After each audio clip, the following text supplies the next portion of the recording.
Gonna be late again. I love you. I'm also hungry though. The two forces counter each other out.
Can I leave you guys alone for any length of time without you threatening revolution?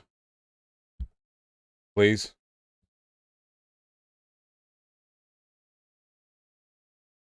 That was your shit. It was great. I did, however, make the unwise decision to pick at the fucking scab on my ear, which is super dumb. So, you know, we live with our decisions. Fool. Certified Vaunch moment? What is this? John Oliver wanting to commit bestiality is the strangest funny joke he has, but I love it. Yeah, it's the best humor he's got. Hey guys, what's up? Oh god. I didn't get good sleep. And I had bad dreams. You know that shit people say um about women where they'll have a dream where you cheat on them and they'll wake up mad at you or whatever? Dude, I don't know. That's a more universal experience than people say. Because when I have a dream that's all about like somebody being a dick, I do wake up and know.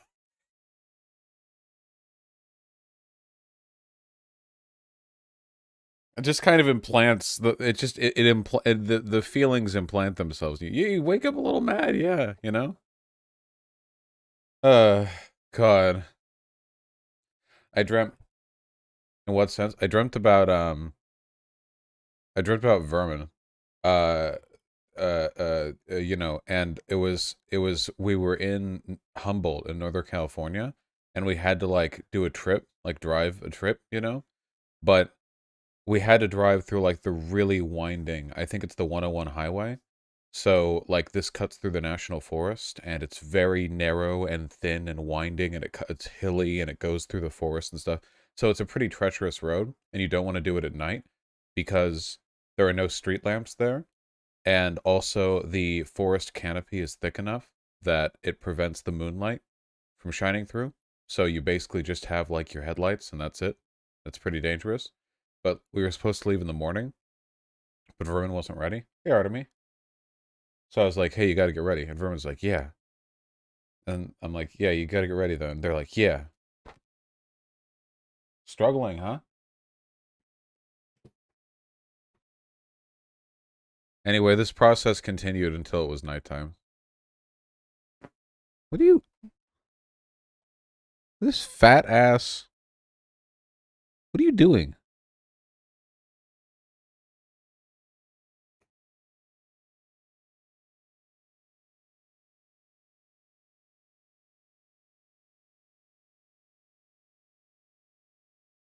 Oh, he's happy.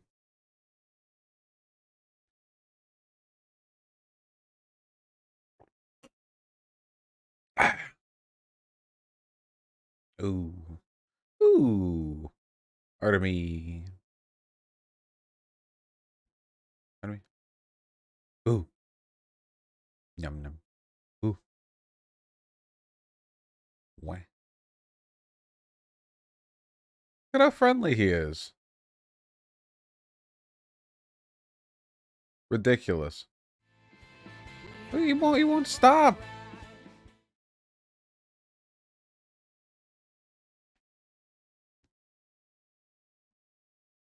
Clawing up my chair. This is an expensive chair, Artemy. Yeah. I can hear him purring. He's like, he's doing like the deranged, like mouth breathing version of purring. What are you doing?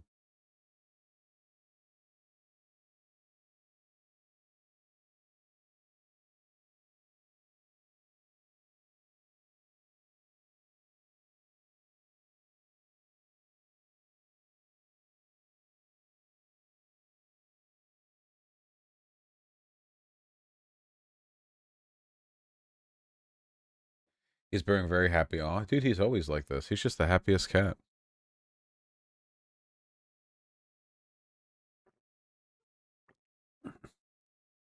What now? What's the next move? Oh, I see. Ah, yes. It wasn't enough to simply purr in my ear. We have to. Hmm. Or have a hand. Sure. Yep. Okay. You're pretty heavy. He's like 20 pounds. You know. Yeah. Okay. All right. Yep. Okay. Very good. Just the happiest. Just the happiest boy.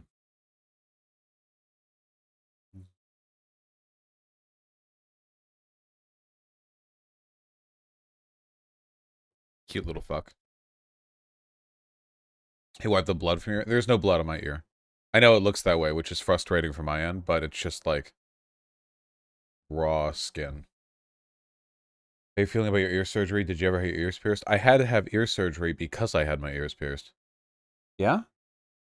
I'm never going to be able to talk politics while this dipshit is fucking lounging on the back of my chair.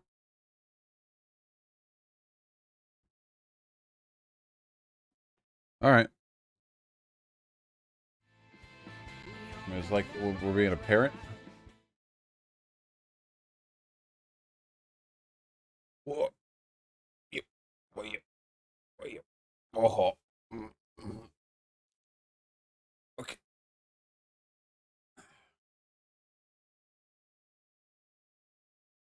Great job. But great, very good. Thank you, Artemy. Uh-huh.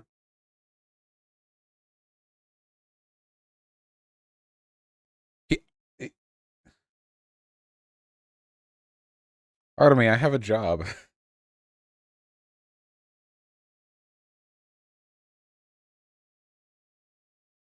Okay, I guess he's just on the armrest now. But backwards. Hi guys. Hello. We have a debate in 45 minutes. I was hoping to talk politics before then, but you know.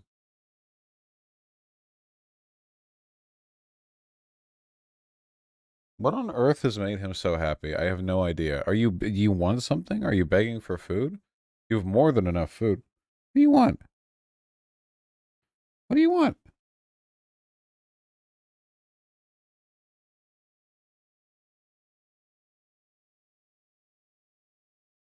What do you want?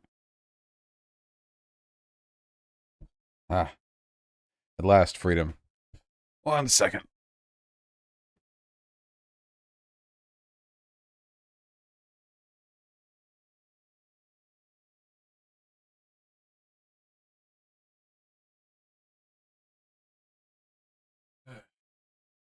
All right. Whew.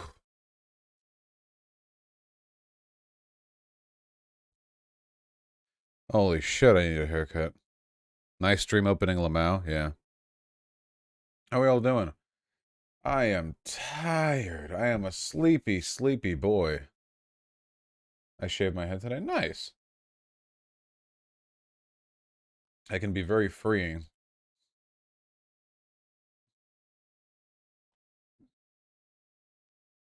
Did we cover the hospital shooting together? Yeah, that one is particularly wild. It was like the former patient of an orthopedic surgeon who came back and shot him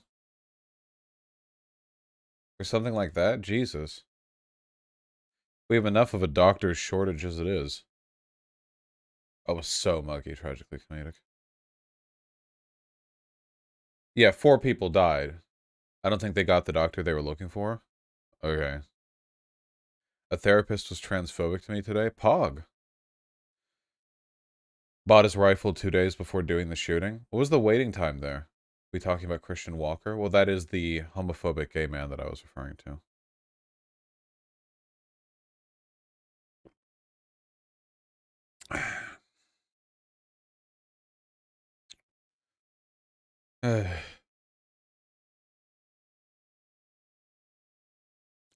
There's also an anti-red flag law in Oklahoma. Oklahoma, right? How do you feel about number of firearms per month limits? I don't really care about those. Like, gun crimes aren't really done by people who have arsenals. I don't know if there's necessarily an overlap there. Even for people who do mass shootings, they usually, like, you're pretty much limited to, like, carrying 3 or 4 guns, right? Like, you can only really effectively use one at a time, but if you want to go all fucking, like, Neo Matrix or something, then you could have, like, a couple on them, but... in terms of like threat of doing crime, the difference between a guy with 2 guns and a guy with 200 probably doesn't make a difference, at least not much of one. Article if you're curious. Man, I don't want to look into it. Didn't the Vegas one have a ton of guns? The Vegas one did have a ton of guns. To be fair, that was a pretty exceptional situation, right? That was the Vegas shooting was unlike like every other shooting, you know? Can you explain red flag laws real quick? The basic gist is that the police or family can vibe check you, and if they find your vibes unworthy, they can look in your house and confiscate your firearms for a temporary order, and you can petition the court to have them brought back, and if you fail that petition, you, like, get a chance later down the line. That's the gist of it.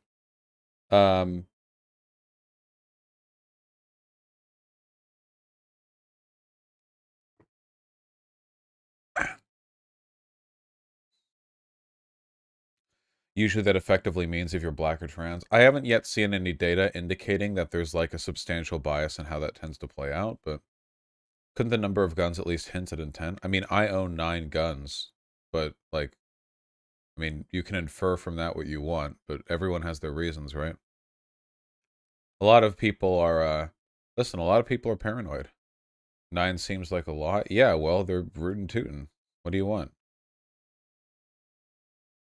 9 guns would make you a collector? Yeah, they're rootin' and they're tootin'. What do you want? Isn't it something like 50% of the guns are owned by 3% of the gun owners? Yeah.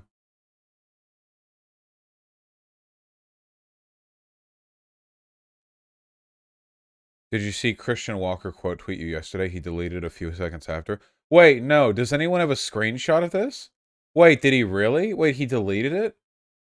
Dude, my theory on Christian Walker is that he acts like a brat so that he can get railed by, like, homophobic gay tops. You know what I mean? Like, they would call him, like F-slur or whatever, and I'm only saying F-slur instead of, like, fag because we're directly referring to somebody. Like, 100, like, right? 100%. This is sexual proclivity projected onto politics right here. All politics is sexual, and this guy proves it. Does anyone have a screenshot of the quote tweet?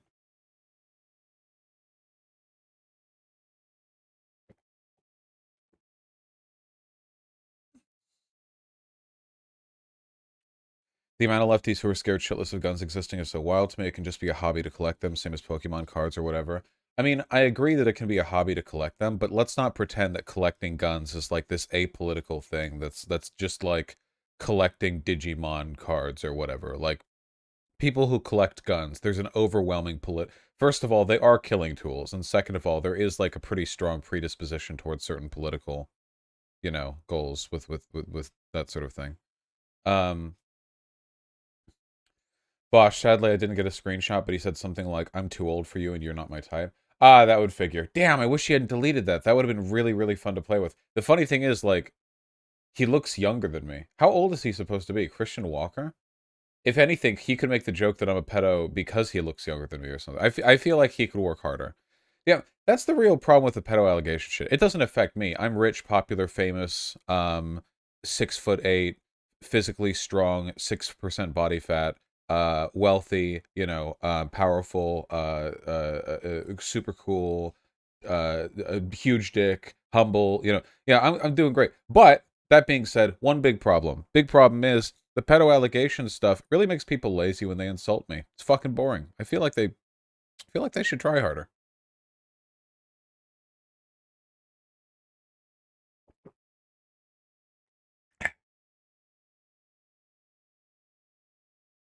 Legal Eagle dropped new vid on how police aren't obligated to help you. Yeah, Legal Eagle is based.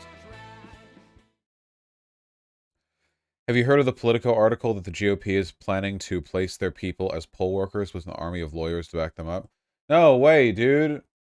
Really? The GOP are laying the framework for them to cheat future elections? Placing operatives as poll workers and building a hotline to friendly attorneys are among the strategies to deploy Michigan and other swing states. Wow, it's almost like our democracy literally is not built to survive like bad faith actors with billions of dollars of funding behind them. That's crazy. Buy guns if you want to.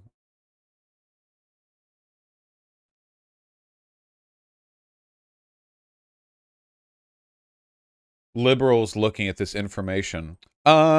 This doesn't necessarily mean they're going to do anything like bad, you know? I know they attempted a violent coup, an insurrection back in January 6th, and I know that they're placing operatives as poll workers and backing them up with legal help in swing states specifically, but like that doesn't mean anything. That doesn't mean anything bad's gonna happen here.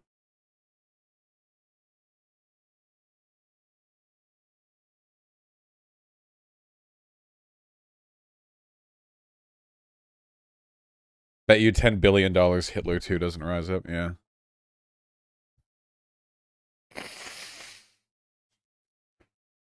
Vosh, can you at least admit what you're advocating for as a coup? Nah, dude, I'm way more cucked than that. I'm talking about like mass sedition trials for Republicans, so Democrats are the only viable party. I'm not talking about a coup at all. Republicans are literally breaking the rules. Like, it's not a coup if there are two people running and um, one of them like breaks the law and they get arrested. Like, that's not a coup, you know? The process of preventing like anti-democratic behavior is just like par for the course in liberal democracy. That's what you have to do. Yeah, it's about protecting democracy, not subverting it.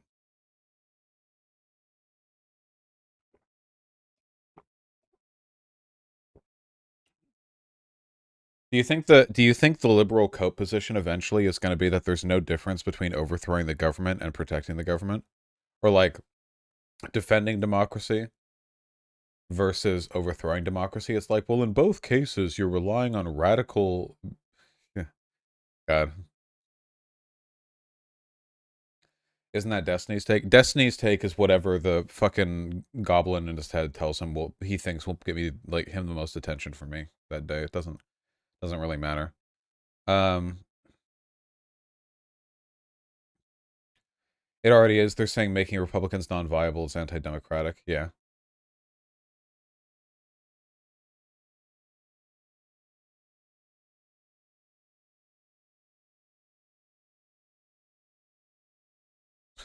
God.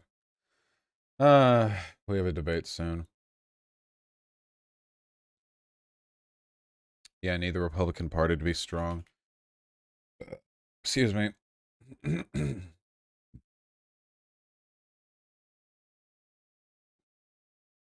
I feel like Christian Walker would be into me. I'm homophobic. That would work, right?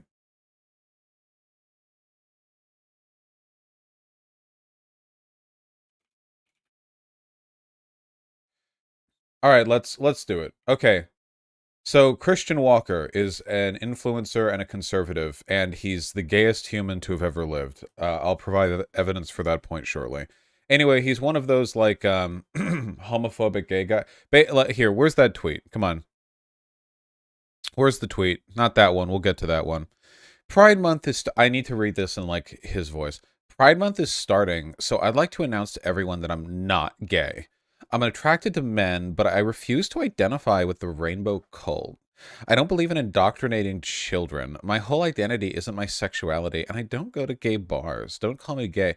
Now, of course, the funny thing here is that this guy projects his sexuality more aggressively than the most flamboyant Pride festival. Like getting it, like if there was like a Geiger counter for like homosexuality, walking by this guy would like max out the charts, and going by like West Hollywood Pride Parade would maybe like three-quarters it, you know.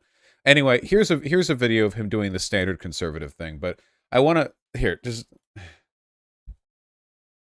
what is that supposed to mean? He's not gay. Well, it literally, basically, it's like it's standard pick me shit, right? Like obviously he's gay. This dude rails dicks. It's great. I no judge, no judge. I judge him for being a bottom, not for being gay. Like huge dick lover here. Um, but he has to like rake in the conservative, attention and dollar. So the thing is, like, there's always going to be like a limited outcome for stuff like this because no matter how much he like plays into the conservative dialogue, conservatives will still look at him and think he's a degenerate, you know? It's like Blair White. Like Blair White is popular and makes a lot of money for what she does, but like she's never going to get anything more from her audience than thinking she's like one of the less delusional men who thinks that he's a woman, you know? Yeah, Milo Yiannopoulos tried this as well with like varying, and then now Milo has to fake this whole like reformed gay. Actually, I did conversion therapy bullshit. Like this all whatever. Look, the best thing you can do is sit back and laugh. Okay. So anyway, I feel like we should rate this not for its political content, but rather for how flaming it is. Okay. Honey bun, why do you need a month to celebrate? Holy shit, I actually forgot. It's been a whole 12 hours since I watched this video, and immediately. This is the, I'm trying to think. This is like the gay male bottom version of presenting. You know what I mean? Like, this is like peacocks, like, wiggling their feathers. This is not, like, this video is not acceptable for children to watch. He's doing this in public? Jesus. Celebrate who you sleep with? Newsflash, nobody cares. You have all your rights, now shut up. You take a Pride Month out to run around the streets with no clothes on and hook up in public, and then you want to run around crying, oh, I'm so oppressed, no one Look at those hip movements. Oh my god. So practiced. And then you want to run around crying, oh, I'm so oppressed, no one likes me. Again, I understand that what I'm saying right now comes across as, like, kind of a joke, but, like, he does realize this behavior is pushing sexuality in other people's faces, right?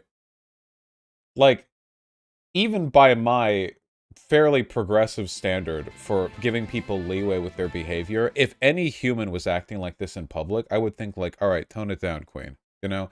Like, I've gone outside sometimes. You know, you see somebody acting like this in public, and I'm thinking, like, okay, we know. Yeah, we know. Thank you. It reminds me, he went to, Hassan's house. They raided guys. He raided me, by the way. He said I looked like a white supremacist, um, which was funny. But they were talking about, you know, a Christian here being, you know, gay as hell. And at one point, I think Hassan, like, asks if he's a pitcher. Does he say pitcher or catcher? That's such a straight way of asking, you know? Because Hassan's like the most heterosexual guy in the entire online left space, I swear. But you know, something like that. And anyway, like, to me, the funniest thing about that to me is the fact that Hassan even had to ask. Like, I would never ask Christian Walker ever if he was a top or a bottom. Like, why would you even need to ever clarify that?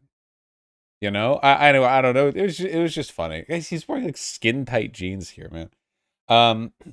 Is this just him internalizing the hatred and disgust his father? I don't know anything about this guy's father or his relationship to his father. He could just be annoying. You know, he's a gay guy. He could just be annoying. But the point I'm making here, though, is just that, like, and I'm telling you, from a conservative perspective, right? This guy, let's say you've got this guy, Christian Walker, okay? And he doesn't want to be a conservative influencer. He wants to be a teacher. Do you think conservatives would be okay with this guy acting this way in front of children? Not even talking about anything sexual, like total, like, regular lesson plans, you know? No shot, right? Like, this guy's branded. He's got a little cock and balls branded on his forehead, you know? There's no getting out of it. Like, at least Blair White has the cover of, like, passing as a cis woman. So, like, unless somebody was told Blair White is trans, like, Blair White, like, you know, Blair White can just, like, pass as, like, a, you know, like a, just like a regular, like, conservatives wouldn't target her unless they were told, like, yeah, she's trans. This motherfucker cannot pass as straight at 100 meters, okay? You can capture this guy's silhouette across the board front from, like, 1,000 feet away and know instantly, like, oh yeah, that dude loves dick, you know? There's no chance. Anyway, let's just finish.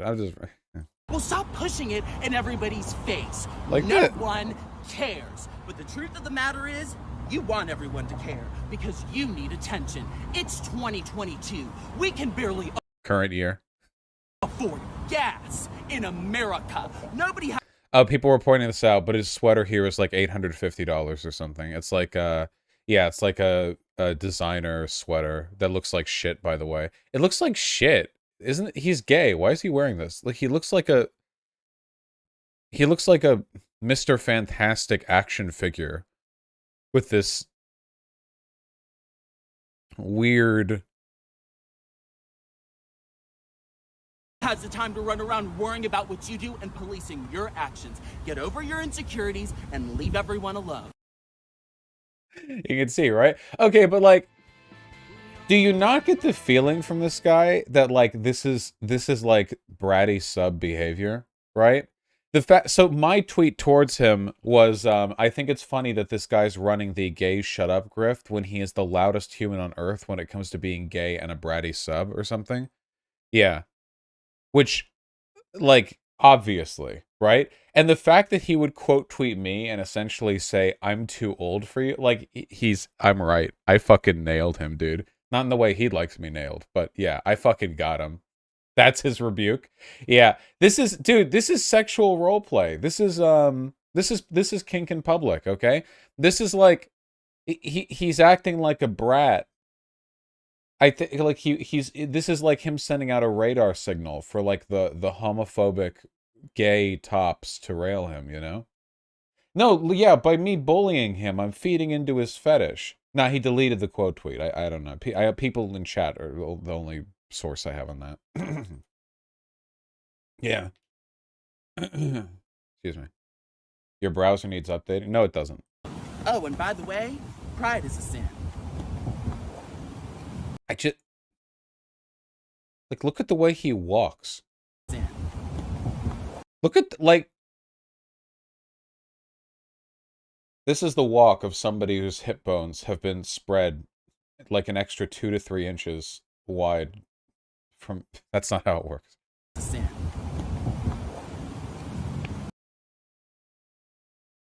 The gayest goddamn walk. He practiced that speech like 20 times. Yeah, this guy wears a plug 24/7. I respect that. Yeah, it's just like does no one else feel like it's just really fucking surreal to live in a world where the gayest humans on earth can like do this grift? Like Dave Rubin is straight passing. Milo Yiannopoulos isn't, but his grift was different. It was like he played into the flamboyance as a way of like kind of delivering the alt conservative like weird Nazi from the left flank vibe, you know? Blair White, you know, cries herself to sleep every night, but I mean, God knows she's cis passing and has been for a long time. But then you've got this guy. He's like a theater kid but less funny. And like every little move he has here looks like it's been practiced on a boyfriend. And like he's rambling about how being gay is bad or whatever. He's like, what the fuck are you doing? What like look at it sped forward. It looks like somebody doing the Virgin versus Chat Giga Chad meme. But look how gay it is sped up. It's like most homosexual homophobe, least homosexual homophobe versus most like God. Yeah, here SDL. It's oh whoops. There. He's basically a gay caricature and he can still pull off the grift. You have to respect that in a way. Do I have to respect that? Is it illegal for me to not respect it? Am I obligated legally to respect it? I don't think I have to respect it.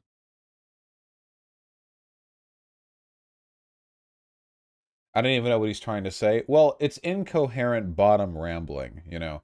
This is why I don't respect bottoms. Their thirst for dick is so overwhelming that they don't, like, everything else out of them is just garbage.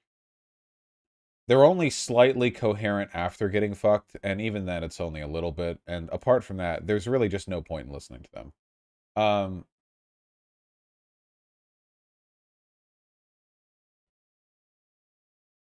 this tweet is gold. The left hates me because I refuse to walk around pride parades with no clothes on. I don't go to bathhouses. My sexuality isn't my identity. I've never met a gayer human in my life. I've never in my life have I met a person like describe this person's personality. It's just gay. Maybe annoying? Like what what else do you have? People go to bathhouses? Yeah, depending on where you are. Some gay parts of big cities have bathhouses, and you can get mad dick there. Like big mad big dick. With like glory holes and everything. Yeah, that's totally a thing. All the virgins in chat riling up. I say as though I've been to one. Fuck no, absolutely not. I would never go to one.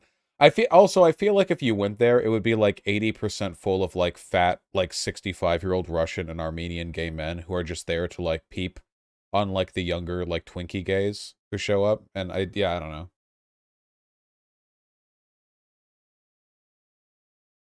I mean, right? That's what I've heard.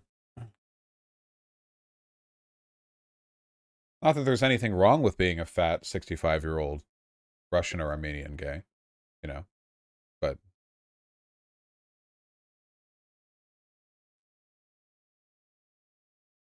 oh my God, his dad doesn't identify as black.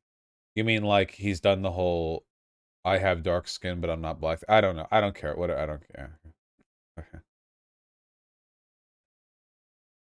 65-year-old Russian Armenian gay seems a little too specific. You know what? When I was in high school, I actually did get hit on by like an older Eastern European gay guy on a bicycle who was looking for a bathhouse.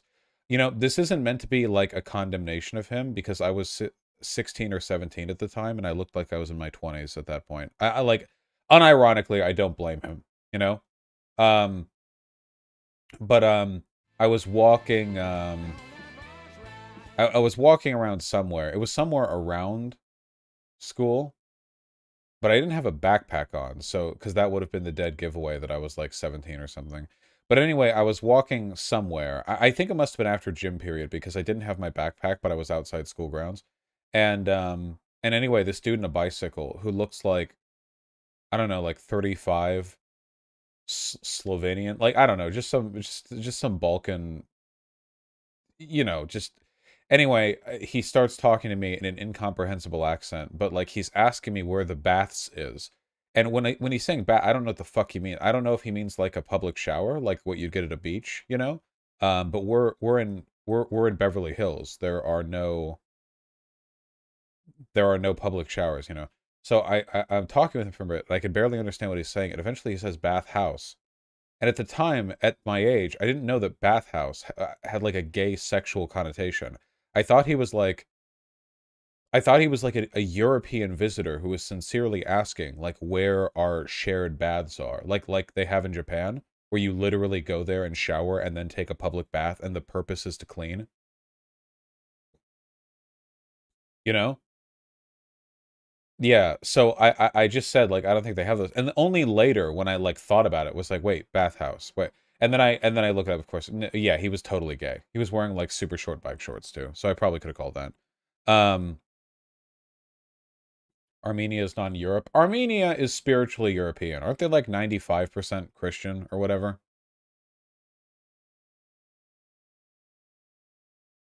Depends on who you ask. Yeah, that's very much. Listen, they're not European. They're Eurasian. All right. What are they then? Listen, it's about the vibes. Okay. Christian like this tweet. Oh, I'm sure. This is the quintessential kinked pride image. I don't even want to put it on screen. I still think it's weird. The guys in the fucking leather dog masks from Folsom Street Fair. Have you had Armenian food? I've never had Armenian food specifically, you know. Um, I've had food from countries that I would mistake the accents of the people from there with Armenian accents, you know.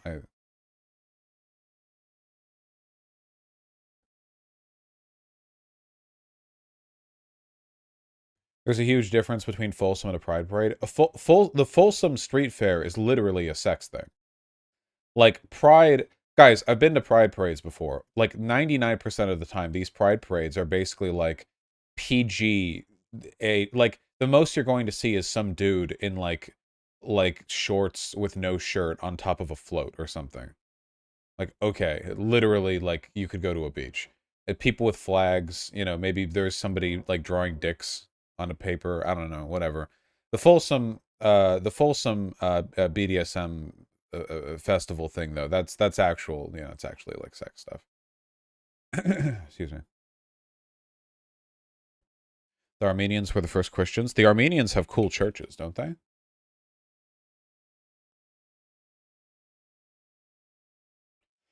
Today is the and Angelid Christmas where they worship the Queen. They call it Jubilee. Yeah, that shit's weird as fuck. I can't imagine giving a shit about the Queen. Who gets the seat? Who gets the throne after the Queen dies? Who's the next one?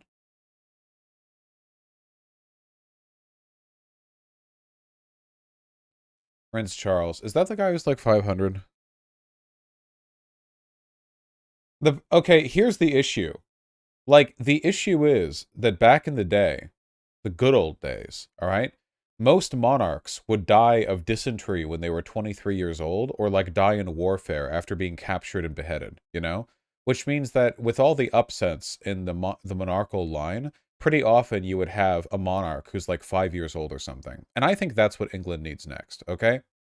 But now the problem is, thanks to no war and also good medicine, every person in the monarchy is going to live to be 100. So then it's like, okay, so you just always get to be ruled over by a fucking nonagenarian. Great.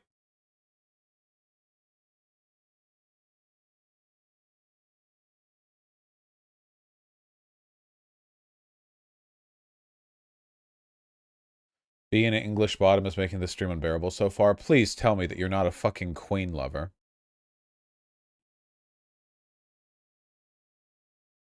5-year-old monarch win.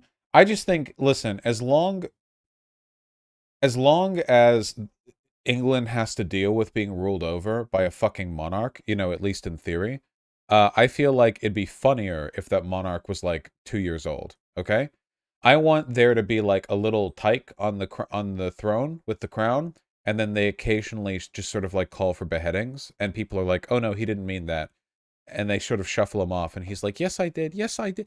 Yes, I did." And then he's being sort of like dragged away before he does anything stupid. Yeah, like a Joffrey basically, but like with no real power, you know, like because obviously the queen doesn't have real power in the way that the PM does. You know, of course, like she's still technically like all the laws of England are still the laws of the queen, right? Like in theory, England is the queen's. The laws of England are the laws of the queen, and the queen is capable of suspending the government and doing basically whatever she wants, uh, whenever she wants. Um, People have to swear allegiance to the Queen. Immigrants to Canada have to swear allegiance to the Queen, uh, because yeah, like and the Queen owns all that land and stuff, right? But like that's all in theory. In reality, she doesn't really hold the power. If she ever tried to exercise that power, she would very quickly die of old age, you know. No, it's like you know that's what it is on the books, but like very obviously, like the real people in power, yeah. Did your modern day debate get pushed back? Yeah, it's on the 8th.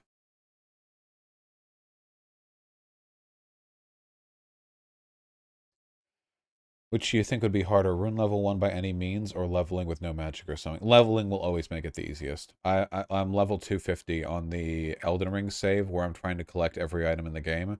So every weapon, every summon, every magic spell, um, every shield, every recipe, every... This is autism. Anyway, the game is crazy easy when you're level 250. You just rivers of blood everything. It's just stupid. Um,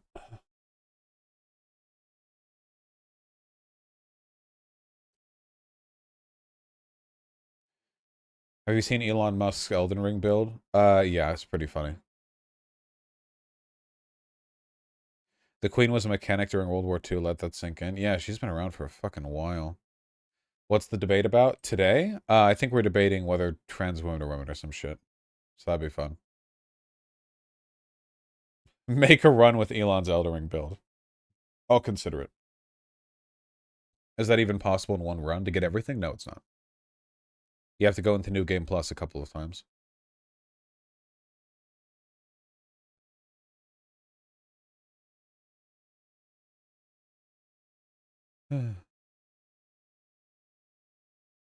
Be fair to England, we aren't too far behind in terms of being ruled by geriatrics. Yeah, at least we don't have a fucking queen.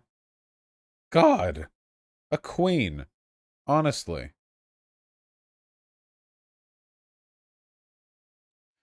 Savash's Rivers of Blood engage with the mechanics enough. Dude, Rivers of Blood is so fucking OP. Everyone knows it. Come on. What is it with katanas and From Software, man? Rivers of Blood and Moonveil? What are you doing? Show a little love to the other genres. They always make whips too weak. Whips, fist weapons. Westoid C think it's superior Nippon steel folding techniques.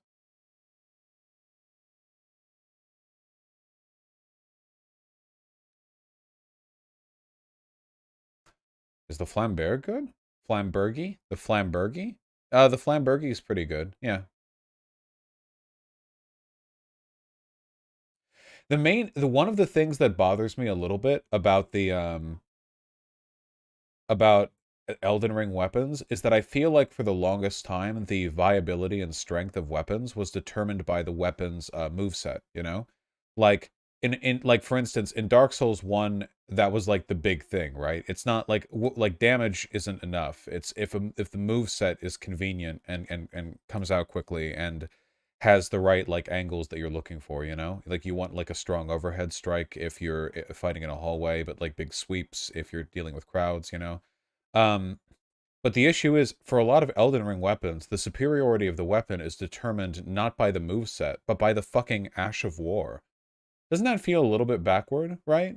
Because, like, they have this system where you can put Ashes of War on, like, any normal weapon, but then, like, everyone gravitates towards the special weapons with the unique Ashes of War, and then the power of the weapon is contained in the Ash of War. You don't even need that much mana for, like, Death Piler on Rivers of Blood to be, like, your main damage source for most boss fights. I don't know. Is your ear one open up again? It looks a bit swollen. Nah, I fucking picked that. I'm stupid.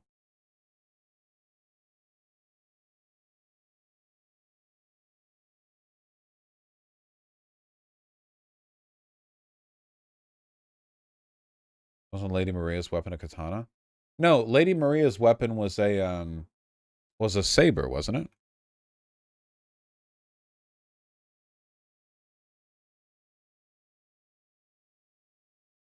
I don't know why anyone would have a katana in fucking Bloodborne. Unless they're going to do one of those Eastern Traveler things. Katana plus dagger? Wait, was it really a katana? No, it wasn't a katana. Wait, wait, is it?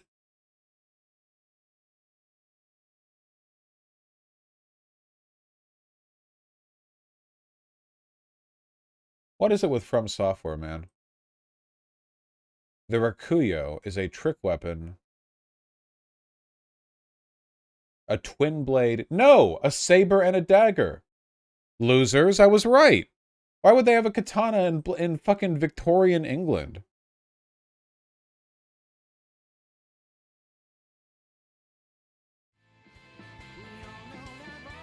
Chikage is a katana, though? Okay, well, maybe. But, like, her weapon's clearly a saber.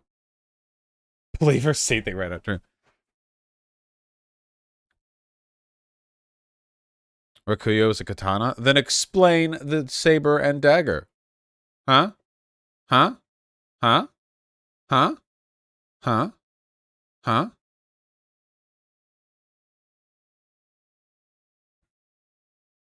It's katana coded.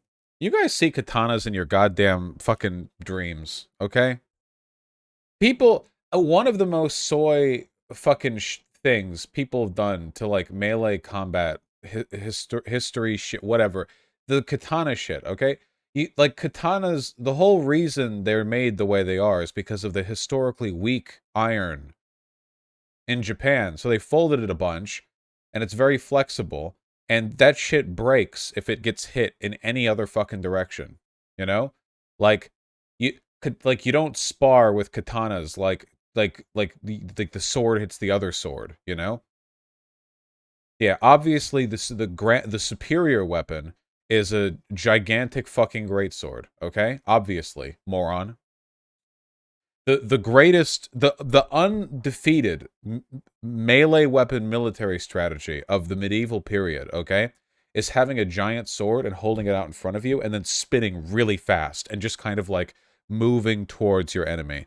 That was how the Vikings did it, you know. They just had big weapons and they just spun around. Yeah, like in Breath of the Wild, and they just sort of wandered over towards the enemies. They Beybladed them to death, you know. Very effective. The melee strategy of having a spear? No, idiot. It's what I just said. A giant sword that you spin around with and then wander towards the enemy. What would fucking idiots in chat? What would a spear do in melee combat? It's made out of wood. They would try to stab you, and then you would simply duck under the stab and cut the spear in half with your big sword. You idiots. Pigeon, do you have an opinion on this? Hello? Pigeon? Pigeon? Beep, beep. Nope, we're just gonna stand there. Not only did she walk away, she walked backwards. What does it mean?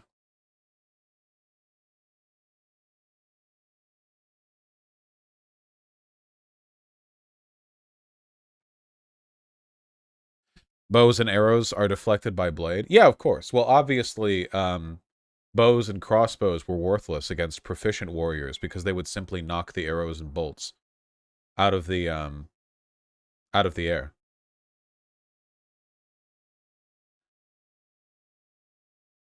Yeah, just like in Sekiro, exactly.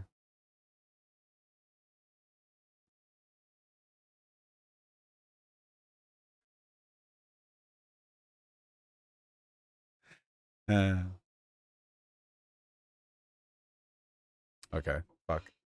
God damn it, we have a call to make. I have to make a Zoom thing. Hold on.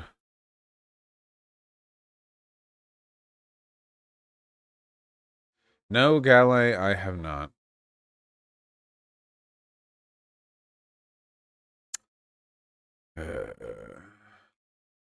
Pigeon, are we going to be annoying? She said yes. Oh, she said yes.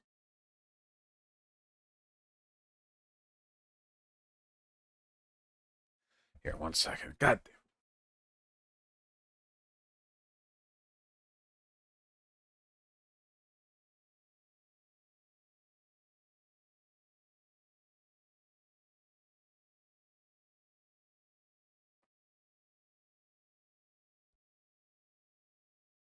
Hello. Oh, you got Pigeon? Oh, just asking. Meow. Pigeon has been accommodated. Okay, let me make the Zoom thing. New meeting.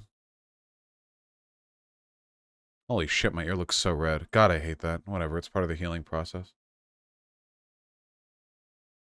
Hold on, Posadas John. Okay, hold on. More. How do I invite people?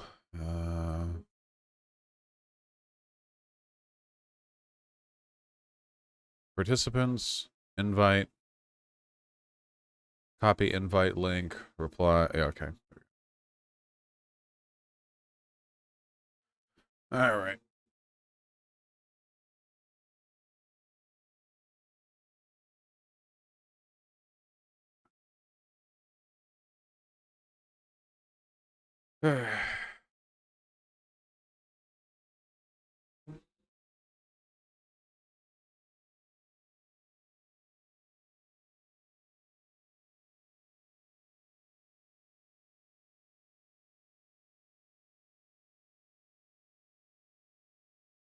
The Rakuyo has the same origins. The Chicago. Oh my fucking god, you people. Are you still on about that? Holy shit.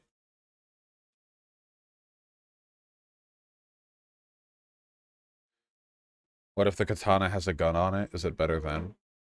Yeah, sorry, gunblades just didn't catch on. It turns out that having well, I mean, aren't like bayonets gunblades, basically? Like, the problem with gunblades is that they're mostly blade with a little bit of gun. But like, a gun with a bayonet is just mostly gun with a little bit of blade, and that works, you know? Blade guns. Yeah.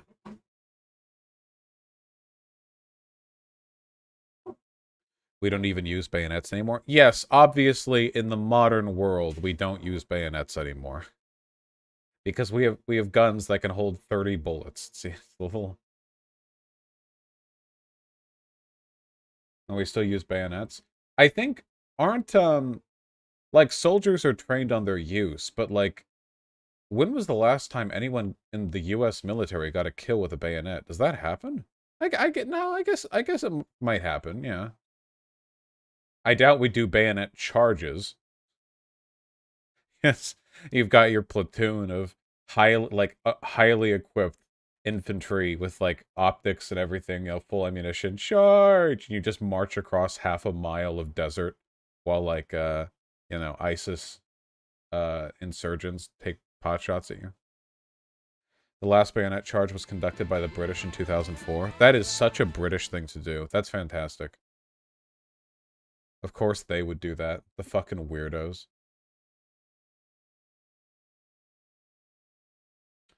For the Queen! Let's go, England! All the soldiers pull the tattered photo of the Queen out of their, like, fatigues.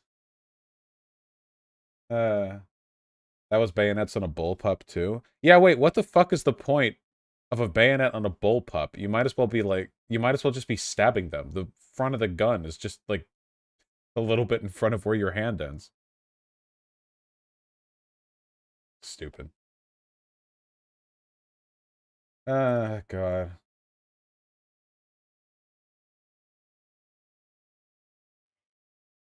Oh, I'm so tired. Oh! We've got a person here.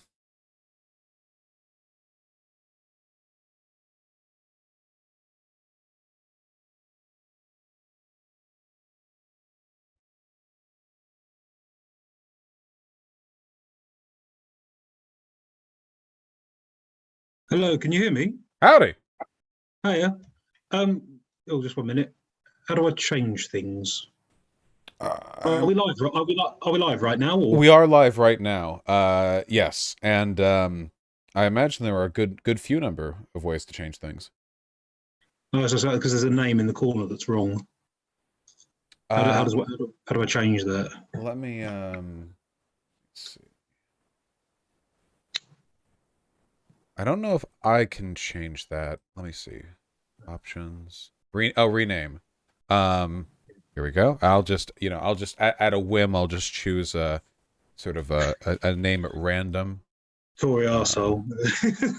There we go. Nice. All right. I think I nailed it. Yeah. Okay. Cool. Thanks. Howdy. Hey, how are you? Are you well? Yeah. Well, I'm sleepy. My sleep schedule's trash, but apart from that, I'm doing pretty good. Okay. No, I must admit, I've had a similar problem myself, to be honest. I'm getting to a point now because I'm nearly 40. The days of staying up until 2 o'clock in the morning and getting up at 6, I just can't do that anymore. There was a time, but never mind. Well, we had fun while we could. Yeah, exactly. Enjoy your 20s while you can, Vosh. That's all. That's the only advice I can give you, realistically. I'm damn near done with them. The advice is coming a little late. Really? Which I was going to say. Oh yeah, of course. How old are you now? You're 27, aren't you? 27, 28? 28. 28. Okay. Yeah, I remember those days. Is the lamp too bright, or is it? No, I think we've got your visage pretty well. That's all right. I'll try not to. You're identifiable. That's all right then. So yeah. Yeah, so thank you for agreeing to speak to me again. I mean, obviously you didn't have to. Our conversation last time was very good, so I'm just, keen to have a similar one. Hopefully one that's just as productive, yeah. We can only hope. I enjoyed the last convo too. But yeah, hit me up. What was on your mind? Oh, and introduce yourself to all the fine people here. Yeah, hello, my name is Kendon Fahr. I am TikTok famous, which is the worst kind of famous. I market myself as a conservative on TikTok because in British terms I am, although in American terms I am a dirty liberal. I just post videos on TikTok. You can watch them, you can hate them, you can do what you like with them, really. So I have no real social media presence at all. I mean, Vosh is definitely the social media master at this. I'm just sort of like, I only really got into TikTok because of lockdown and everyone else, all the kids at work were using it. So I went on there and discovered there was a market for my kind of content. So that's pretty much me. Everyone knows who you are, obviously, so you don't need to introduce yourself. But yeah, they forget from time to time. I have to remind them. But yeah, you emailed me with a couple things you wanted to talk about, and we settled on the trans stuff, right? Yeah, we did. Yeah. Yeah, because the thing is, I wanted to talk to you about it because I know that you and I disagree on this. Maybe not as much as well, maybe we do disagree profoundly. It's come about in recent years. I mean, I'm literally in the last 2 or 3 years in the public square. This idea that trans women are women, and I've always maintained that they're not. They're something other than women. Because I believe there are profound biological and social differences between trans women and women that cannot be overcome by changing legislation or even changing hearts and minds. But unfortunately, whenever opinion is broached, or whenever anybody questions current gender theory as propagated in the press, it tends to invoke a massive negative backlash. And obviously, I don't think anybody's been destroyed by this backlash at all, not necessarily, but it can be profoundly negative and harmful. And I think there's a lot of confusion from those who receive this kind of negative response because they're not entirely certain what they've got wrong. I also know that on social media platforms, if one were to express the opinion trans women are not women, there'd be a blanket ban. You could lose accounts. That is fair and valid. Would you mind pausing for a second? There's a big old spider running up my wall, and I think it's one of the more poisonous variety. Let me just nip that in the bud. Just a second. Okay. Fair enough. Before people can chat, give me that whole, oh, they eat bugs. Well, so do I. Oh, it's so big. God. Oh, that's all right. As long as it's actually a poisonous one and not just a harmless, fly eater.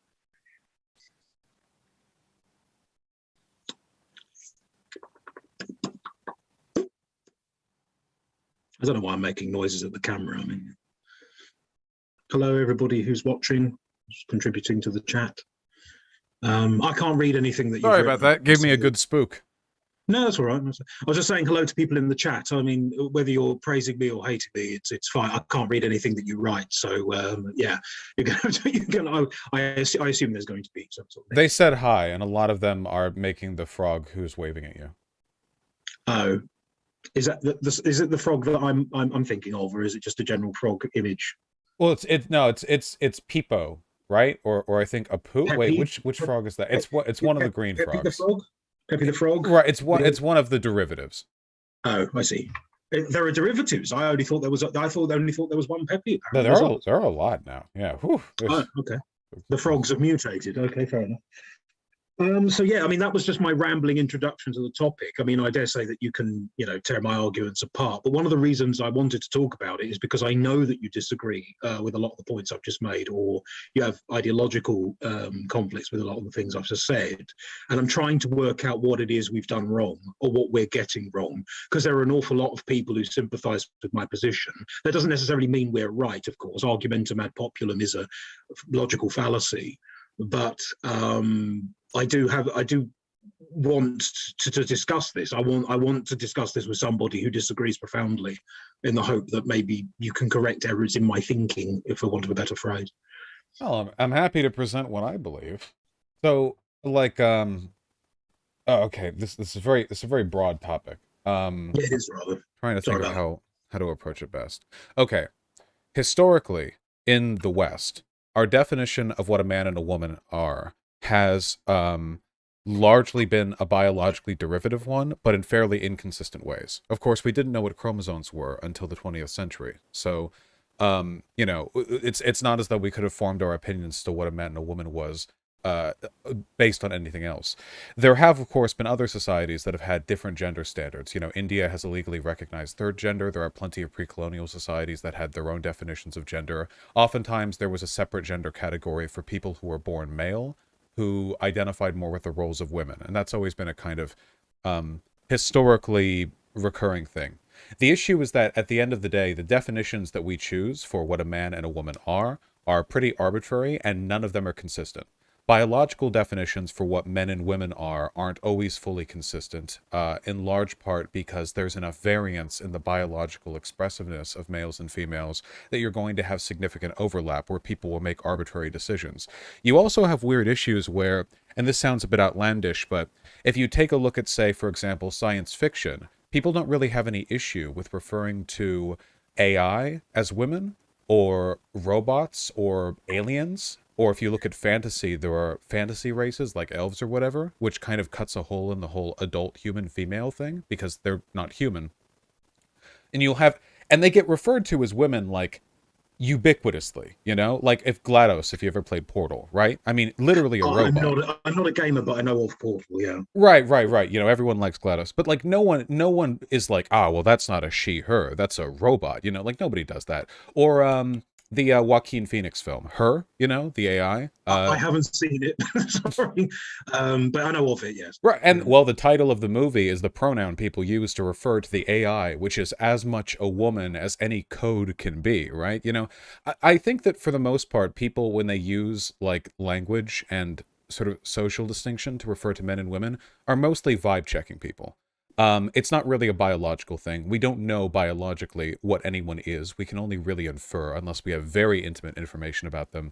And I think that prescriptively, because all these definitions are kind of inconsistent and clouded, the best thing we can go with is a definition that hurts the fewest number of people. And given the fact that there's a pretty similar degree of arbitrarity with all these definitions, I think one where we acknowledge that man and woman, as we refer to it generally, is a social trend, something which refers to social roles and attitudes, not biology. That's probably the one that hurts the fewest people. I don't think there's any negative externality to recognizing things that way. Okay. Right. Well, I've been making notes while you've been speaking. I haven't just been staring at the above my own floor. So yeah, historically, I would agree with you that historically speaking, man and woman have been biological terms. So I would have said that a man is a male adult human being, and that a woman is a female adult human being. And it's true that we didn't know what chromosomes were until, well, deep in, halfway through the 20th century. So I would concede that point. The difference is, though, is that while there are always exceptions to that biological bifurcation, the idea that there are some, like, I mean, I've heard of chimeras, for example, who have XX chromosomes in their saliva but XY chromosomes in their blood. There are also intersex people who are sort of a blend of two sexes, and that there are obviously foreign cultures that you've mentioned that have third gender. The difference is that I've always considered man and woman to be sexual categories rather than gender roles. So, for example, you can tell, I mean, unless you're talking about someone who is genuinely androgynous, you can tell whether someone is male and female by looking at them, I would argue. At least in most cases. You do get instances, particularly, I know a lot of lesbians, for example, who are rather on the butch side, as we used to say, who often get mistaken for men at a distance. But when you actually speak to them, if you're up close, like within 2 meters or, a few yards of them, that you can see that they're female, even if they do have like a stereotypically aggressive masculine mannerisms, for example, or they're wearing menswear, for example. I want to pick up on the point you made about AI can be referred to as man or woman, or male, he or she. And as you pointed out, there's the film Her. I'm going back even further. If you look at the Alien saga, which is one of my favourites, they have the computer's mother and father that run the ship, and mother has a female voice or feminine voice, and father has a male or masculine voice. When we refer to them as he and she because they are playing a role. Effectively, they are computers. They're not. AI, it's not, we don't actually believe that that's a man or a woman, but they sound like one, so it's just convenient to use masculine or feminine pronouns if it's appropriate. Vibe checking, not biological knowledge. Again, yes, I would concede vibe checking, I suppose, yes, because if we're as I say, I can pretty much tell most people's sex from a distance. I like to think I can anyway. Maybe I'm about to embarrass myself in a few moments. The point you made at the end, though, I want to tap into. You said about it's probably best to hurt the fewest number of feelings. I'm not sure. I mean, I will need some convincing on this issue. I'm not sure that that's a valid reason to scupper the original definition of man and woman, or to expand the definition of man and woman to include those who are not male or female. Because I know of several transgender people who recognize that while they present as a woman or present as a man, that they are male or female, and that they can't be men and they can't be women because of their transition and because of their transgender identity. Again, if you want to pick up on any of that, I've just rambled through, feel free to do so. Yeah. It's not about hurting the fewest number of feelings, it's about causing the least amount of harm. At the end of the day, when we talk about what men and women are, overwhelmingly, and this is descriptive, this isn't just what I would like to be the case, this is the case. Overwhelmingly, these categories are invoked in a non-biological way. When we talk about social roles, the clothing people wear, the language that people tend to use, the length at which people cut their hair, the fashion, styles, attitudes, mannerisms, presentations that tend to define what we think of as man or woman, we're talking about social roles, not biology. After all, women in different cultures tend to wear different clothing, but it's not as though the biology of an English woman is different from the biology of an Indian woman insofar as the clothing they tend to Agreed. wear. We're only, Agreed. but we would still say woman's clothing. Like, clearly, when we talk about this stuff, we're not referring to biology overwhelmingly. Biology is only really relevant in a couple of contexts. Sexual attraction, what a doctor needs to know about you. But that's why, we distinguish between gender and sex. I just don't think there's any harm in recognizing that when we're talking about whether, when we talk about things that are a woman or a man, overwhelmingly, I mean, the vast majority of the times, we're really not making any reference to a biological reality. And I know that because cis-passing trans people continue to get referred to in this way because people are fully unaware of the biological reality, that they sort of represent. We're really just inferring that. We're not inferring the social roles because those being socially ascribed are things that we talk about prescriptively. We're not really talking about what a person is subject to, but rather what we think people in that category are subject to. And I think that when we recognize that all of this is just a sort of projection of assumed roles onto others, we realize that a lot of this is really arbitrary and we have the ability to change it. So with regards to the exclusion of trans people, a trans woman's not a woman, whatever, I acknowledge that a trans woman is different from a cis woman, but I don't see any fair reason to say that they're both not women. Especially since, in many cases, trans women will adopt social roles and mannerisms that are more archetypically feminine than the average cis woman would. It seems like they're well in that category. Okay, right, fair enough. Okay, well, I've been, again, scribbling down those. Okay, not hurting feelings, fair enough, that's the wrong phrase. Doing the least harm, and it's harm that I want to pick up on, actually, a bit later. We are talking about, when we talk about like menswear and women's wear, we're talking about social roles rather than anything else. As someone who has worked in clothing shops, menswear and women's wear do conform to biological strictures, in the sense that a woman's shape is stereotypically one way and a man's shape is stereotypically another way. Although I do agree that there are things like, for example, women can't wear, women wore skirts, men wore trousers. That kind of distinction is arbitrary.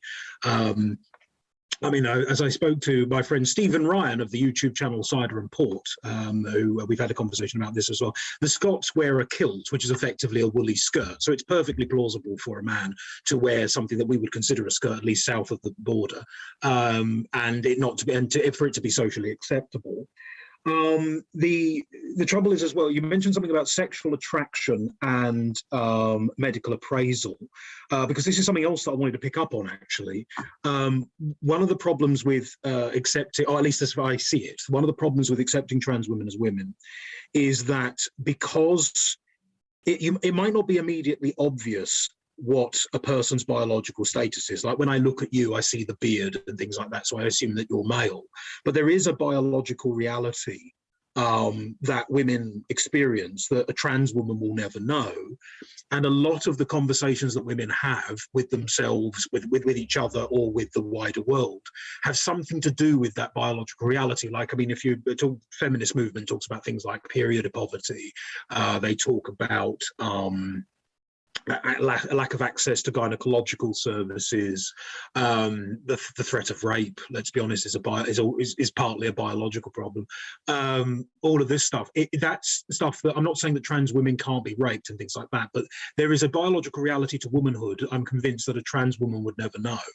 And that's why there are too many distinctions. That would be my only objection. There are too many distinctions between women and trans women. So it's almost ridiculous to sort of lump them together. What was the other bit you mentioned? Yes, medical appraisal.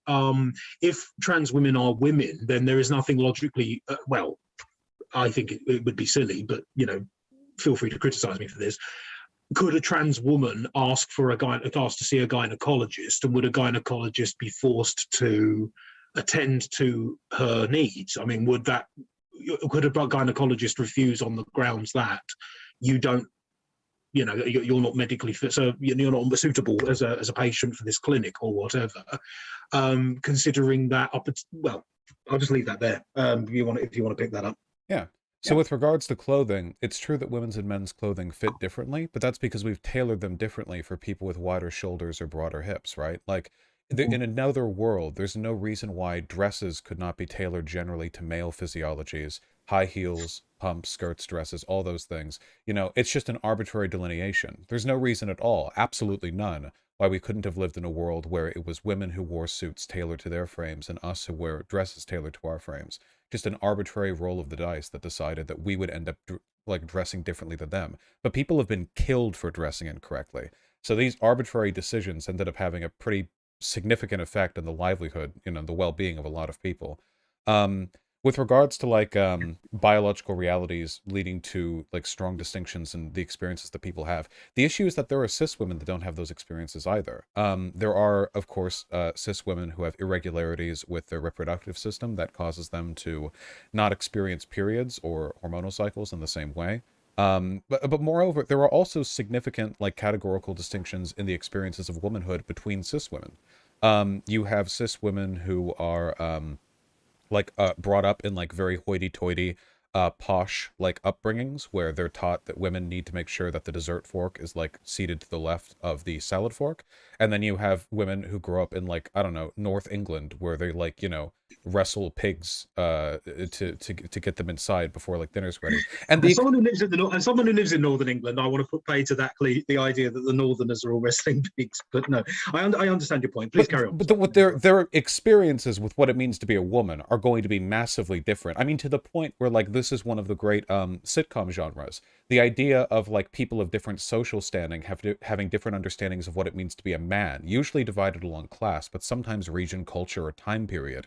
That's a consistent thing. What would a woman today, in terms of their life experiences, have in common with a woman 200 years ago? I mean, maybe they could share gripes about pregnancy and what have you, but outside of that, I mean, this is a social phenomenon by and by, and things have changed. And to that respect, it seems much in the same way that there are tremendous differences as well in the lived experiences of black versus white women, especially in post-desegregation America. I don't think you could make that argument to draw some fair characterization between the two, something that would preclude black women from being included as women in women's spaces, which is an argument that white segregationists did try to make in the 60s when those walls came down. Yep. But yeah, anyway, stuff like that.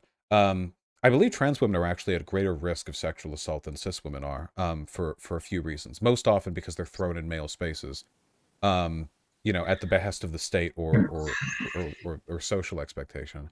Though I don't know if there's a very good comparison on those data points because there's such a difference in the availability of info. But anyway, yeah, I'm rambling at this point. No, that's all right. Right, okay, well, no, I'll pick that up then. So yes, cutting the cloth differently. Yes, I suppose there is something to be said for that. The idea that men wear suits and women wear dresses. It could have easily been the other way around.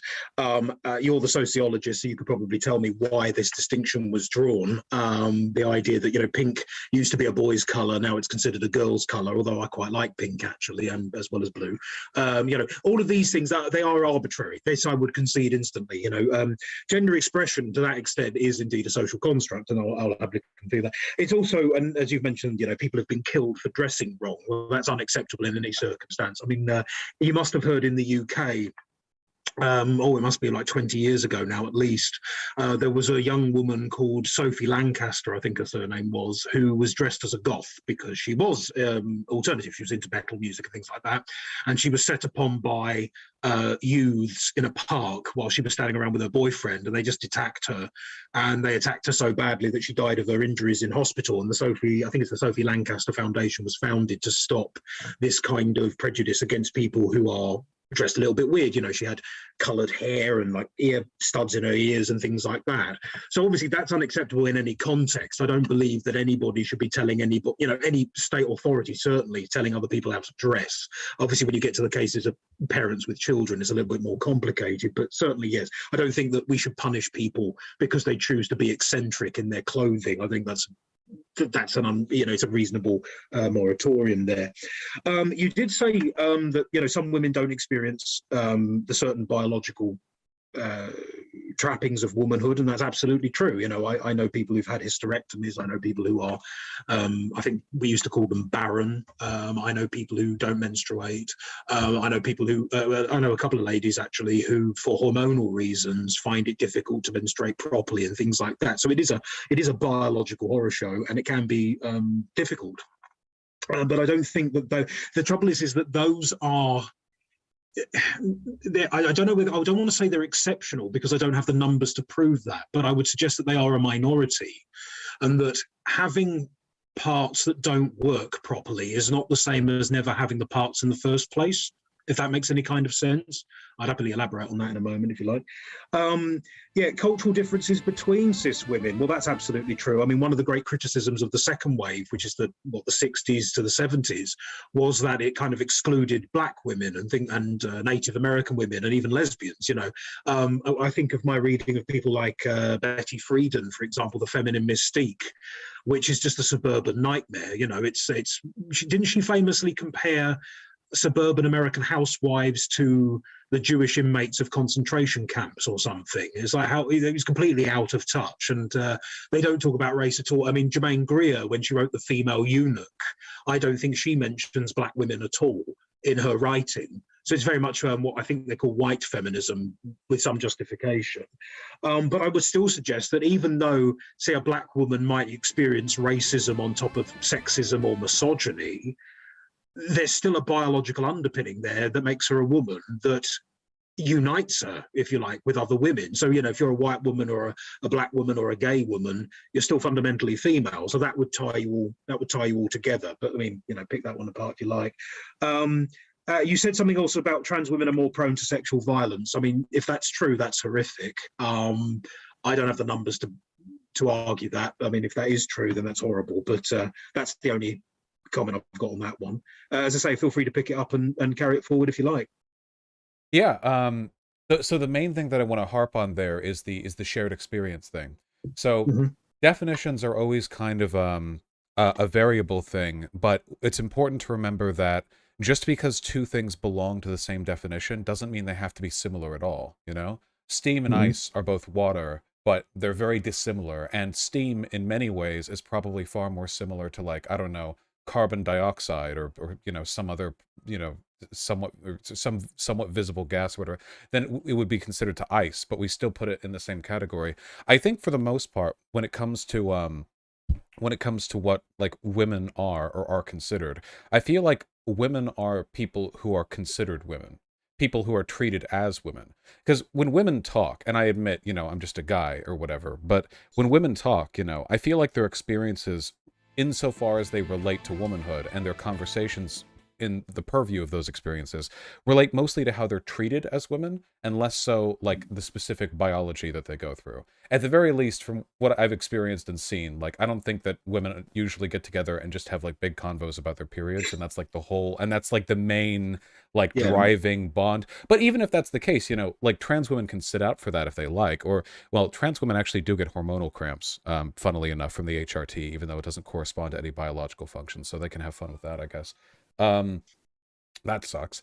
But in terms of like how we categorize these, where we draw the lines is completely arbitrary. The idea that woman is defined exclusively by biology is not one which is entirely inconsistent. I just don't think it's one that's very useful, and I think it's one that's generally quite harmful.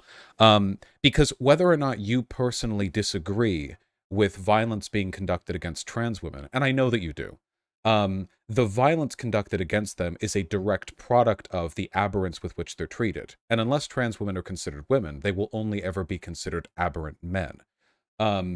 This isn't a sympathy bid, though. I genuinely think there's more utility in treating trans women as women than there is in treating them as anything else. I don't know what else you could really, put them in box-wise. We're not given much room with gender expression because we only have man and woman as viable, like, socially expected categories outside of non-binary, if people, if the people you're talking to even believe in that.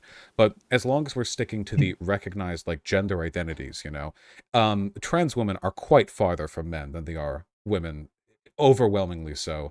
But there are also cis women who are quite a bit closer to men than they are most other cis women. There's so much arbitrarity and variance that it feels like we, at the end of the day, like no strong set of prescriptive categories can really put one in one box or the other, unless you're willing to embrace the arbitrarity and say it's just a self-identification thing, or accept that people are going to get hurt and go with some like hard line, some hard line biological explanation. I just don't think any harm comes about from saying, yeah, trans women are different from cis women, but they are still women, you know? Okay. So yeah, I mean, well, okay. Let's go back to the beginning. So I'm desperate to make notes on this because I want to make sure that I'm not misrepresenting you or indeed myself. So I'm just quite keen on this. So yeah, you talk about it, just because they have a shared biological status doesn't mean that they have the same experience, which is absolutely true. And I like the idea of steam and ice are both water but not the same. That is, I agree with that completely. That is absolutely true. But I do think, well, the trouble is, I don't think that they are same, but there is a similarity there. Women who menstruate, menstruation's horrible for any woman, regardless of class, color, nationality, language, religion, etc., etc. Pregnancy is difficult for any woman, regardless of class, nationality, color, religion, etc. So the question is, I think we might be in danger of getting in the weeds with that one, because it's the idea is that, first of all, I mean, I assume that you've never menstruated. I've certainly never done it. I don't know what it's like. I mean, I've had enough, colleagues at work and female friends to know that it's no joy. And I now know instinctively that whenever I see a woman cuddling a small hot water bottle, I don't know if you've ever seen this. They come a hard water, but they just sit there with a water bottle. I know what they're going through, and I know to leave them alone or show them. Wait, hold on just a second. I heard and understood what you said, but also the meeting is cutting up here. Uh-oh. An important Oh, aspect, because obviously, no, wait, no, Kendon. Hello? what happened? Well, Oh, hello, what's happened? it cut out. It cut out for a second. The last thing I got was about them spooning a hot water bottle for the cramps. But after Yeah, that, so it cut out. yeah, because according to this, my remaining meeting time is like 8 minutes and 37 Yeah, seconds. I've never seen that before. I'm trying to get a Yeah, subscription I now to think on fix it. certain versions of Zoom, it times you out. You have to get like the professional version, which is, unlimited access or something. So if necessary, I'll come back and join the stream. Yeah, so we're talking about, so there is a similar biological experience, because if women experience cramps, I often see them cuddling hot water bottles or being very miserable, and so there is something in that, and it transcends color. That was my basic point. Going on to the bit about violence. Obviously, both you and I agree that violence against transgender people because of their nature or their appearance or whatever is abhorrent. And the comment that you made was that trans women are not seen as women, which is why they're attacked. Trans men are presumably Uh-oh. are not seen as men, and that's why they're attacked. I think you'll have to Oh, dear. remind Kendon, me of the no! details. We said something about until. Kendon! No! I've never seen this from Zoom before.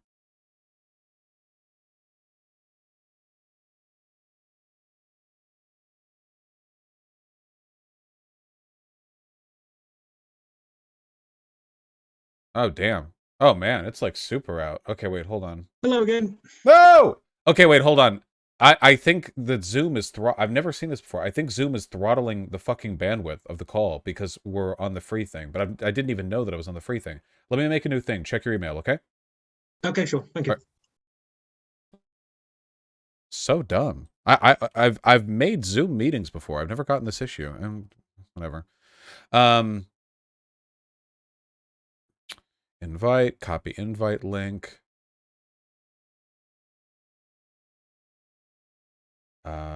Check email, check email, check email. Here we go. Okay. Dumb and gay. Do we get double Vosh?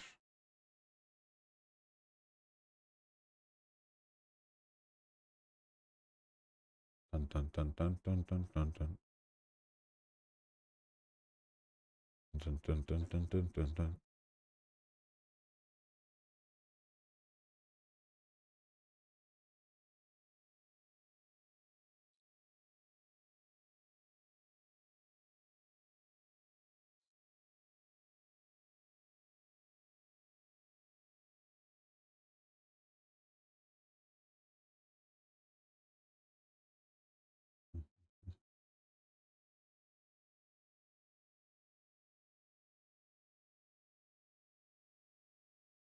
Well, I sent the link, so you know, I'm just waiting.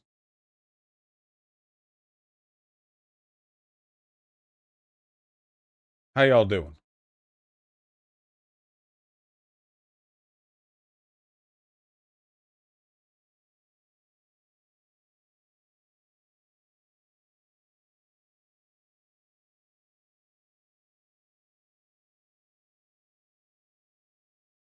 Isn't this the guy you had the nice convo about CRT with a year ago? Yeah.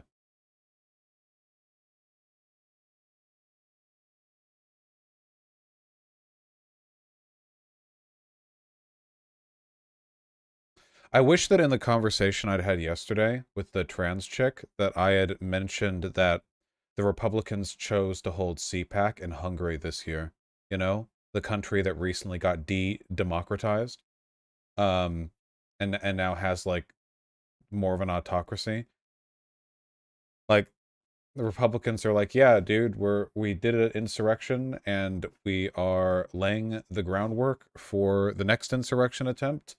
And also we are celebrating our party alongside Viktor Orban. Yeah.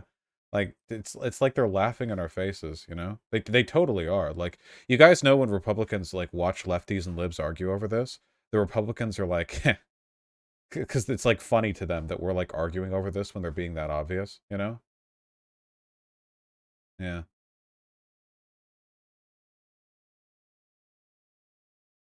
J Dementia, there's like no law that influences what you can do with your party. Parties aren't like a function of the Constitution.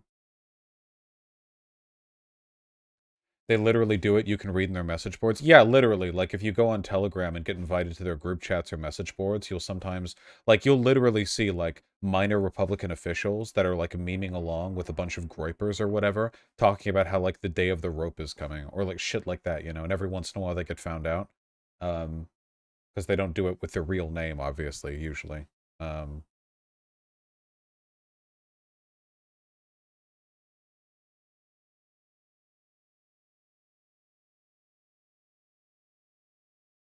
The DNC and GOP are private orgs, right? Yeah. I wonder what's taking him so long with the return. I just sent him an email.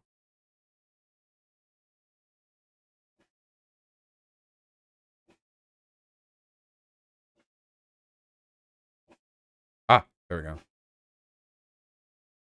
Wrong name again.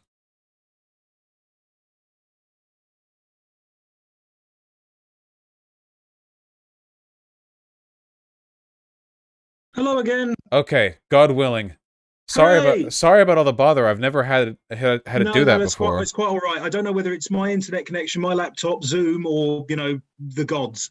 If you Well, could change my name again, there we yeah, go. there you go. Thanks. We'll Brilliant. blame God. So anyway, the last bit I got it's the warm water bottles, and then it was Yeah. increased risk of sexual violence against them as a product of them not being recognized as their preferred gender. That was what the last thing that I heard from you. Yes. Okay. No. So, well, actually, I mean, because I can't, I'm going to have to go back on this one because I can't remember how I ended that point. Right. Sorry Let's about go that. back. One of the things. No. No. No. What? No. It's not your fault. One of the things that I've noticed in this conversation when you discuss this issue is that because you think of woman as a gender role and I don't, I think of woman as a sexual category.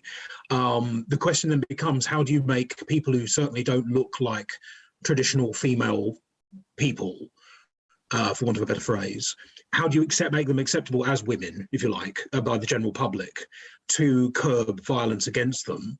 And given the fact that because most people don't consider woman to be a gender role, they think of it as a sexual category. There's also another issue.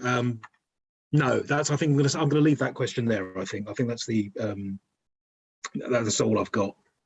Well, I'm it's struggling to recover my train of thought, and it's oh not right, helpful. we'll get back on track. I mean, Mm. it's a social prescription thing, right? You know, it's generally just a function of people being more accepting of the arbitrarity of these categories. Of course, we're not progressive for doing so in a total sense, because there are societies that have been doing this for thousands of years with more success than we've managed to here, accepting variance in people's preferred gender roles and presentations.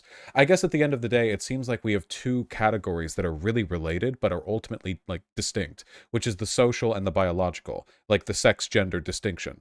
And it just feels like when we refer to people like as a woman or a man, considering the fact that we do this to inanimate objects, we do this to robots, to machines, to AI, we'll do this to fantasy races, we'll do this to concepts. It seems like when we talk about whether something is a man or a woman, a he or a she, we're usually kind of talking about social roles and social ascriptions, unless we're under the impression that like robots with women's voices like Shodan have wombs somewhere inside them.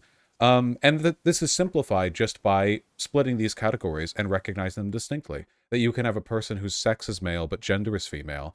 Though even that's a bit of a simplification, honestly, because once trans women start taking hormones, they're certainly not sexed male. At least it's not that Well, simple. I wanted to ask about that actually, if I can just pick up on that, because I Yeah. think that one of the things that I've noticed in the debate, not necessarily with you, of course, but in the wider conversation, is this confusion between male and masculine and female and feminine.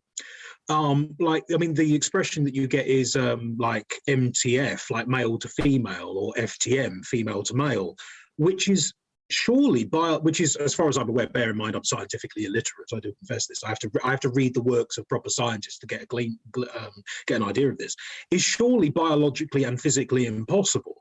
I mean, you can't change your biological sex, but you can think that you are more that you should belong to another category. I'm not sure I understand this confusion, if I'm being brutally honest. Yeah. Sorry. No, please pick it up. Well, you can change your biological sex. All like biological sex, and I'm being simplistic here, of course, because I'm not a biologist, but is basically just a product of our cells being responsive to different signals given by hormone washes, which are indicated by our chromosomes. So this is what accounts for most chromosomal abnormalities, and also why there's a huge difference in sexual expression between even within cis men and cis women, right? Like, so some cis men are small and weak and soft, and some cis men are quite large and strong. And a lot of Yeah. that just has to do with the receptiveness of the cells. You're given a big hormone bath when you're in the womb that determines what genitalia you form, because the penis and the vagina are made of the same basic tissue, and it just determines which shape it's going to take based on the hormones that are washed with. And then in puberty, you get the second hormone wash.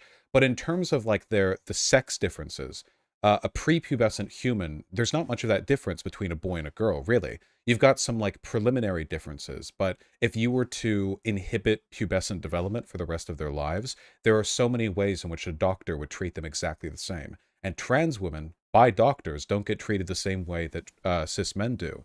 They don't have the same risk for prostate cancer. They do have the same risk as breast cancer as cis women, at least in the same ballpark. They have different responses to heart pressure, blood pressure issues, what's not heart sickness. What is it called? The Angina, heart disease. Right, yeah, heart disease. Yeah, there you go. Yeah. Just the general, right. All of these things, all of these conditions start to align far more with the female representation of these issues than the male, because the thing that changes the way your body is receptive to these potential conditions is largely determined by the availability of hormones, which regulates the function of so many of these organs and functions. And when you look at it that way, I don't think that a trans woman with the technology we have presently can turn into a cis woman, in a biological sense, but they are certainly not cis men. If they've undergone, enough hormone therapy, the differences in their body are medically significant. In a way, a kind of intersex, really, a sort of medically induced intersexuality, which, whatever you want to make of that, sex is something we have the power to change, at least in part. And while I don't think that relates that much to the gender argument, because I do think they're fairly distinct, the social roles as opposed to the body construction itself, I do think it's nice that we have the freedom to change our bodies in that way.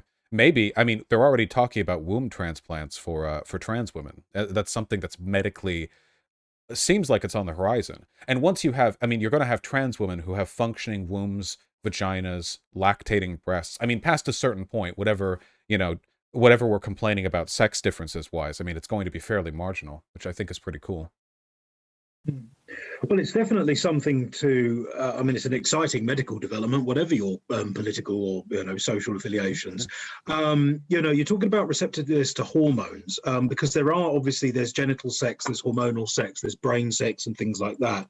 I remember there was a conversation with Lord Robert Winston, who is Britain's fertility expert. If you want to make a baby, he's the guy you consult, and he consults various medical authorities, and he's come out on record in public on national television saying that you cannot change your sex. So while it might be possible if you artificially imbibe, no, wrong word, inject hormones that will facilitate physical changes, it's not the same thing as producing those hormones naturally. HRT is a correction or a conscious adjustment of what is naturally occurring. You mentioned something, and that's something I wanted to pick up on, is like, you talk about the availability of hormones, fair enough, we'll accept that. Is there not a social distinction to be made, though, between the natural availability and the artificial availability of those hormones? Would the fact that someone chose to go through that process not have profound social ramifications? Don't these distinctions mean that they don't quite fit the original category? If they don't, fair enough, but I'm just floating that as a genuine question. Also, something else you mentioned about talking about womb transplants. It's more than a womb, though, isn't it? I mean, you need a wider pelvis, you need a whole, you need an abdominal wall, you need. It's not just lactating breasts, but also you need all sorts of bits and pieces. It's not just the uterus that's responsible for a successful pregnancy and birth. So while it's an exciting idea on the horizon, I'm not entirely sure that, I don't think we'll live to see such a thing, put it that way. But that's purely an uninformed opinion. Feel free to tear apart what I've just said, because I'm rambling at this point as well. And I'm. No, not at all. Well, HRT does widen the pelvis, as I understand, so that one's covered. I know you'd need the what are they called? The fallopian tubes and the ovums as well. Absolutely. A whole bit of machinery in there. Well, I'm no medical expert. I'm sure that there's I'm sure they're working on it. How quickly it'll be brought about is something that remains to be seen. I don't know what the science says about brain sex. I know that hormones affect emotional states. Of course, trans women turn into big crybabies when they take hormones, for the same reason, I guess, that cis women tend to be crybabies. I get that's just what estrogen does to you. What are you going to do? So it's true. Whatever. I must admit, I had a conversation with sorry to interrupt, but I had a conversation with a trans man, because I asked him about this. I said, look, I don't know. I'm technically part of the LGBT community, right? But I can explain the LGB bit, because I've spoken a bit about it. I don't know nothing about the T. And I'll always remember his phrase when he started taking testosterone, when he was on the T, as he put it. His libido shot through the roof, and he said, if it moved, I wanted it. And so he actually gained a greater understanding for the biological male sex drive because of it. So yeah, it does. Obviously, your brain is swimming in a different soup at that point, and so it does affect your body in that way. Sorry, I've interrupted. No, not at all. Well, at the end of the day, the chromosomes are just the chromosomes are the blueprint that determines the hormone washes that you experience, but the hormone washes are what determine what you turn out to be, which is why there are examples of men and women who are cisgender who don't have the hormone or the chromosomes you would expect, but they do end up getting the hormones that you would expect. So you'll have like a complete mismatch, perceptively between their chromosomes and how their bodies actually develop, which is always interesting. I do agree with what you said about there being a meaningful difference between the natural production of hormones as opposed to the artificial injection of hormones. And I think, for what it's worth, nobody is really arguing that trans women should be treated the same as cis women insofar as the abolition of the distinction between trans and cis, only that they be included in the woman category. Now, this probably depends on the trans woman individually, but from what I've seen mostly, I think a lot of trans women are really quite proud to be trans women. Or at the very least, they're very open and accepting of the differences between themselves and cis women. They just want to be treated as women, and I know it's not the same as like a racial distinction, but I am reminded, or I can use a class distinction, I suppose, to mix it up. I'm just reminded of, the different ideas of what it means to be a woman in the upper and lower classes in, say, 19th century English culture, right? A lower class woman would still be proud of who she is. She would still want to be included in the category of, being a woman in a a social sense, you know, not just like a biological female, but a woman, you know, in the way that you're recognized as a kind of, you know, it's a sort of an actualized member of your group. And and I think it's okay to be proud of those distinctions as long as you're still given the respect of being put in the broader category. And that's I think what most would hope for, you know. Maybe there are differences, sure, but we all have differences, you know. Yeah. Well, actually, I wanted to talk. I wanted to talk about this because you mentioned this earlier in the conversation. Actually, but I'll pick up on it now. The fact that what you were saying about when women get together, and especially feminist women get together and talk about women's issues, a lot of what they discuss is not so much being a woman, you know, talking about their periods and things, but how they're treated as women by society. And I want to sort of pick up on that because I'm convinced that a lot of feminist writing, because I've read, as far as I'm aware, all the major feminist texts printed in English in the last 100 years. And that might be nonsense, of course. I'm sure there are people in the chat who can come up with books I've never heard of. But I've read a lot of it. And it seems to me that they're treated differently by society because they're biologically female. And that's why this is why self-identification has always really troubled me. Because I think you can identify in theory as anything. If there's no hard and fast material definition attached to these words, because we're not talking, women are not an abstract. It's not like faith, mercy, justice, or democracy, which are entirely imaginary. We made them up. We're talking about something that exists in the material realm. If there's not a fixed material definition for this word, it kind of makes the word nonsensical. It kind of makes the word useless in conversation. You know, women have been mistreated because they menstruate. They have been treated differently because they tend to be physically weaker than men in their weight class, for example. I mean, that's, you know, I know there are, of course, exceptions to that, but, you know, most men my weight are stronger than most women of my weight category. I think we can say that safely without offending too many sensibilities.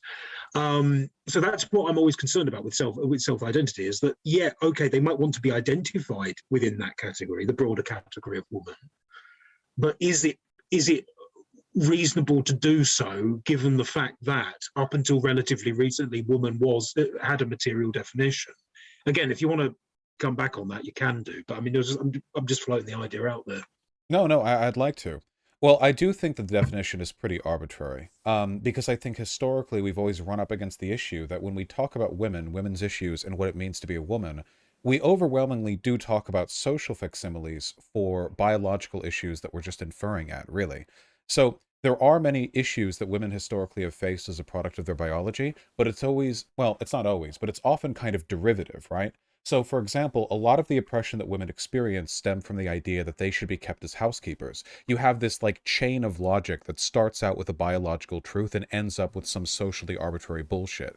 Because it begins with women are the ones who give birth to children, therefore it makes sense that women should be the ones to raise children, therefore it makes sense that women should stay at home while men work, therefore it makes sense that because they're not the ones who need to work, they don't need to be educated. Therefore, it makes sense that because they don't need to be educated, they probably should be weighing in on issues with the same degree of seriousness as men. And now you're like links down the chain, and it started biologically sound, but now you're at something that's totally fucking made up, like completely arbitrary. So, and I think that a lot of feminist writers have talked about that, because when you talk about like freeing the woman from the household, you are talking about a kind of downstream biological reality. But you can see similar things with the treatment of homosexual men, where the predisposition towards homosexuality is probably, I mean, it's a biological thing, you know, at least to a great extent. But the treatment that gay men have experienced and the oppression they've experienced is entirely social, but they've made justifications, right? And they still do today.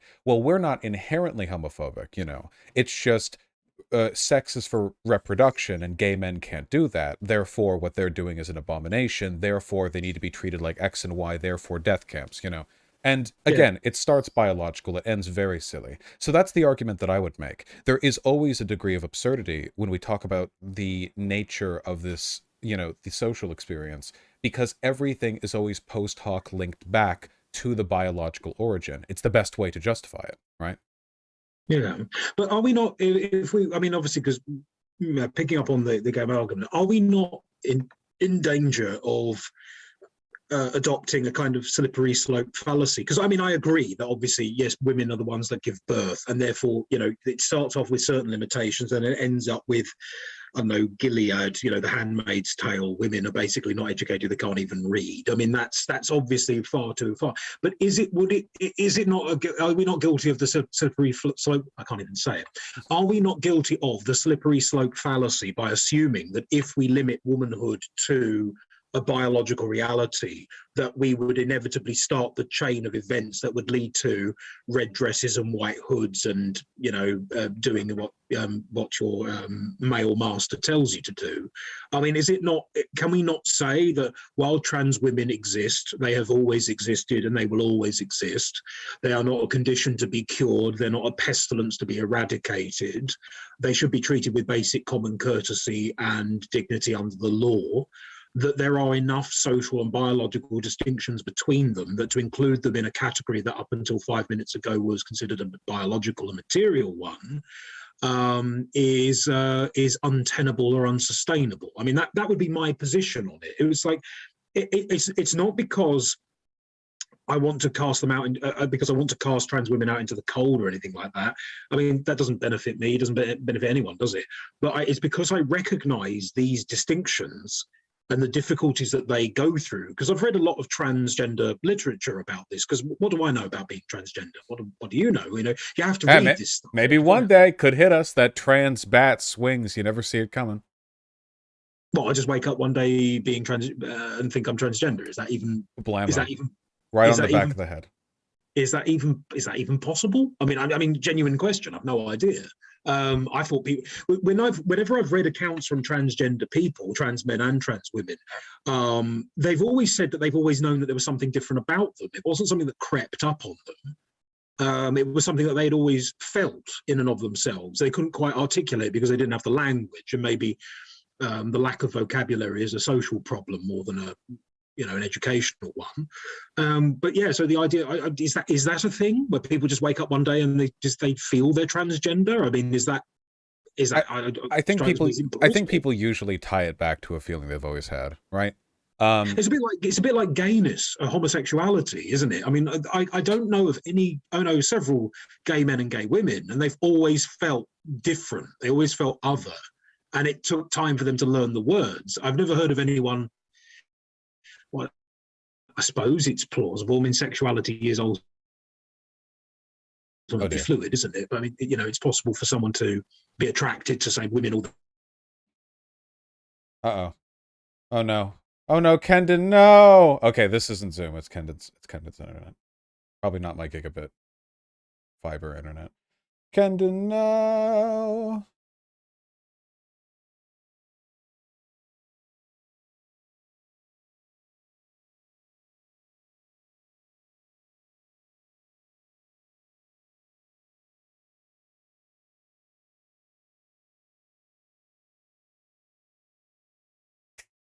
Deities.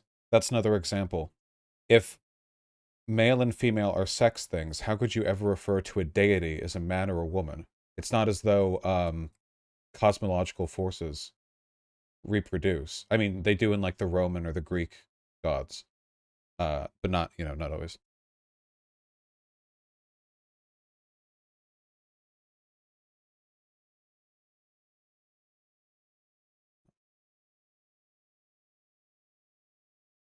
Hello. Again. Okay, sorry. Yeah, just okay. The last thing you said, you were saying. Sorry, could you change my name again? Sorry. Yes, of course. You were being hit with the gay bat, I believe. Yeah, somebody hit by the gay bat. No, it was no, because I mean, I know that there are some people who say that they've experienced they've been heterosexual all their lives and then they fall into a homosexual affair or whatever, and then they go back to heterosexuality again. So that's certainly plausible. But surely sexuality and gender identity, even within leftist circles, are two radically different things. I mean, they're not even vaguely related, are they? I mean, the idea that you can wake up one day feeling transgender, I mean, that's a new one on me. I must admit, I've not read anything on that. I think I was being a little facetious, but I think generally it's a product of inadequate social exposure, where people, as you've said, will feel weird, for a good portion of their life. And then once they have like a realization or the language to, but a lot of people, at least from what I've seen from trans people, a lot of them will kind of beat themselves up over having taken so long. Like they'll go like, oh yeah, so 4 years ago when I fell asleep crying because I wasn't a woman, like, oh, that meant something. Like, yeah, no shit, dumbass. So I don't know. I think a lot of people fight off the realization because it entails a lot of social it entails a lot of social difficulty down the line. Um, Yeah. I wanted to respond to the earlier thing you said with like the route that this could all take, um, because I'm a gender revelation because we have two categories here, and everyone acknowledges these two categories. It's really just what they attach the term woman to, gender and sex. Because obviously, when we talk about gender roles, well, gender roles are different in India than they are here in America, but biologically, females are the same here and there. So obviously, like we're talking about a fair degree of social, play on top of the biology, and then you have the sex stuff, which it's its own category. And there are basically two directions that you can take. You can take one in which the idea of a woman or a man is entirely like a biologically prescriptivist thing. There are issues with that outcome. First of all, I do think this attitude is very unpermissive towards gender nonconformity in any type, including like trans people, and I think that it does tend to be a justification from a normative sense towards violence against them, because you are kind of sort of leading into the naturalist fallacy of like, well, because humans were built this way, that's what we ought to be. Additionally, there are inconsistencies. For instance, there is enough sex variation, even with like cisgender people, that these categories overlap, and you have sex expression in cis men, which is like basically on par with sex expression in some cis women in a bunch of categories. And then you have chromosomal abnormalities and hormone washes that don't align with the chromosomes, and it's like, well, even with the biologically prescriptivist attitude, and given the fact that, you know, trans people, when they medically transition, do align more with the sex that they're, transitioning towards, there's a lot of variance there. And we also have the issue of like everything that I mentioned when it comes to like the social use of gender. The fact that we gender boats, items, objects, the fact that we'll gender AI, robots, fantasy concepts, deities that don't have reproductive systems. These are all things that like we're clearly not referring to biology here, right? When we read fantasy novels and there's like a female goddess who was born of the lake, like this thing doesn't have a fucking womb. It's born of the lake. No, again. Uh-oh, hello? Uh-oh, no! Oh dear. Not again. Just use Discord or TeamSpeak. I don't. This isn't a Zoom issue. Guys, this is an internet issue. I don't know why you think that the bandwidth would suddenly work if it was a different streaming program. In fact, I think that Discord tends to be a lot heavier with the resource use than Zoom does, doesn't it? Because Discord has to handle other stuff, and Zoom is just the one call.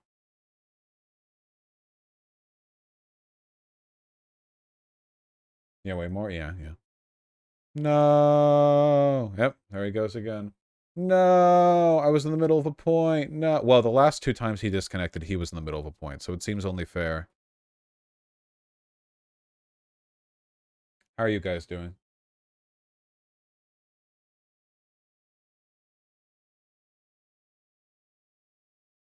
Yeah, the point that I'm trying to get at here, because it's like a good faith convo, the point that I'm trying to get at here is that like there are tons of inconsistencies if you take a biologically prescriptivist attitude, and that like that's not the attitude we've taken historically. I don't think that's what we've done. You know what I mean? Like I think it's like a totally arbitrary vibe check. Like, yeah, most of the time we gender people historically based on their sex, but like then we'll also refer to ideas and concepts as a gender, even though it has nothing to do with the sex female. Like, you know, so yeah, yeah, I don't know.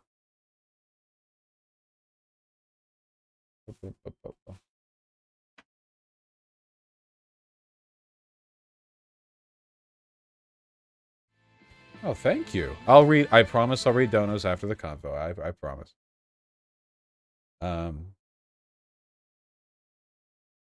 yeah, yeah, we didn't know much about biology back in the day. Of course, I mean, they still knew the difference between a dick and a pussy, but whatever. I think another good example is the fact that if you go back to Rome, like the whole sexuality thing, homosexuals weren't people who had sex with men, they were people who bottomed. So like tops got away scot-free and the bottoms were persecuted, even though biologically a top and a bottom, as much as it may not seem that way, are the same. You know, they're the same sex, a top and a bottom male, you know. But yeah, yeah, but like all the attacks that the bottom would get were like rooted in the idea of them being like the woman, like they take the woman's role during sex or whatever. But this is like totally arbitrary bullshit, right? You know?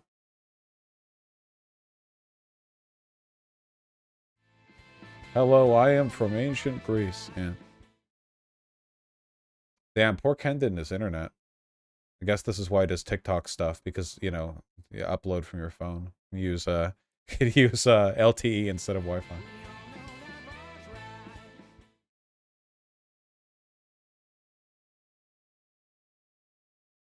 Should we get into Zeus's identity? Oh, like, yeah, like what about what about like Norse gods, right? Like what about Loki? Like Loki could shapeshift. Loki was as capable of being biologically female as he was male. We only call him Loki because that's literally socially what he identified. Like that's just like the social prescription. Biologically he could be anything, right? We gender shapeshifters in media, right? Like if a shapeshifter, if it like a shapeshifter is even if a shapeshifter can't give birth, right? Don't we? Like if a shapeshifter can take a human form but can't like replicate all of our physical functions like birth, you would still look at them and go like, "Oh yeah, what about the fucking gems from Steven Universe, right? Like they're literally just rocks. It's just like a coincidence that their forms are like feminine by our standard, but like there's no there's no biology. They're a rock, you know, that projects like a force field around it, you know? Canonically they're agender. Well, I think they're women. They're asex, right? They're sexless, you know? Um Also a horse. Yeah, Loki was also a horse, a female horse at that. Um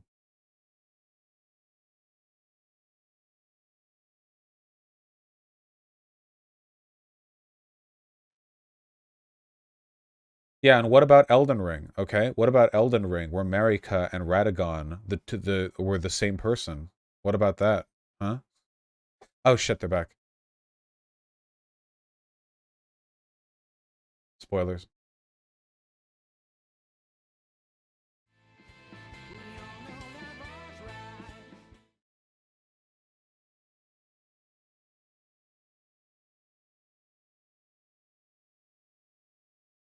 This meeting will end in 10 minutes. Oh my god. Save me from the dark. Wake me up inside. Wake me up inside. Hello?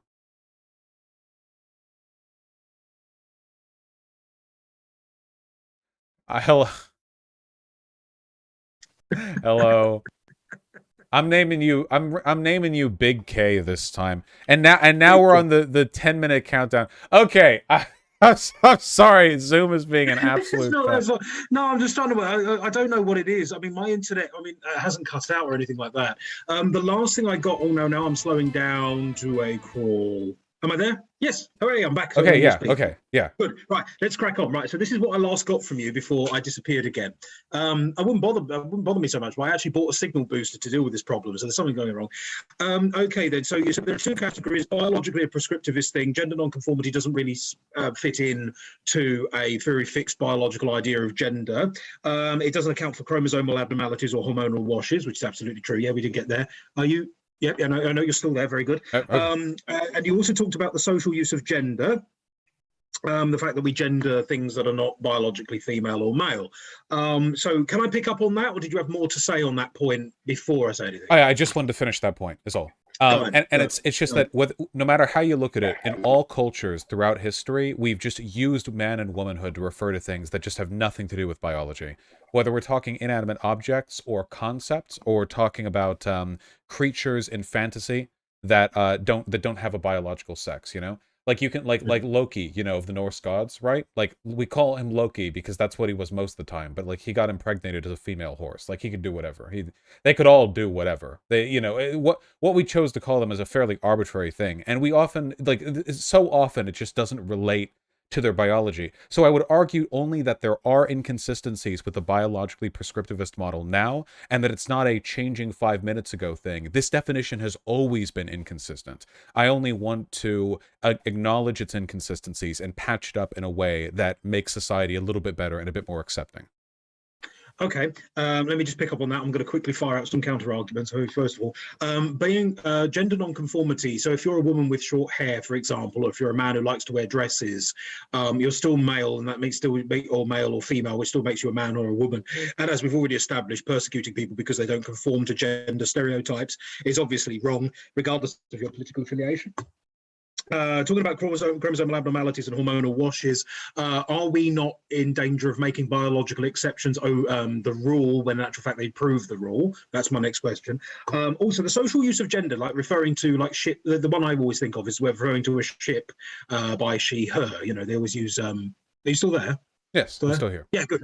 Very good. No, every time you go still, I'm just worried that. Oh yeah, okay. I'll do a little bounce. Just do that or something. There we go, like a fighting game character. The social use of gender for like inanimate objects and things, is that not really a confusion of like a literal with figurative use of gender? I mean, I don't actually think of a ship as a woman, but we still refer to ships as she and her and things like that. You look like one of those starting characters in Tekken. Yeah, I'm keeping up. This is how they keep the blood pumping. So yeah, so I mean, are we not in danger of conflating like the literal use of gender and gendered pronouns with the figurative use of gendered pronouns? That would be my only comeback on that point. Yeah, I think that's valid when we're talking about stuff like ships, but I don't think so when we're talking about stuff like concepts, fantasy creatures, sci-fi creatures, or divinity. You know, I mean, God is a he in the Christian canon, after all, and that certainly has nothing to do with him having cock and balls.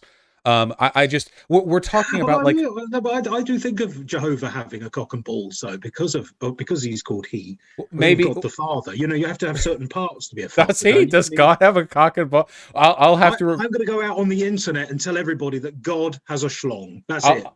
I'll review my Christian canon. It seems like when we think of woman, there's just this huge blanket of like terms and categories that we apply all over the place. Like we're so willing to call like an AI or a robot in literature a woman, like as a woman, not just like she, her as an abstract, but like, yeah, oh yeah, it's a woman, like an AI woman, whatever. But like we can't do that when a person has spent like several years transitioning and is physically indistinguishable from a cisgender woman and sounds like them and talks like them and gets treated the same. And it's like, well, not that, you know. And it's like, it seems like we're very progressive when it comes to our acceptance of these categories in abstract forms, but then we're not when it comes back to the acceptance of groups that are historically marginalized. Like we're very theoretically flexible with these terms, and then in practice not so. And there's so much arbitrarity with how these terms get posed anyway. I just don't think that a biologically prescriptivist attitude towards gender is the historically correct one. I don't think there's a correct one historically. I think it's been totally inconsistent, you know?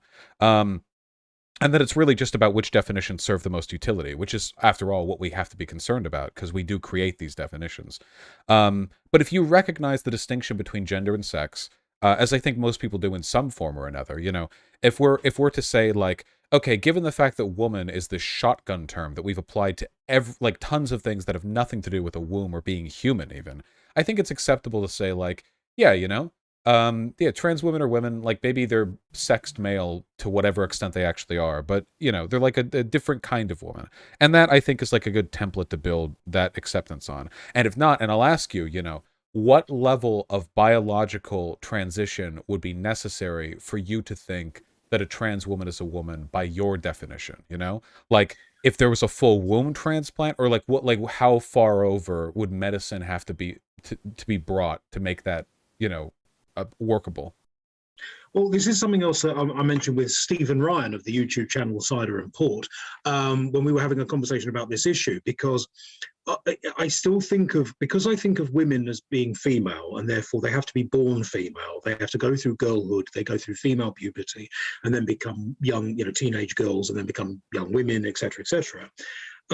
There's having a male person with a male body with female parts installed is still a radically different social experience from having been born and raised as a woman with all the social expectations heaped upon it. Because I'm not ignorant to the fact that society puts different puts different emphasis on, it guides women, girls differently, and therefore a lot of so-called women's behaviour is socially prescriptive. That I would concede. I suppose it's because I recognise that it's something that you're born, you're born female, you're raised with certain social expectations, and that it's your duty as a member of society to sort of conform to those expectations. I'm not sure what my limit would be. Like if you did have like your hips redone and you had a uterus and an abdominal wall and things like that. I'm not sure. Are you still there? Yes. Yeah. Oh, good. So sorry, no worries. I know. I totally get it. Very good at sitting still. It's quite enviable, actually. No. Yeah. So I'm not sure what my level would be. I think it's because they weren't born with all the parts and they're making that transition. I think that's why I hesitate to answer that question. Because let's face it, most women are born female, and therefore go through all the biological changes and the socialization, and they might, they experience the world differently, and trans women do too. But I'm not sure that their experiences align enough, even if they were to make profound physical changes, for them to fall into the category of woman if we were to keep to the biological definition. Maybe that's just a failure of imagination on my part. I would concede that point, but I'm not sure what my cutoff would be. But it seems we're rotating a bit between different categories of definition, right? Because in terms of experiences, women are going to have wildly different experiences no matter what, even if they're all cis, just due to race, class, and lived experience differences. But if we're talking about like biology, I don't really know if there is like a male body with female parts, right? Our bodies are what they are because of the hormone washes we subject ourselves to. But trans women, when they take HRT, do get the female hormone washes. Eventually, after a long enough period of time, a trans woman isn't like a male body that's experienced the hormone washes. It's more of a female body that has some differences that are more in line with the biological presentation of a man. Like it'd be, oh, you're a bit taller than normal, or your bone density is different than normal. And I don't know what the difference is functionally from a trans woman who takes longer to grow into some of the physical features of biological femalehood than, say, for example, a cis woman who has a delayed puberty and doesn't achieve those characteristics for quite a while as a product of just internal processes. And I'm also realizing now that Zoom is about to cut out. I have to send you a new thing. I think we have like 2 seconds. I know. Oh, wow. I really called that one. That wasn't me that closed it. It just closed itself. I cut that one a little tight right there. Woo! Yeah, it just shuts off. I have never had this issue with Zoom before. I'm not using Zoom again. This is giga-cucked.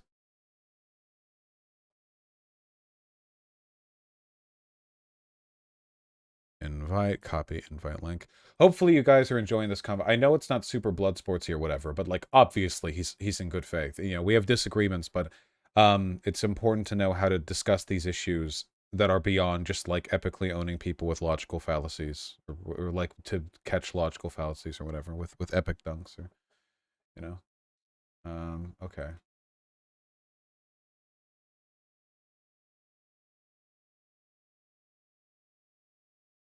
He seems pretty open to trans rights. Yeah, well, Kendon is like the only person that I've talked to when he says like, I don't think trans women are women, but I don't think they should be discriminated against. And I think I believe him when he says that. You know what I mean? Maybe you guys don't. I do. I do genuinely believe that. Now, that doesn't mean there's no harm to his beliefs. I still think that there is. I just mean I believe him when he says that,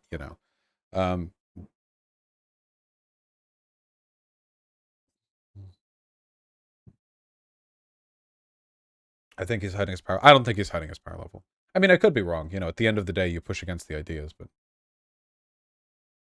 Vashi makes 6 figures by the Zoom thingy. Listen, just because I make 6 figures doesn't mean I want to spend $20 a month on something that Discord does just as well for free.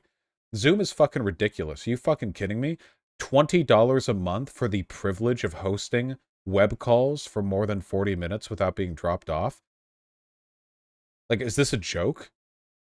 Like, this is something that, like, everything else can do for free, and they want $20? Vosh Zoom can host 300 plus people. I don't need 300 plus people.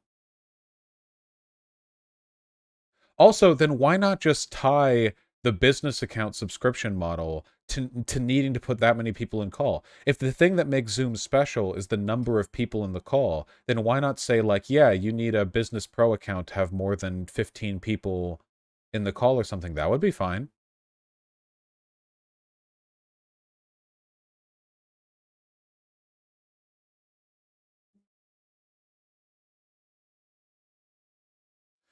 Yeah, it's a part of corporate culture. Yeah, like everyone uses the overpriced apps because they get told to. Corporate says everyone has to get like the Zoom thing so everyone can do it. And then, yeah. Is there a reason you're not using Discord? We're talking to a boomer. By which I mean a Gen Xer who's slightly older than me. Another Gen Xer who is older than I am.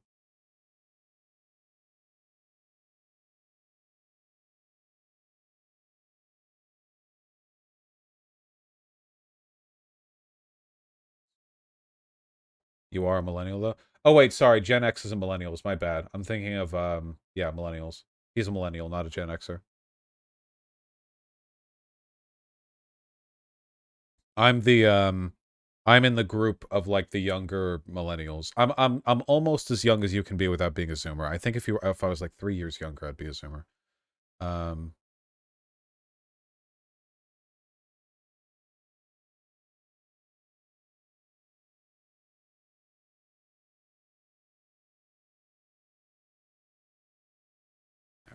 Hello again. Hello.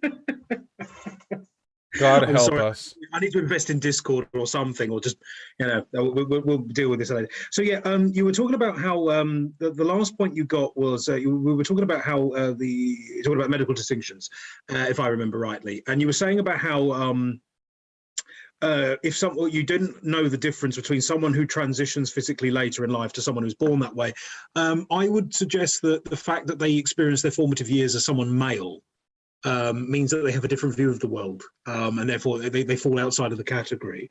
But But that's there's a also social distinction. Oh, sorry, I didn't mean to interrupt. That was impulsive. no. That's fair enough. I'm just talking shit. I mean, there's always that possibility.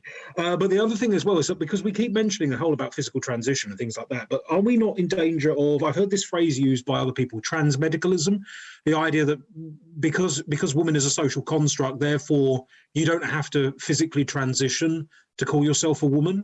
I mean, we've talked a lot about hormones, we've talked a lot about brain sex, we've talked a lot about genital sex, but there are plenty of trans activists that I've encountered on the interwebs who would suggest that you don't actually need to physically transition at all, that you can simply dress a certain way or, adopt suitable pronouns, and then that's enough. I mean, is there, as someone who's completely ignorant of the minutiae of these arguments, is this a fair point to make? Is it a fair question to ask? I mean, what's going on there? No, I completely agree with that. Yeah, I don't think that medical transition is necessary in any way. I'm only pointing it out and talking about it because I think that it pokes holes in the sex prescriptivism argument. The idea that, there are these two concrete, distinctive categories in sex just isn't really true, even with cis people. So you add in medical transition, it gets even more muddied. But in terms of the social element, if it is a social element, and I think it is because you just said right there that you think the meaningful difference between somebody who transitions later in life and somebody who's just like late development with puberty, the difference there for you would be that they had different grown like experiences growing up. But you would never say that a cis woman isn't a woman because they got treated as a man by parents who just decided to do so. So it seems like this is a kind of an arbitrary categorization where we're saying that the early life social experiences are prescriptive when we talk about trans people, but descriptive when we talk about cis people. Where cis people can have wildly varied early life experiences with regards to their gender identity, but that's fine because they're all still women or men at the end of the day. But then when trans people have it, then it becomes prescriptive. Well, maybe you're a woman now socially, but you weren't when you were younger, so that's a point against you. For the social argument, I think that it is a purely social phenomena. I think when a person says they're a woman, what they're really saying is like a woman is like a social category that I would like to be treated as part of, and I would like to think of myself and be thought of as part of. And insofar as that's the case, I don't think that any medical transition is necessary. Right. Okay. Well, I would pick up on that and just run with it because there have been cases of people abusing that particular ideological tenet. I'm sure you've probably commented on this in other videos and with other people, but there's been a case of the Scottish Prison Service has had to deal with male sex offenders who identify as trans women falsely. I'm not suggesting that they are trans women, just so they could be transferred into a woman-only space. And there has been hazards born of that. I dare say you've got the internet connection that's probably better than mine. You can probably look this one up, where because they identify as women but don't make any attempt to transition or make any attempt to live as women, they have to be treated as women by the state under Scottish law, have been transferred into a women's only prison. I mean, we segregate the sexes for a reason, and they have abused their newfound freedom, shall we say, of self-identity. Is that not? I mean, we talked about harm earlier, not mainly to trans women, but is it not? Are we not in danger of, if we abandon all categorization,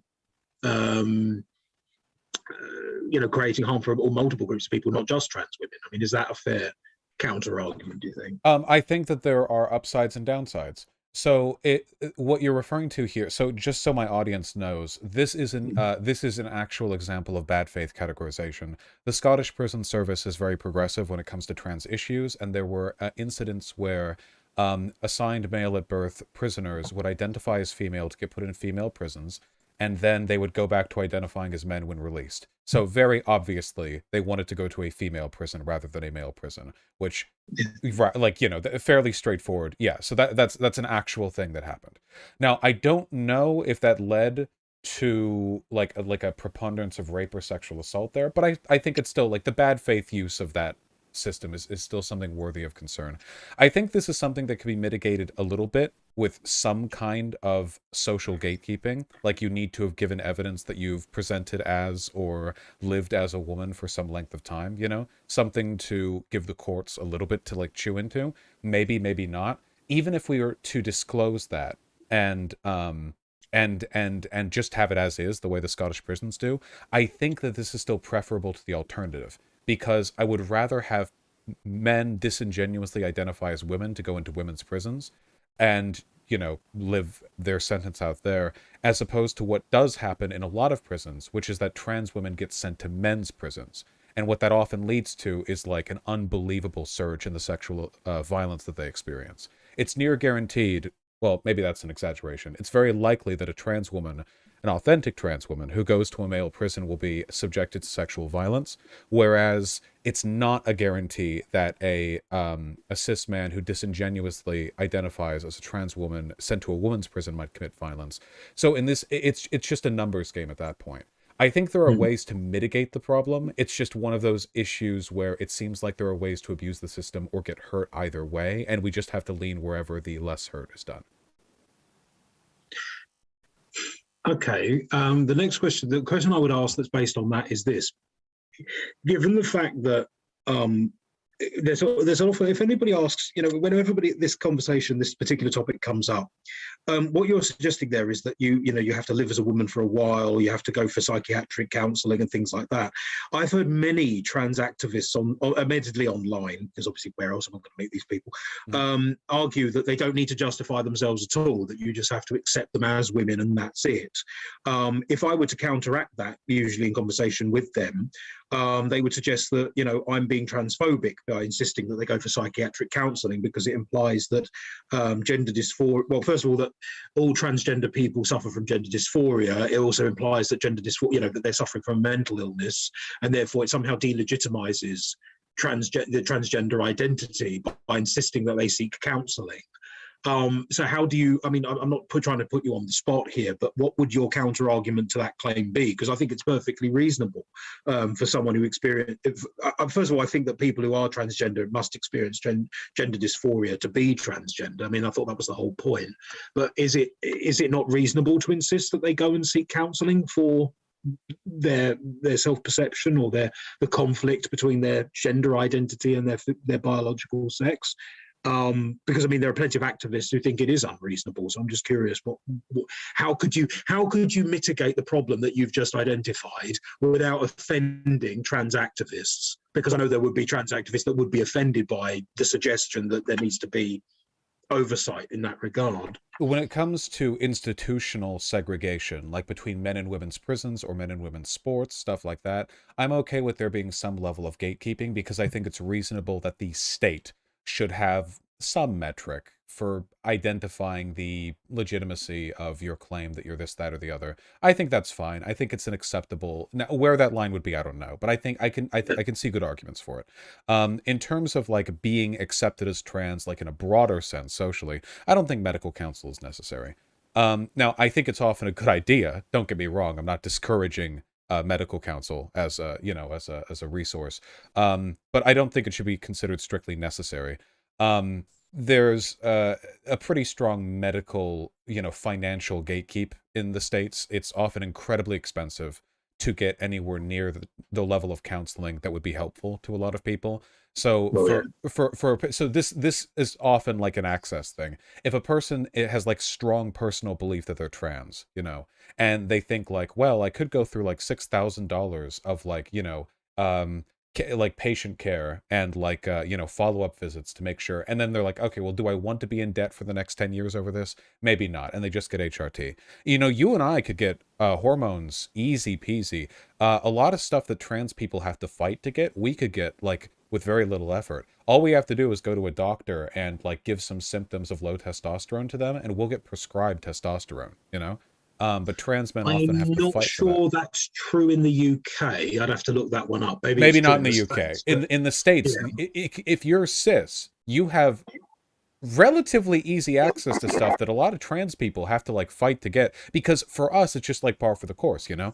They call it facial feminization surgery for trans women, but then when cis women get like their jaw or their nose shaped, it's just like plastic surgery, right? Incel dudes will get their jaw lines flared out and will get like this, that, or the other done, or they'll be made taller. They'll get that knee break surgery that you can get done in Malaysia or something, and that's just that's a thing. Yeah, they break your shin, I think, and they do some magic to extend it. I don't know. It's wild stuff. But ultimately, this is gender affirming care. Women aren't going out there getting their legs broken to look taller. Men are, and they're not doing it so they can be better at like getting stuff off the top shelf. They're doing it so they can pick up chicks. Yeah. Right? Yeah. They're doing it because they want to feel more like a man. This is gender affirming surgery. We all do it. But no, I'm okay. I'm okay with a fair degree of arbitrarity when it comes to like, well, who's considered trans or a woman or a man. I don't place much value in the categories outside of like what a person is saying they want to be treated as, what category they want to be made a part of, and anything that requires sort of institutional supervision. Maybe then you can justify some degree of gatekeeping, but it would depend on what that is. Yeah. Well, no, because there's another thing as well. You talk about if they feel really strongly transgender. The argument for psychiatric counselling would be that it is possible for someone to feel that they are transgender, but they're not actually transgender, which offends a lot of trans activists.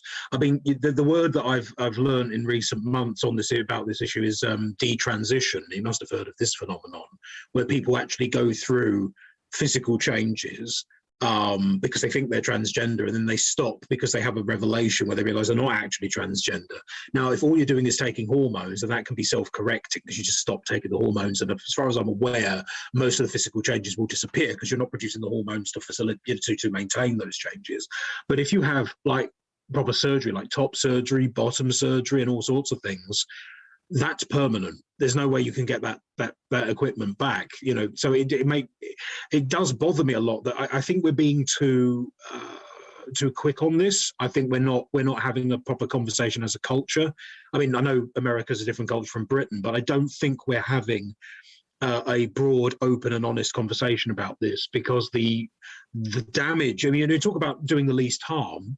We might end up doing harm to people who get sucked into this and not really consider the consequences. That's why I would suggest that counselling would be essential, if only because if they do regret, to make sure that they're not going to regret it later. Maybe is that a valid counterpoint or? Well, I think it's something worth consideration, but what often doesn't get discussed with regards to detransitioners is that the rate of post-surgical regret for gender-related surgeries tends to be lower than the rate of regret for other types of surgeries.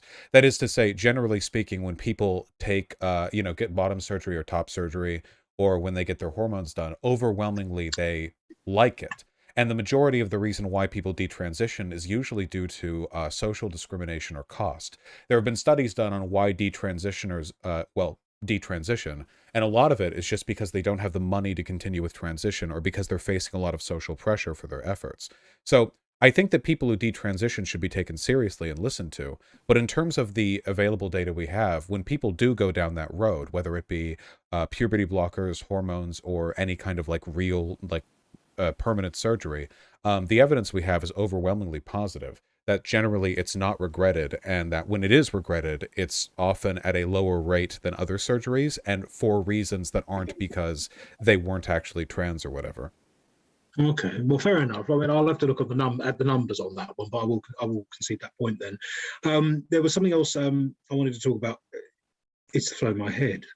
That's brilliant, isn't it? How to fail in a conversation. You just forget what your point was going to be. I've enjoyed the conversation.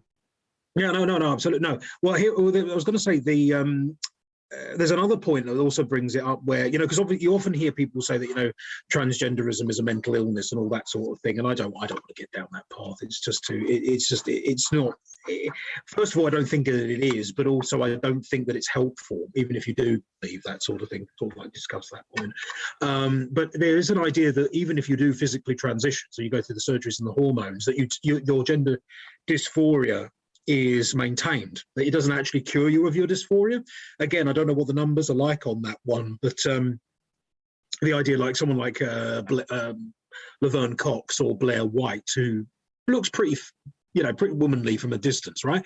Or even up close. People like that could still experience gender dysphoria, even though they go through all the surgeries and the hormones. I don't know. Do you have any point on that? Because I mean, it does bother me a lot that if we're not honest about all the little details, that we might end up doing damage. Because you did say something about how people regret their surgeries afterwards. Is it not possible that they regret their surgeries because the surgeries don't actually fix the problem, which is the gender dysphoria? I mean, I would suggest that's a valid point to raise, even if there isn't much evidence. No, it mitigates it. I don't know if it always fixes it 100% of the time. And this is one of the reasons why I do still recommend counseling for trans people if they feel it, prudent.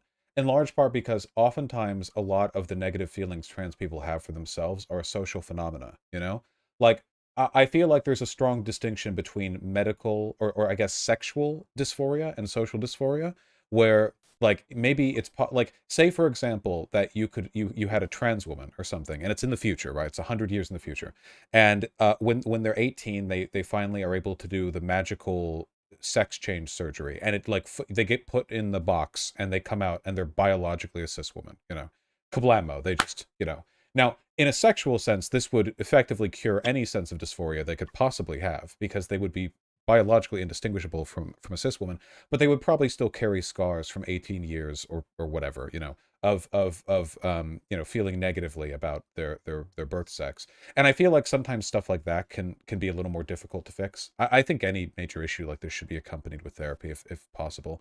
But the evidence we have suggests that transitioning does help tremendously. That overwhelmingly, well Well, across the board. Yeah. I imagine that it does a lot because when you look in the mirror, you see the person you're supposed to be, and that's the idea, isn't it? So, yeah, I imagine it would do. But I mean, this is, excuse me, Steam has popped up for no discernible reason. Fine, No, yeah, no, go away, I Steam. agree. I think it's kind of like a more serious version of how a lot of like cis people feel whenever they have different goals for their body, you know? A lot of people feel really negatively, like suicidally negatively about like if they're too fat or if they don't think they're muscular enough or if they don't think they look the right way or whatever, you know? Hmm. And even if they do some crazy rocky like workout regimen and they end up looking exactly how they want to, what you see in a lot of like bodybuilders or whatever is that they're still really, Oh yeah, really the depression rate among bodybuilders, I didn't realize this was a thing. I mean, I know that obviously they've got body issues. That's why they turn themselves into jacked monsters, right? But I had no idea that the drug addiction, the alcoholism, which is a form of drug addiction, of course, the suicide rate was so horrendous.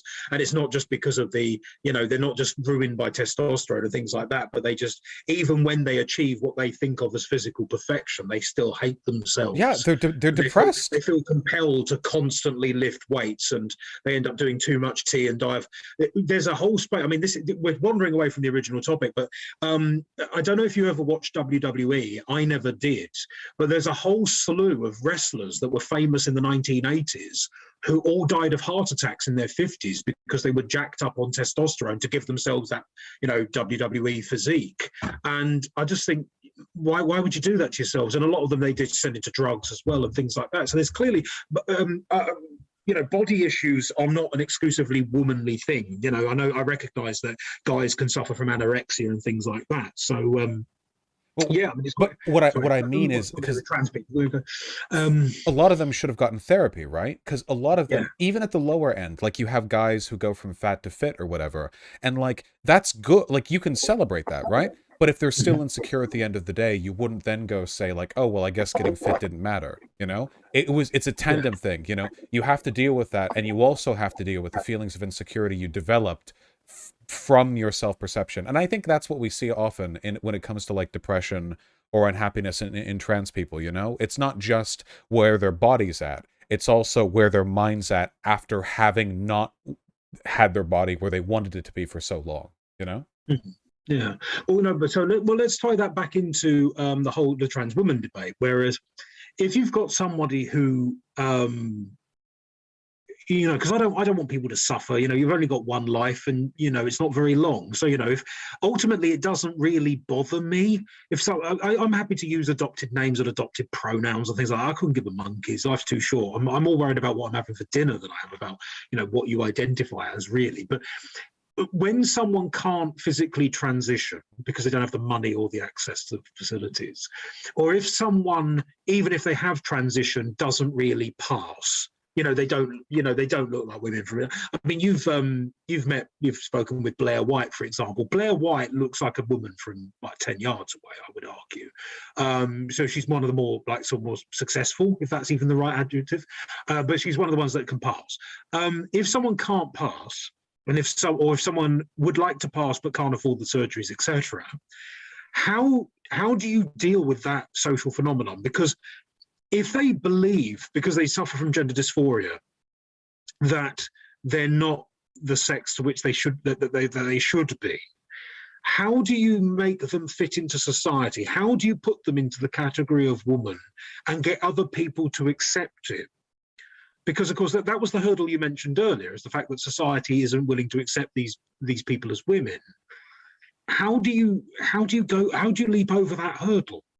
Because I don't think that conversation is really being had. Is the expectation, at least as I perceive it, and I admit that my perception is limited and subjective, is that we're expected to just adopt new ideas, but there's no discussion of it. There's no real cultural change. It's almost like a top-down imposition of a new, well, maybe it's not new, but it's of a belief system, and that's what's causing a lot of backlash against the trans activism and the acceptance of transgender people, I would posit.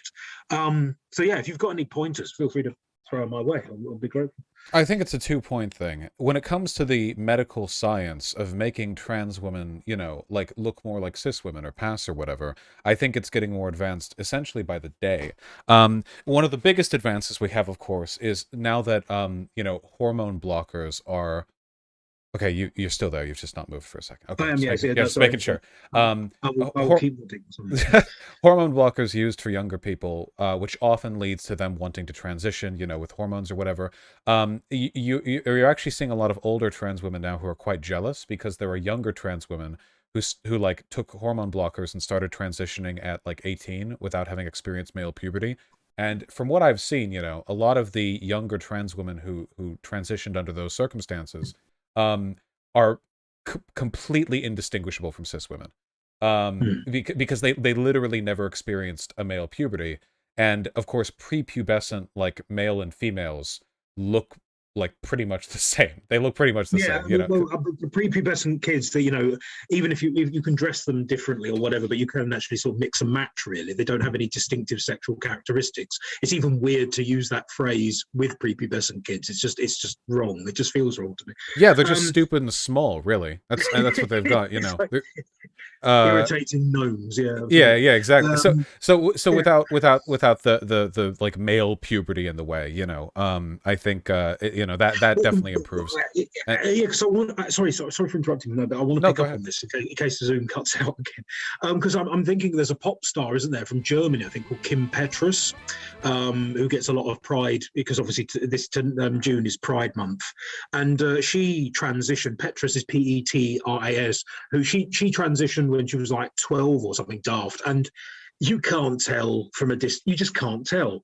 But the problem is that I've also heard it said that if you transition too early and you don't go through male puberty, you don't develop fully functional. Oh, I'm shrugging at how cis-passing the woman you mentioned is. Okay. As I show chat, yeah, because I hadn't heard of her. Oh, okay, fair enough. No, but if you don't develop adult male genitalia and you want to have bottom surgery, they actually tell you that you can't do it because you don't have enough. There isn't enough meat downstairs for them to create a vagina and a vaginal opening. So this is another aspect. This is where the transgender argument gets a bit complicated because medicalizing children, asking them to go on hormone blockers, delaying or cancelling male puberty might actually do more harm, because if you want to stop the feeling of gender dysphoria, if you get at it too early, there's a danger that if they want bottom surgery later, they can't have it, and that would actually exacerbate the existing problem. Is that not a reasonable argument or counterpoint to make? Because this is another thing as well, because it always goes back to kids, isn't it? The medical, trans kids always comes up in this debate, but it ends up degenerating into a shouting match. So I can never really get to the bottom of the mystery, if you see what I mean. It's a potential concern, yeah, because the material, like it's less material to work with for the bottom surgery or whatever. I think normally when this is talked about, the usual medical prescription is to take puberty blockers a little bit later into puberty, so that you have enough, essentially stuff to work with for later medical intervention. I think it's not always an issue. It's sometimes an issue. It really comes down to, I guess, where like the medical practice lies, like what sort of doctors decide tends to lead to the best outcomes. I would say though, and I'm totally making this up on the fly, but from what I've experienced and who I've talked to, I have the feeling that if you talk to a lot of trans women and you had to ask them like, okay, would you rather be physically indistinguishable from a cis woman, but live with a penis, or take a coin flip on whether you'll be able to pass as a cis woman, but potentially be able to get bottom surgery? I feel like a lot of them would go for the former, because a lot of them, I think, are far more interested in how they look when they look in the mirror and how they're treated when they talk to others than like the actual experience of getting railed in the pussy, which is still an option, right? Well, no. Again, I'm making this up. I don't have any data, but I think because it's different priorities there. I think, and if you want to get railed, everyone has an ass, so that's always an option. Yes, well, I mean, without dwelling too much on medical matters, I can imagine that being railed in the ass and being railed in the pussy, not the same experience at all. No, probably not exactly the same. Although I have no point. I mean, I can't reasonably compare, so maybe I'm unfair. Maybe I'm unfair to make this point.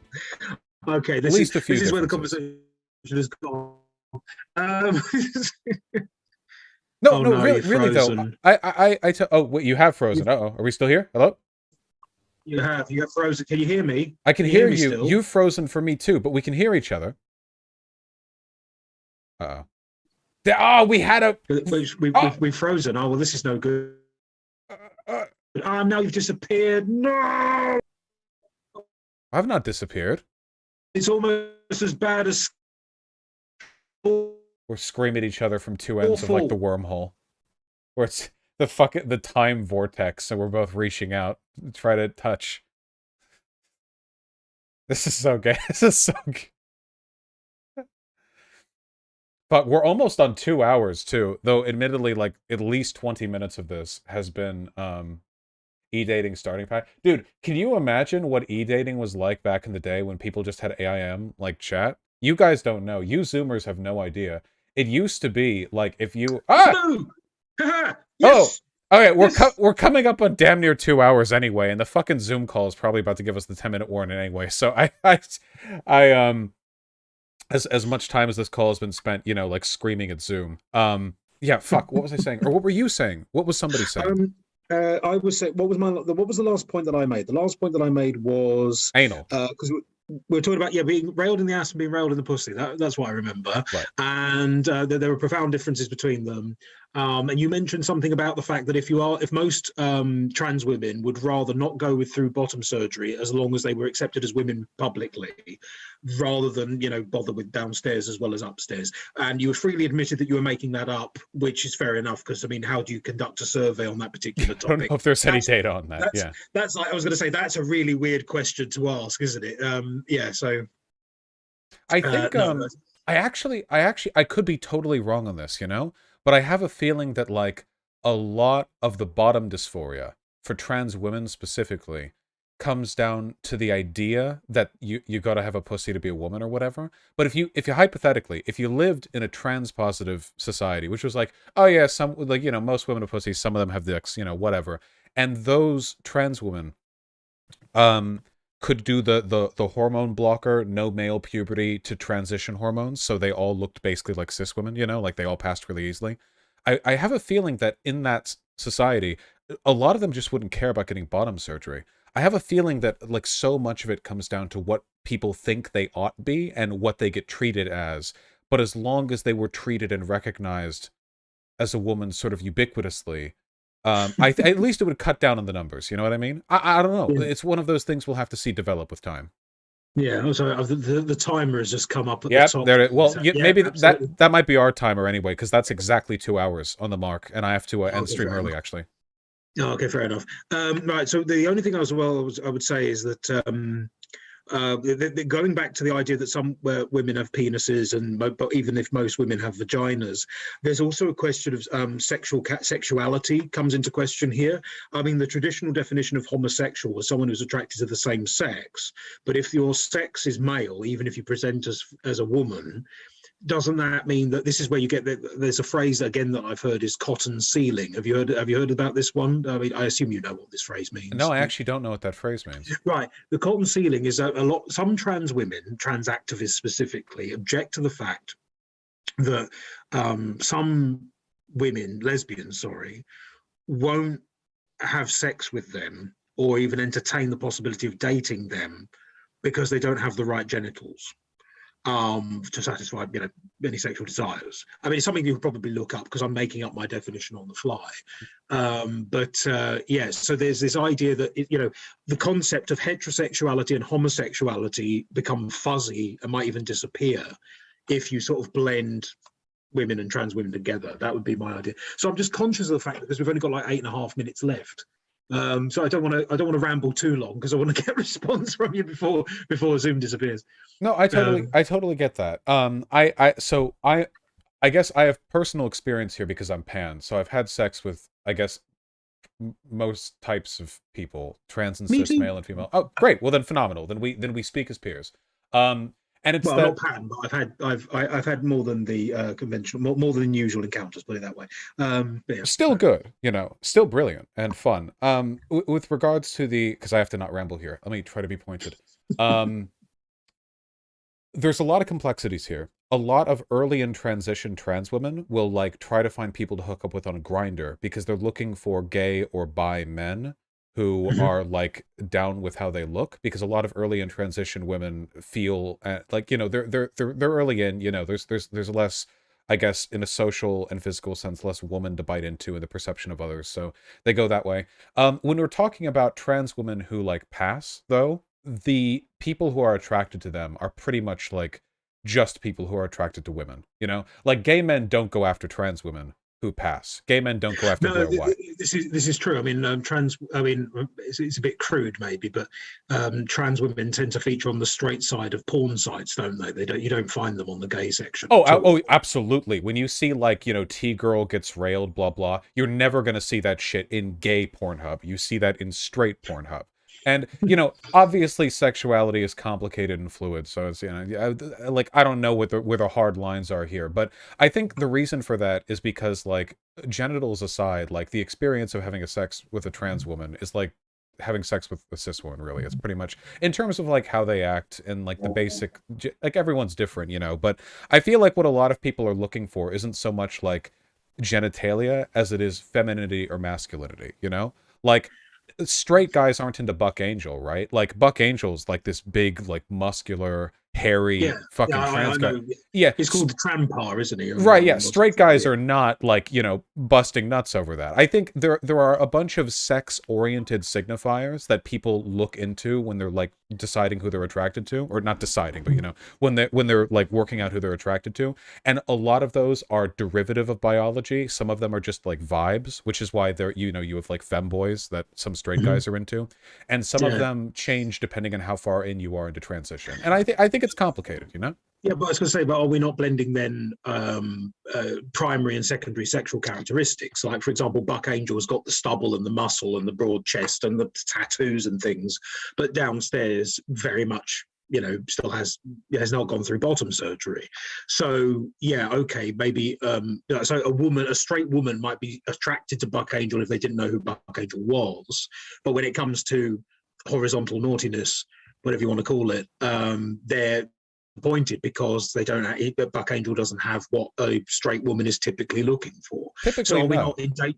Are we not? I mean, there are obviously women who are prepared to go either way, but then I would argue that those women are bisexual because they're comfortable with either sexual configuration, for want of a better phrase.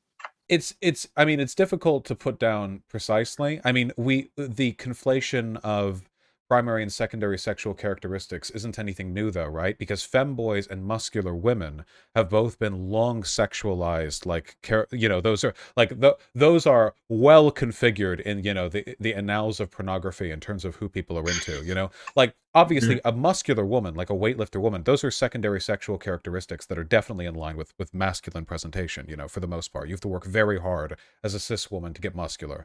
Yeah, yeah, And that's why a lot of them have to do tea because they don't naturally produce the testosterone to build protein, bind protein to make the muscle. Yeah, right, and absolutely. a lot of Um, people are into that. And you've got femboys, right? And a lot of these femboys have hip to waist ratios that would shame cis women. You know, they've got ridiculous, they've got curves, and they also have, you know, they're big floppy dicks. I think that sexuality is complicated. Is it?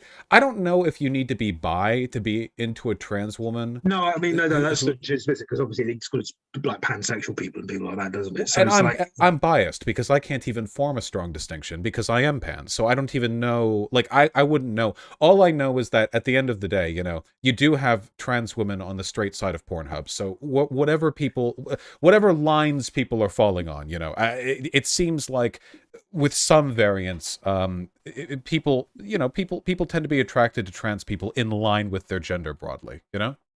hmm, But that can yeah. vary, you know, and I think as long as people are being treated well, I don't think there's anything transphobic about genital preferences, by the way, you know. If you're not into dick, you know, that's life. I don't see any sense Well, in you arguing can't over really it. help that, can you? It's not a conscious or conscious political choice to shun the schlong. It's you know, you either into that or you're not. You know, it's a biological imperative or an impulse. It's nothing to be. You can't be chastised for it any more than you can't be chastised for being. You shouldn't be chastised for being gay. You know, it's a natural state of being, a condition. Yeah. So if you are exclusively homosexual, it's no good, having them, sending them to, as we used to, arrest them and send them to prison. It's like, why are you arresting? They're not doing any harm, and it's their nature. What is the point of this? It makes no sense. It solves nothing, and it's not like it cures them. It's not like they spend 5 years inside and then come out cured of their gayness. It doesn't make any sense. It doesn't work that way. So yeah, there we go. No, I think, it's as long as people aren't weird about like being disinterested in it. Yeah. I think trans women would generally prefer to be with people who are okay with women with dicks. It's at the end of the day, like arguing over other people's attraction is kind of wasted time, because what are you looking for at the end of the day, right? Like begrudging acceptance. I mean, surely that's not somebody you want to have sex with, right? Somebody who's like, well, exactly. So okay, I will put up with your penis is not exactly an endearing or romantic statement, is it? I mean, yeah, there we go. Yeah. We're cut. I think we've done it. We overcame a myriad technical issues. Right. Okay. Well, I mean, so if you don't want to say it, well, I'm just going to say it's been lovely to speak to you again, Vosh. It's been. I hope we do this again. I'm going to have to invest in Discord, I think, because although I admire your Zoom abilities, it's a cheap investment. It's the stark cost of free. I would be delighted to talk with you in the future. Never used Discord in my life, but then I've never been on 4chan either, and apparently I don't want to be. No, so I don't know. I don't know these things. I know people are going to call me a boomer, even though I'm a millennial, but never mind. I don't understand the internet, Vosh. That's my biggest problem. I don't understand it. So, yeah, I mean, it's been a pleasure to talk to you again. I hope we talk again soon. Oh, one last question before the time runs out. Right. Have you painted any of your Adeptus Mechanicus models? Yeah, I've only got not even half of them. But we've got the Walker over there, a Captain. Find a model. Show me. Come on. Show me. I'll bring him up close. Here, we've got 60 seconds. Hold on. Hold on. Let's do it. Come on.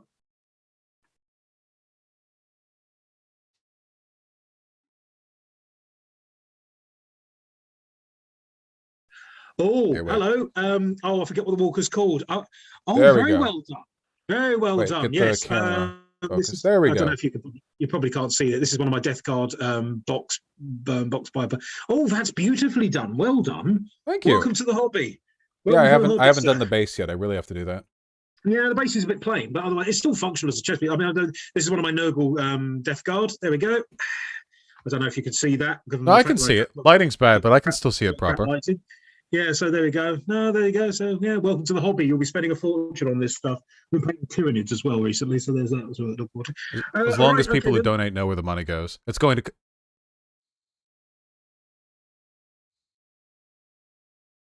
Well.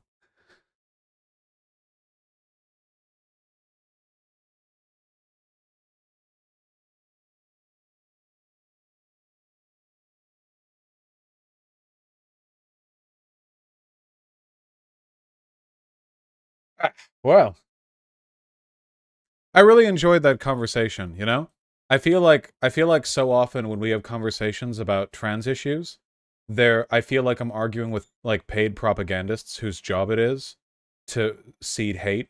And when I talk with him, I talk with like kind of an aggregate of like positions I disagree with, but being presented like by like an actual human instead of some kind of freakish. Bring him back. No, but it was so poetic.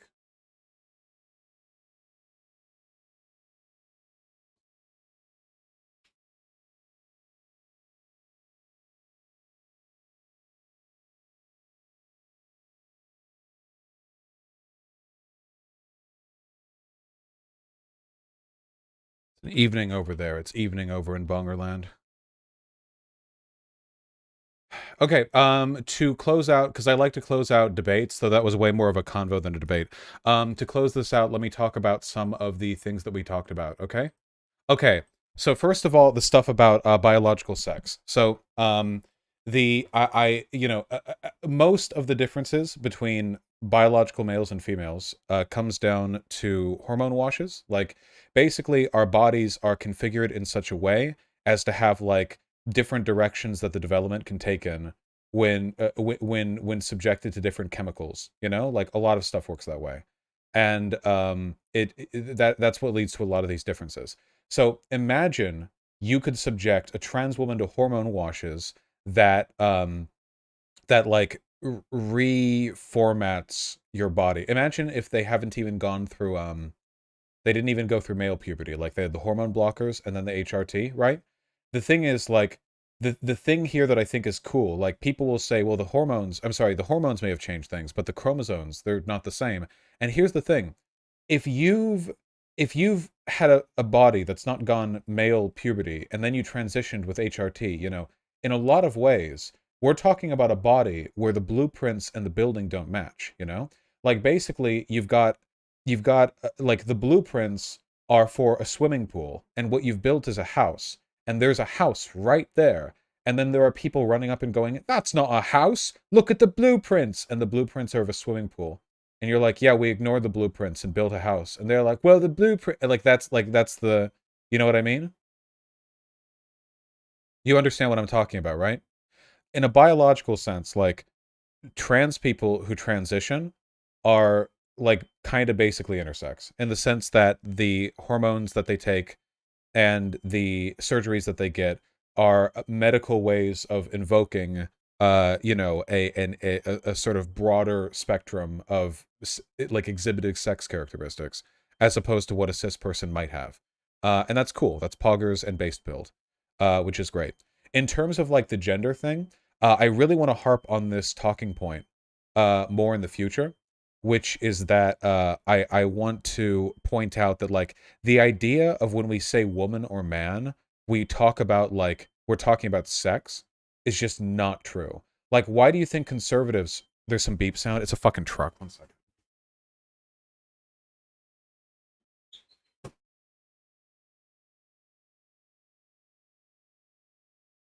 Like the idea that when we talk about man or woman, we're talking about sex is just not true. Like, if that's the case, why do we refer to so many things in gendered senses? Why do we make allegories of gender if we're only referring to biology? What exactly is womb like about ships, right? You're not talking about biology. These are social categories. And if we're talking about social categories, then what a woman is must be a social category, right? Like, like it's really weird to think of that way. And I do actually think that like the AI argument is a big defeater, okay? Shodan from System Shock or GLaDOS from Portal, nobody has ever struggled to refer to these things as woman. Shodan is a rogue AI. GLaDOS does have like the personality of a woman uploaded into it, but nobody knew that back when Portal 1 was out. That was only introduced in Portal 2. So, like, if people can say, yeah, GLaDOS is a woman, like, people might say woman AI or, like, female AI, but they still say woman? Like, there are so many things in fantasy and sci-fi that don't have the female reproductive role, you know? Um, but we nonetheless but we still refer to them as women or men. You know what I mean?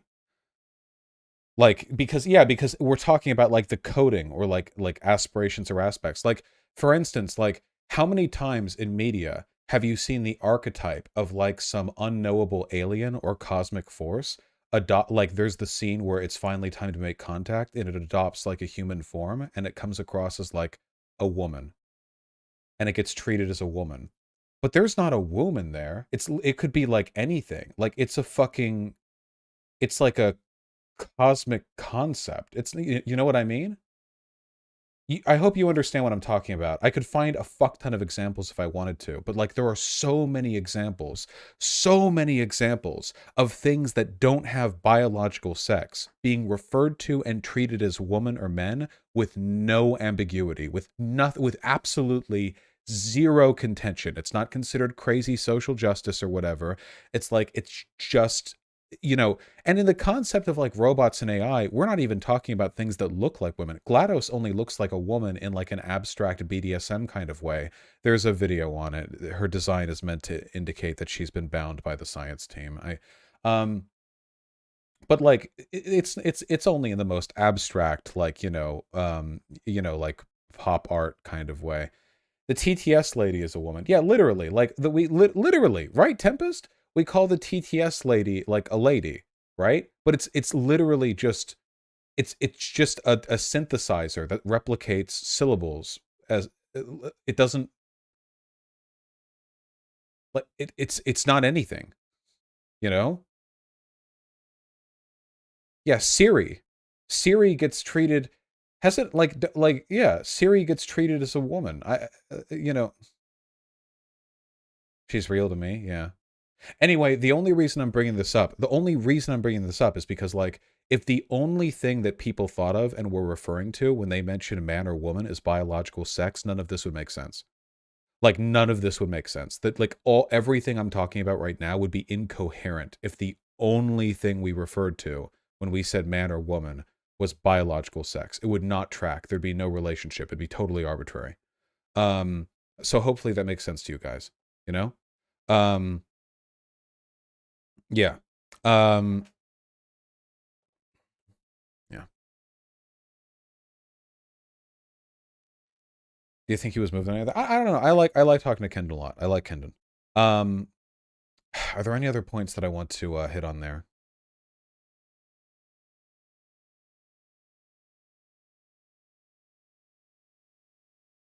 Yeah, I don't know. Yeah, I don't really know. I just think yeah.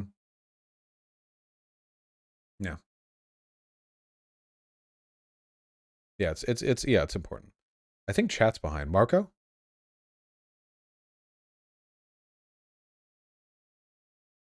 Definitely a bit slow. That's fine. Then you have the GLaDOS poster? Yeah, people anthropomorphize and personify. I know I got your text. People anthropomorphize and personify like AI all the time, you know? Like this is I like using GLaDOS because GLaDOS is a really cool character. I mean, obviously, right? Like everyone likes GLaDOS because everyone likes Portal. Like this is what GLaDOS looks like, you know? There's like a video on this and you can see it if you like really look for it, but her design is designed to look like a woman in bondage. There's like fan art that hits on that more, but you have her suspended from the ceiling with like her chest out and bound and like her body you can see it if you look for it. It's pretty it's yeah. If you know what you're looking for, you can see it. Though I had to be yeah, it yeah. Um this is fan art. Let me find official art. Here in the official art, I actually think it's more obvious because she has two distinct cables that are meant to be her bound arms. See? The white plate here is obviously her breasts. Back, then you have this round plate which sticks out like her ass, and her two arms are bound back. It's actually a really incredible bit of artistic design to like convey, you know what I mean? Like it's actually really, really brilliant um like character design. But obviously, none of this has anything to do with the biological function of her being a female. She doesn't have a womb, like at all. Um, Funnily enough, in terms of her like role in the story or behavior or archetype or whatever, a lot of people could say she acts more stereotypically masculine. She is a catty bitch, but she's also like a hyper autistic, fastidious, research oriented, uncaring, unloving, so on and so on. But when people draw GLaDOS in fan art, you know, I mean, they of course they draw her as a woman. But what are they working off there? Her voice? Like, is that it? There are cis men and cis women who can easily make the voice of the opposite sex, you know? There are literally tons of female voice actresses whose job it is to do voice acting for male characters in animation. And there are, can you? Of course I can't. Um, and there are oh, congratulations, Semi-Locon. And of course, there are biological males who can make like very, very feminine voices, you know? But like anytime you see art of GLaDOS, um, you know, it's gonna like I'm looking through it right now, and there's one particular piece of art I'm trying to find, but like they're all of her being a woman. She's always a woman. Um, you guys get what I mean, right?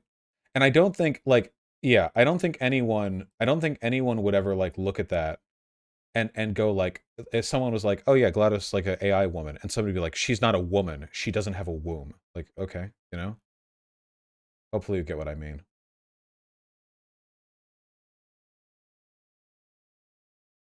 Yo, look at Shodan.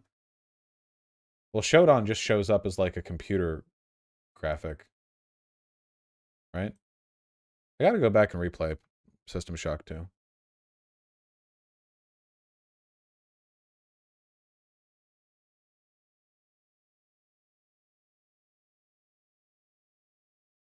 Yeah, there are people who say that Shodan is like transgender, but like I don't know if that's just a mistranslation. There are so many characters that people say are transgender because like the Japanese mistranslation happened or whatever, or like and then they rolled with it and they're like, okay, yeah, actually that was deliberate, you know.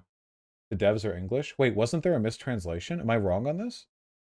I hope she is trans, because trans people are like better than cis people, right? That's what you're all telling me. Oh, they changed it from one version to another. Oh, okay, so it might have been like leftover info or whatever. Yeah. Oh, Hideo Kojima. People claim that I'm not trans inclusive, but all my games have had a trans character. You, the player. Um,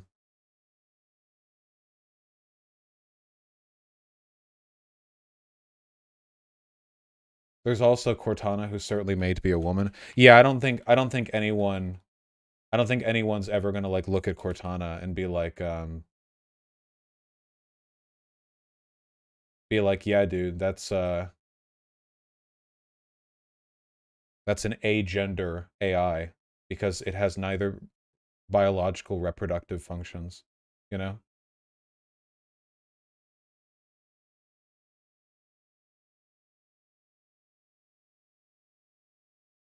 You get what I mean. Yeah, womb coded.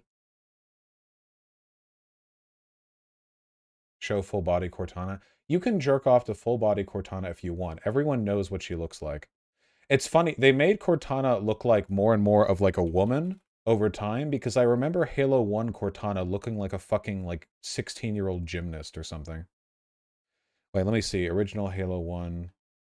Nah, she looks older than I remember. What about Halo 2?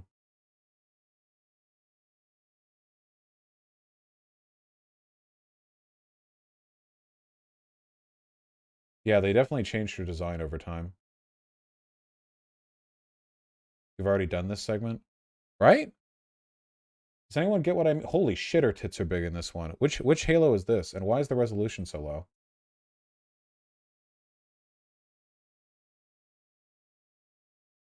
They yassified her? Dude, holy fuck. This just looks like standard Xbox blob form, and then you've got like Halo 2 where she looks sassy, Halo 3 where her head is way the fuck too big, Halo Reach? I don't fucking know. I don't care about Halo. She's got like she she looks like she's got body paint on here. This is some Coomer shit. Who made this? Was this done by Bungie or whatever? Or the company that made it? No, it was done by 343. Damn, there are some Coomers at 343. Holy shit. Dude, look at the difference here.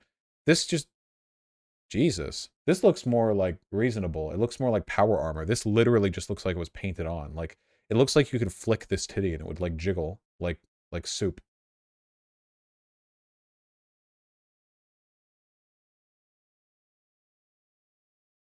First one looks like a RuneScape NPC. Well, I mean, it was like Halo 1, right? It was like back in 2001, I think.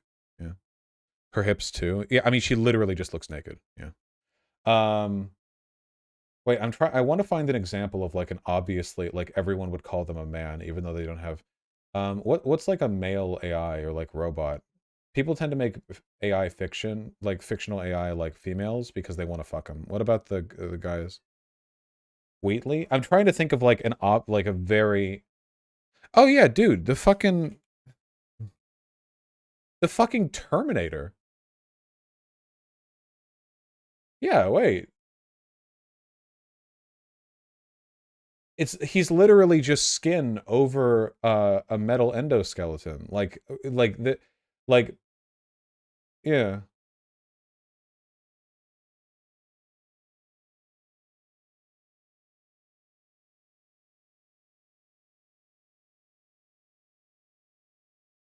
Don't forget Doom 2016. Oh shit, you're right. Wait, hold on. Um Samuel Hayden. I really like this character, by the way. Can I just say, I don't know. I don't know how much everyone gave a shit about this guy, but like when you're playing Doom 2016 and you just show up in the office and he's like, "All right, I know you're very angry, but like sit down. Also, I've disabled all the weapons. Also, I'm like invulnerable. I've been preparing for your I know you want to kill me and I've been ready for that. So just sit down for a second and let me explain how if you can calm down for like 3 seconds, you can make me a fuck ton of money." And then you don't listen to him. It's great. God, he's so fucking cool. Yeah, Samuel Hayden. No, well, I guess like you could say Samuel Hayden was like a biological male who got put into an AI body. I don't know. He's huge. Like really. Can you imagine like think of all the cucks out there who are like, "Yeah, I'm rich and I'm going to put my brain into the body of a robot," and then they make the robot 6 feet tall. What are you doing? Why would you not make yourself 10 feet tall? Are you fucking kidding me? Why would you not want to mog every living thing?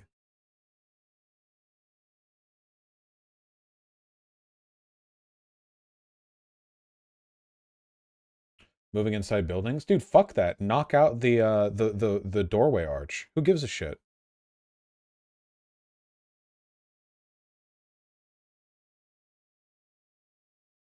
Sorry, I really like Samuel Hayden. I should replay the original Doom.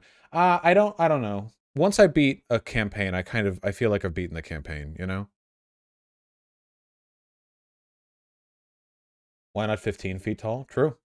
Literally, why not? Excuse me.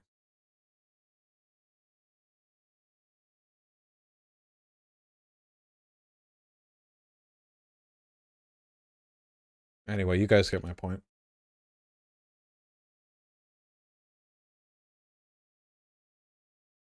Literally has love handles. Yeah, he kind of does literally just have love handles, doesn't he? That's kind of wild. They literally what are the purpose of those? They don't connect to anything and they're rigid. They're not tubes. And they're literally sized for his hands, like to grab his hips. Is this like to him do like the rodeo bucking bronco yeehaw howdy howdy like thumb and belt gesture?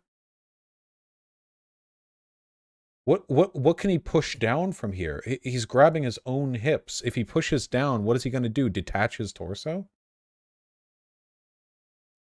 for other people to grab onto? Dude, how hot is it?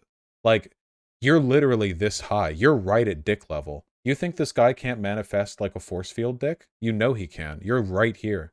You wouldn't even have to like bend over.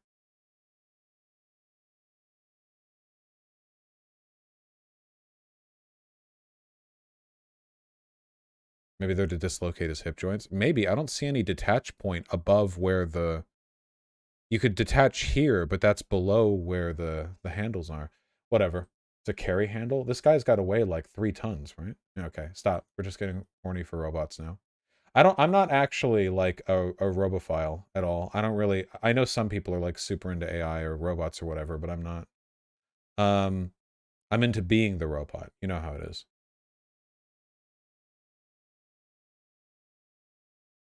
What about robo horses? I would be a robo horse.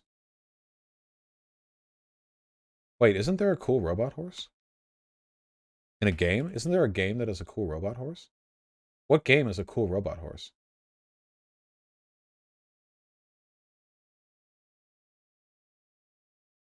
Horizon Zero Dawn. Is there a horse in Horizon Zero Dawn?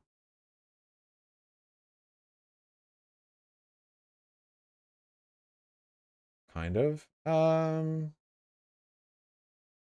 Oh yeah, the Strider. I always thought these were more like zebra. Nah, this isn't what I think of. This isn't cool enough. Also, not gonna lie, I found the robot designs in Zero Horizon to be way too busy. Some of them have really striking silhouettes from a distance, but when you look up close, it just looks like a huge jumble of like mess, you know? Especially in a game that's about sniping like precision parts of a quickly moving enemy. Like the having a very visually jumbled like enemy design seems kind of weird. I know that the lights from their heads would glow, but like, I don't know. There's nothing wrong with embracing like a sleek. It's not as though they're not technologically advanced enough to have a sleek design. The fucking robots are like a billion. Looks like it's meant to be made out of scrap. I think they can work within those limitations, even if that's like something they wanna.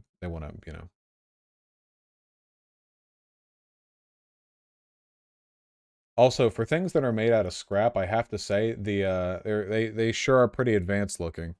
This is a little bit more visually clean. I don't know. Um,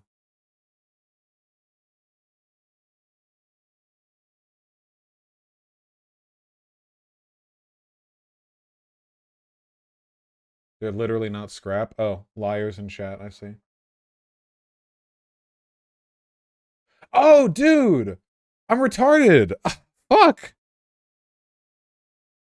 The obvious example of a creature everyone treats as female even though they have no womb. Holy shit, how did we not immediately... This should have been like #1. Holy fuck, the Coomers who designed her. Can we... Guys, can I hit you with some goddamn truth right now? You might have noticed over the course of my channel that I shit talk anime Coomers who ruin female designs by being horny all the time, and I don't shit talk 2B. You know why? Because they did a good job. That's the difference. I do not give a fuck about horny ass fucking Coomer sex appeal character design if you do a good job. I only care if you do a bad job, which overwhelmingly they do, but if you do a good job, that's what matters. Man, the fucking game, dude. When you when you realize all the self-destruct function does is fucking make her ass visible. Jesus Christ. This is literally what it looks like in game. You do the self-destruct function and this is what you get to look at. It blows her skirt off. That's not a joke. It's real. Shiny? Yeah, it's very shiny.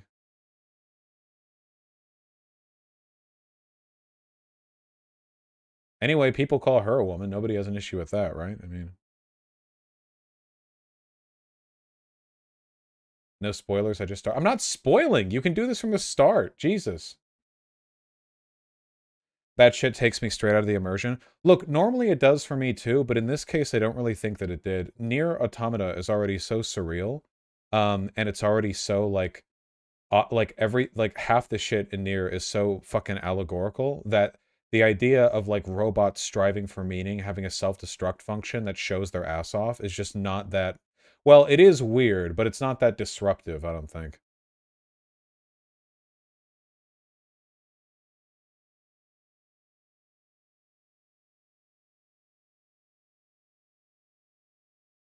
I respect it. For real, though, Coomer bullshit aside, 2B has a really good design. In fact, like, of Coomer anime designs, I legitimately think she might actually stand on top. I actually don't know of any video game female characters that have leaned so much into sex appeal while still being so wonderfully well designed. Also, you can take her seriously as a character, which is normally not something that I can do. With, I have not played Bayonetta, so I'm missing that info. And I know that's another big example. I've had it on the watch list, or on the playlist, sorry. But I've yet to play Bayonetta. A2, I don't like A2 as much, anywhere near as much, actually. But you guys agree, though, right? Like, normally when female characters are, like, hardcore horny bait or whatever, it's hard to take them seriously. But in her case, I feel like it only adds to the character that you would have this, like, highly intelligent autistic robot running around, like, completely unaware of how she's designed, you know? Samus is good. Well, Samus isn't really sexualized. I'm not talking about any female character. I'm talking about, like, female characters that are designed to be horny as fuck. Zero Suit? I don't recognize Zero Suit Samus. My opinions on Samus are well known, and yeah. Jesus Christ.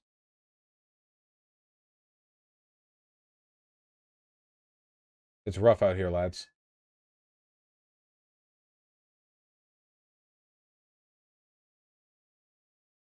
The plot. The plot. Hold on, I can hear pigeons screaming. I need to read donos. Let me, like, try to get pigeons so that I can wave her in front of the camera, and then I'll read donos. Hey, pigeon!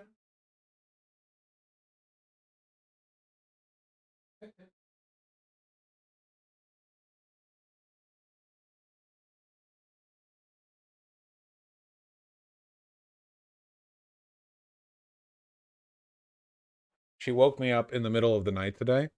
I was sleeping, like, you know, actually getting some sleep, if you can believe such a thing. And I woke up to her scraping at the curtain of my nearby window, and then when I poked her, she ran up and started scraping the edge of my sheets. And then I lifted up the sheets and she darted in and flopped next to my feet for 2 minutes before darting back out. Yeah.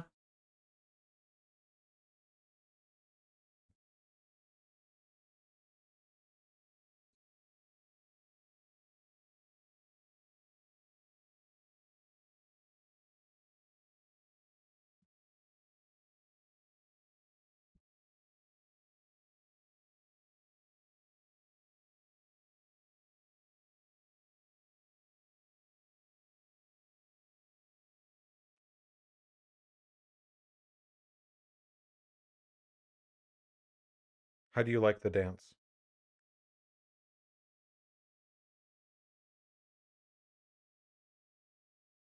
You are so gross.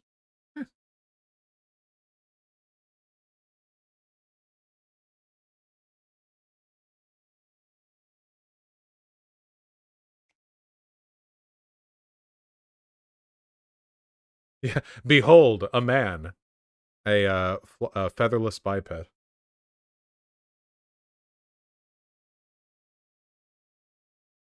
Doesn't she look like a little monkey? She looks very unhappy. Well, she is stupid. Be free, Pippet. Would you bang the chick Cars from Cars 2? I am Pan, you know. At least ask me if I would bang all the cars from Cars 2, and the answer is no.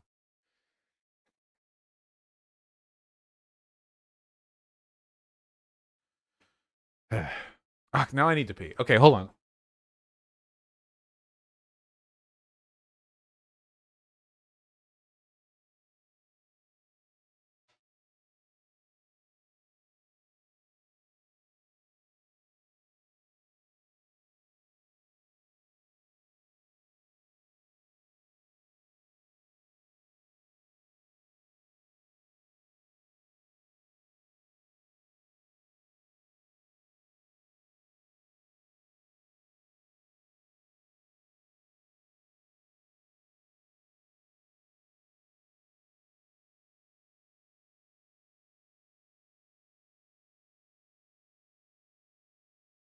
Aw. I was kind of hoping Pigeon would jump up into the chair in my absence. She does that all the time while I'm playing games. Okay, let's read some donos. Vibrant Pico with $5. Matoto Kusanagi is another example of a feminine character who isn't biologically female that sort of only sees her body as a tool to carry out her missions. Oh, that's another perfect...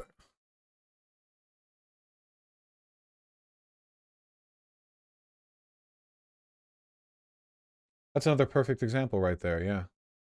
Anyone who hasn't seen Ghost in the Shell, you probably should, because it's good. Okay, Pigeon.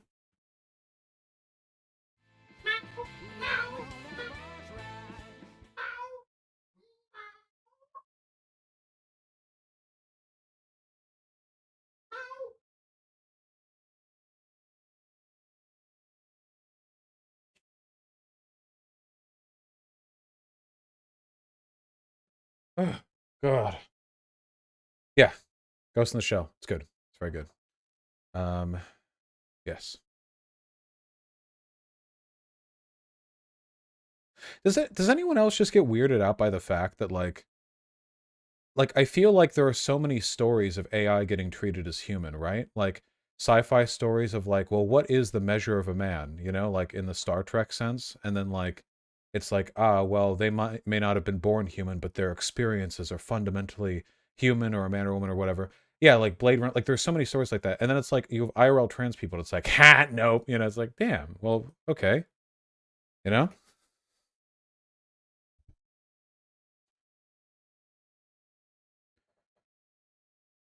It happens all the time, and like, yeah,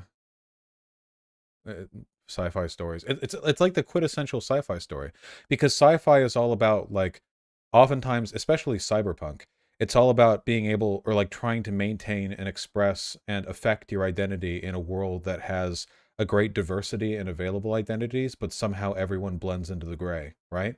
So like identity is like a core component of a lot of cyberpunk stories because that's what defines the anxiety of like the modern world where we're so interconnected but so distant from one another.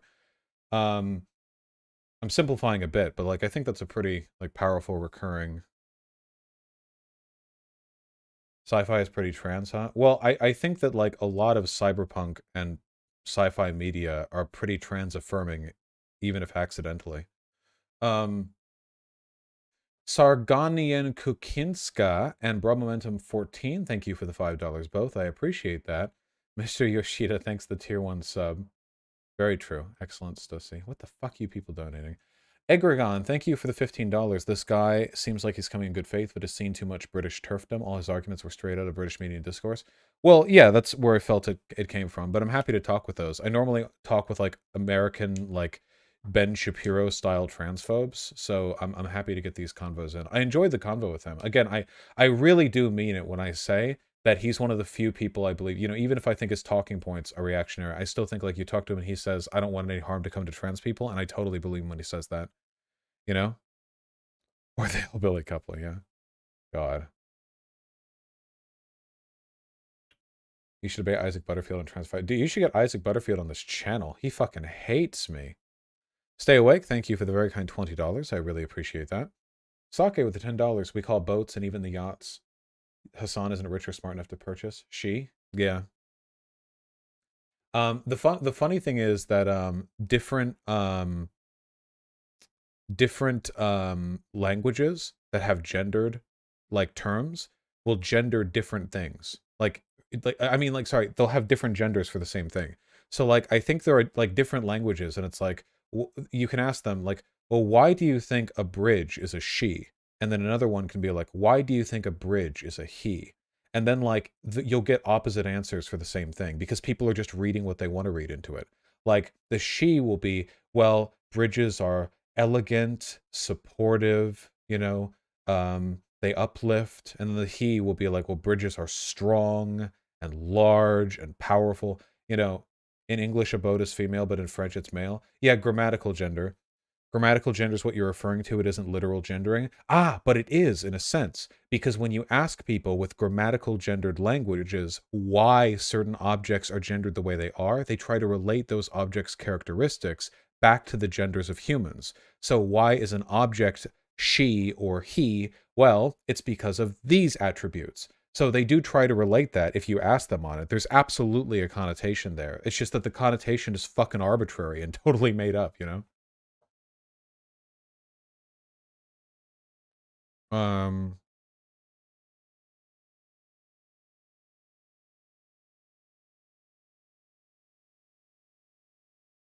Renton Biggs, thank you for the $5. Hello to you as well. Sake with the $10. Yeah. Ghost4ZO, thank you for the incredibly kind tier 4 sub. I really appreciate that. Big Preach for being the entertainment in my ear as I toil away at work. Take this haircut/praxis money in exchange for a shiny name. Actually, I get Vermin to cut my hair, and that's the reason why it hasn't been done in so long. It's because I keep forgetting to ask Vermin. But I got to get around to that, yeah. That darn scag with the 5 Canadian. Republicans be hungry for that authoritarianism. True. Yeah. Sake with the 2 consecutive $10 donos. I really appreciate that. They always claim trans women don't have the same experiences as cis women, but they never consider the reverse, living in the wrong body for 2 decades plus. Yeah, it's not as though like trans women have the early experiences of cis men. There's also the case of trans men who go through not only the womb-related problems, but also deal with this possible dysphoria. Yeah, like they often there's this assumption like, if your early experiences are what determines it, like trans women are socialized as men, and it's like trans women might have been socialized as men early in life, maybe. But that doesn't mean they had the same experiences as as cis men. Those are very different things. The Scorched Alden, thank you for the $3. I'm getting into Warhammer 40k, but the painting is going rough. Any tips on how to up my game? Planning. Planning is the big one. Also, it's better to do multiple thin coats on base layers than one thick coat. Also, the main difference between like high quality and low quality like painting experiences is just knowing what to apply like last. Like apply the order of it's order of operations, you know?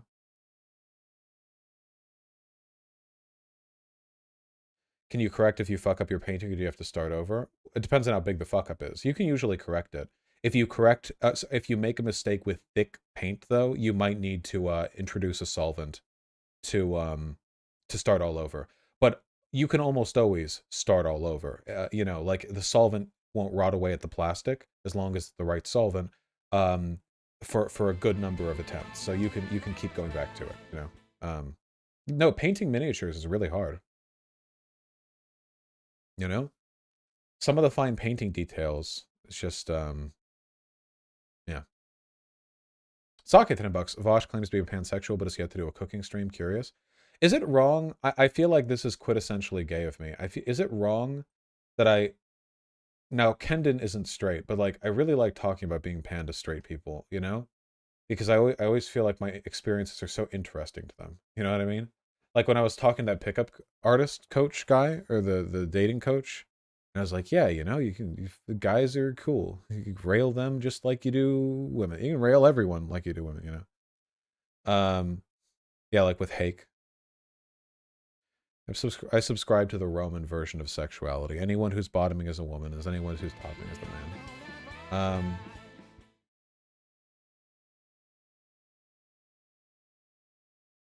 Socket $10. I'm rich. Vosh trying not to choke laughing.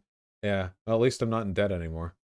Otto von Bismarck, the $3. Been considering buying a firearm for protection, but I have no clue what to look for. Do you have any recommendations? Fingers crossed. There are gun forums that'll have better like ideas than me, and I don't know what the laws are in your state, but like, if you like having a firearm is probably not going to keep you safe, just so you know. Like that's not generally how it works. But if you want like a firearm, you should like you look around. You shouldn't overthink it. Maybe go to a shooting range. Try out a couple of them. See what feels okay in your hands.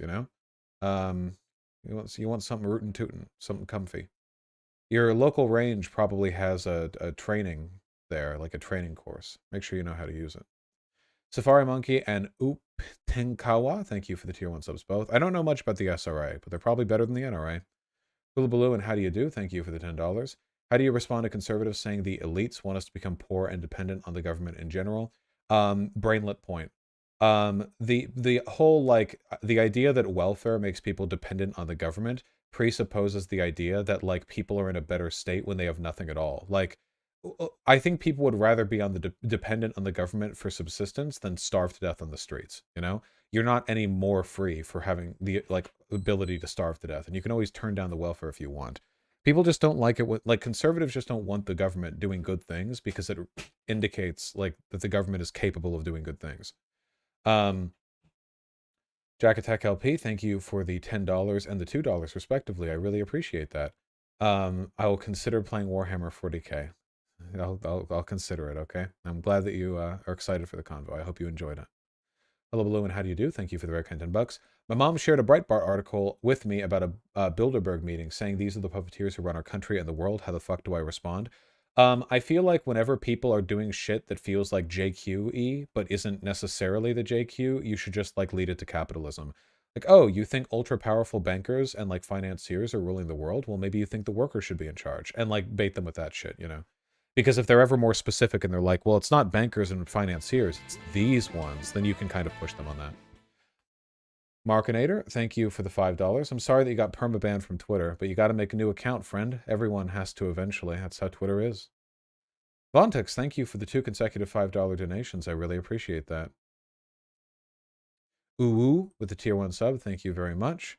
Michael Andrej Milnar, thank you for the €5. Yeah. Illa Devine and Lifar, thank you for the $5 both. Reminder, just because a nice guy is being nice doesn't mean he won't try to date rape you later.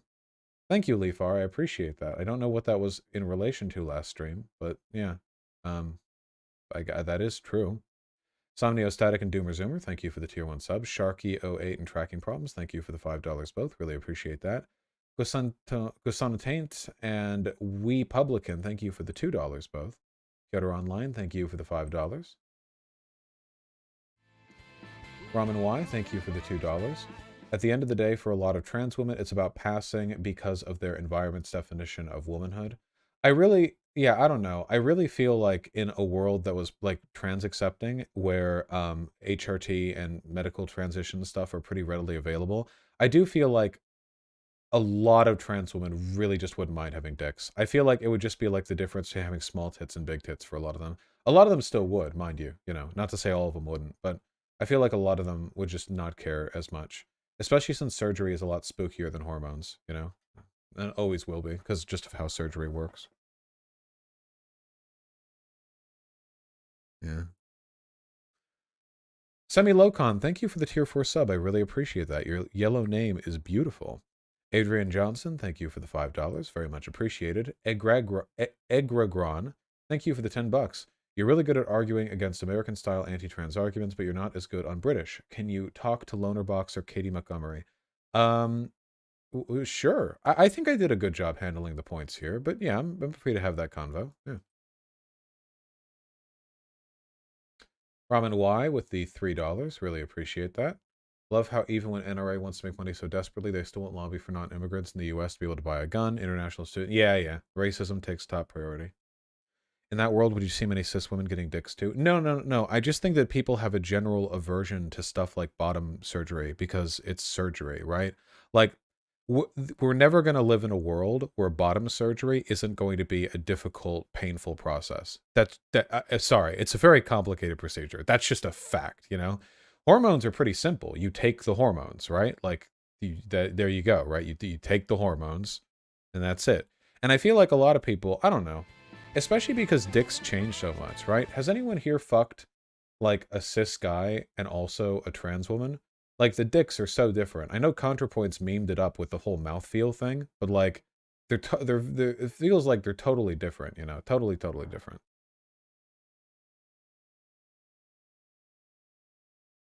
She's right, but yeah, no, she is right. And she was memeing it up, but it's totally true.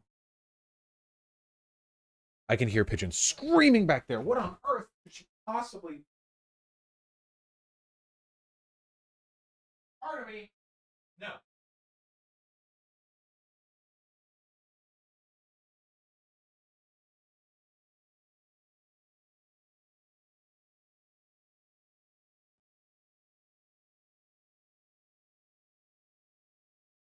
Who bit his sister? Yeah, who? Who?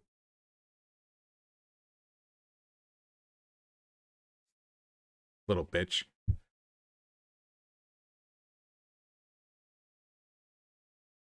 Into the baby hold.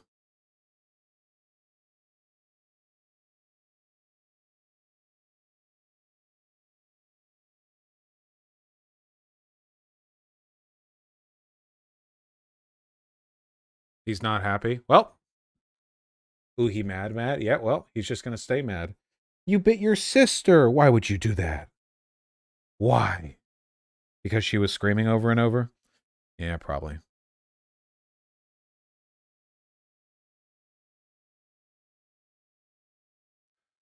Napoleon and Comrade Crab, thank you for the tier 1 subs. Really appreciate that. Technor Jack Rabbit, happy to make the arguments I do. Thank you. Nunya, thank you for the $20. I really appreciate that. Great convo today. Thanks. Thank you. Why do we gender cats? Well, socially, the only reason we do it is because we care a lot about cats, and we humanize them.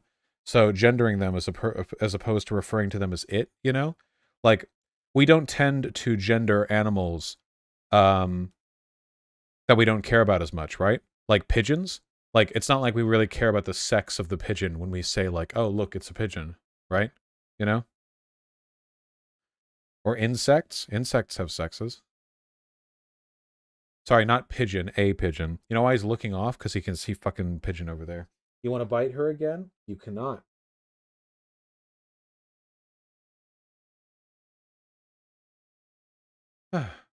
Sake, thank you for the 10. Somnia with the gifted tier 1 sub. Really appreciate that. Sake with the 2 gifted tier 1 subs. My goodness. Thank you very, very much.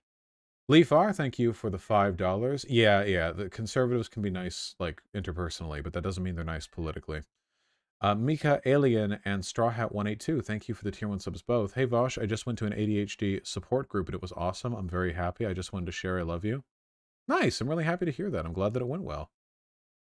Lawrence42S, thank you for the $5. What do you think the effect the internet will have on the decay of fascism? I think the internet in general has been kind of good for fascism, I'm afraid. He's so mad he can't get the reach to bot my face. Oh, he's furious. Illa Devine and Gnostic Informant, thank you for the $5 both. Really appreciate that. King of the Demsoaks, thank you for the incredibly kind $20. If younger just means under 50 for these polls, then it's not TikTok libs, it's suburban moms and dads, lol. Yeah, yeah. Well, I mean, it's an aggregate. Yes. Aguni, thank you for the €5. I'd rather be at Astroworld than listen to you sing. I like singing. Oh, mad. Let's see, he retracted his arm when he got his little bop. Buradoof and Neganize, thank you for the tier 1 subs both. Really appreciate that. King Jar Jerk, thank you for the $5. Should I do it, chat? Should I say the R slur and dono? Only with a big dono. Carbonated Peach Milk, thank you for the $10. Good job in the debate. Thank you, I appreciate that. Chainsaw Chimera, thank you for the 5. I'll give it a look later.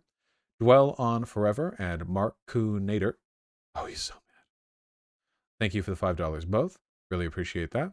Sake with the $10. Really appreciate that as well. Going to start the Meat 2 campaign to raise awareness for the harm caused by vegans and veganism. You go, King. The world awaits your voice. Artemy. What if you weren't mean and aggro?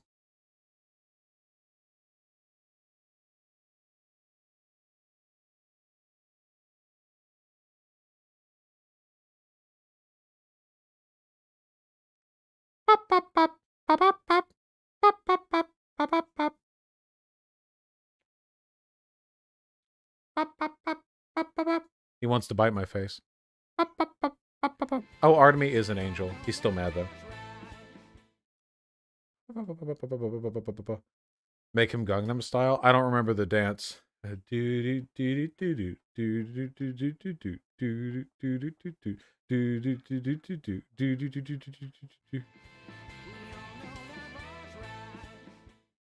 He wants to bite me, see?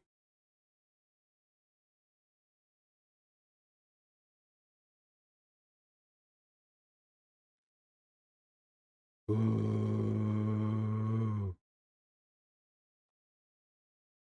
Artemy, I'll let you go if you aren't mean to Pigeon. You can be mean to me because I'm like 20 times your size.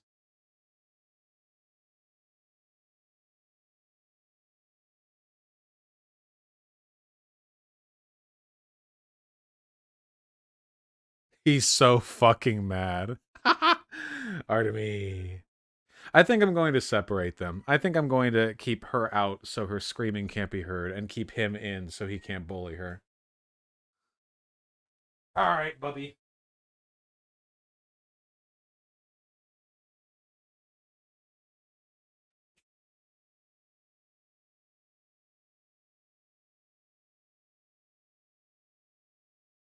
Oh. Seething and coping.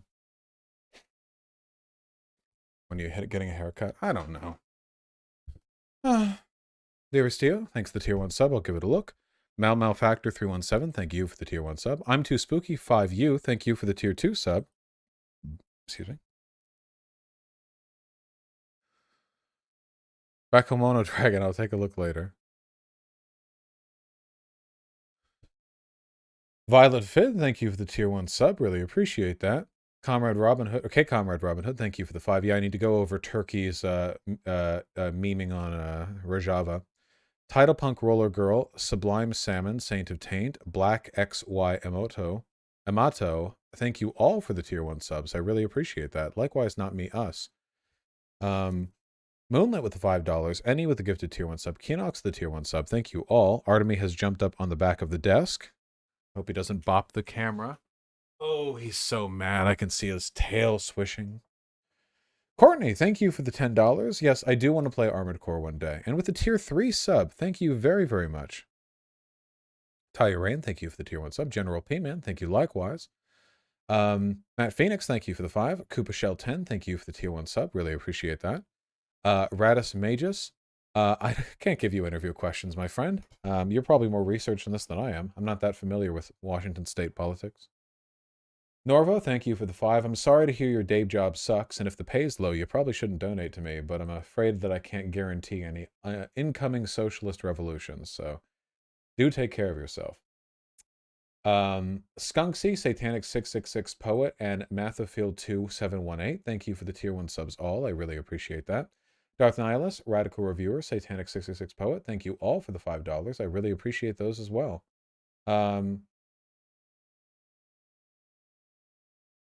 Maybe Radical. Maybe, possibly. No, I don't really think so. I think that the libs are right to say that. Oh, I think they're totally going to debt trap Ukraine, yeah. Autistic AF, thank you for the $5. Sake with the 2 gifted tier 1 subs. Really appreciate that. Rainman, thank you for the tier 3 sub. Thank you, Beer Bash Johnson, likewise, for the same reason. NPC Porky, thank you for the tier 1 subs. Sake with the 2 gifted tier 1 subs. Really appreciate that. We're back 5 days old now, folks. That's why I'm going through them quickly. Ash is a short name. And Rackman, thank you for the tier 2 subs. Both. My girlfriend always calls you my communist leader and makes fun of me, SMH. There are 2 choices, Voshite or pussy. You cannot have both. True! Very, very true. You can be a Voshite and get dick, though. Our Skarsva and Mathieu. What are your names? Thank you for the tier 1 subs. Coconut Hoarder with the tier 2 sub. Artemy with the kicking over my expensive desk ornaments. Hello.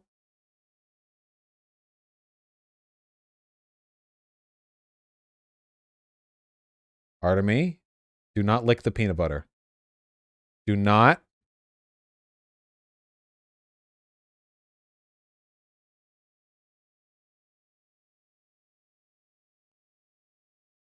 There's peanut butter left on a dish that I need to take to the kitchen. Artemy, what?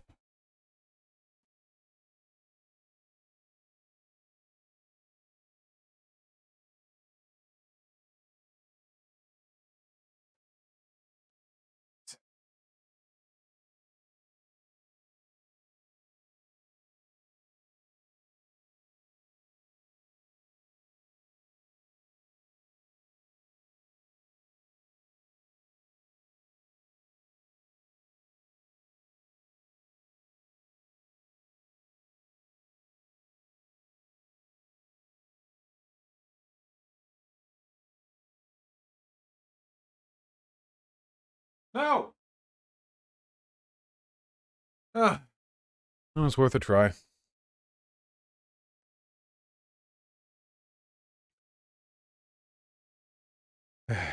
Soul Buddy, thank you for the tier 1 sub. Really appreciate that. Joey Herschel, thank you for the 5. Zuri Murris, thank you for the 10. I really appreciate that.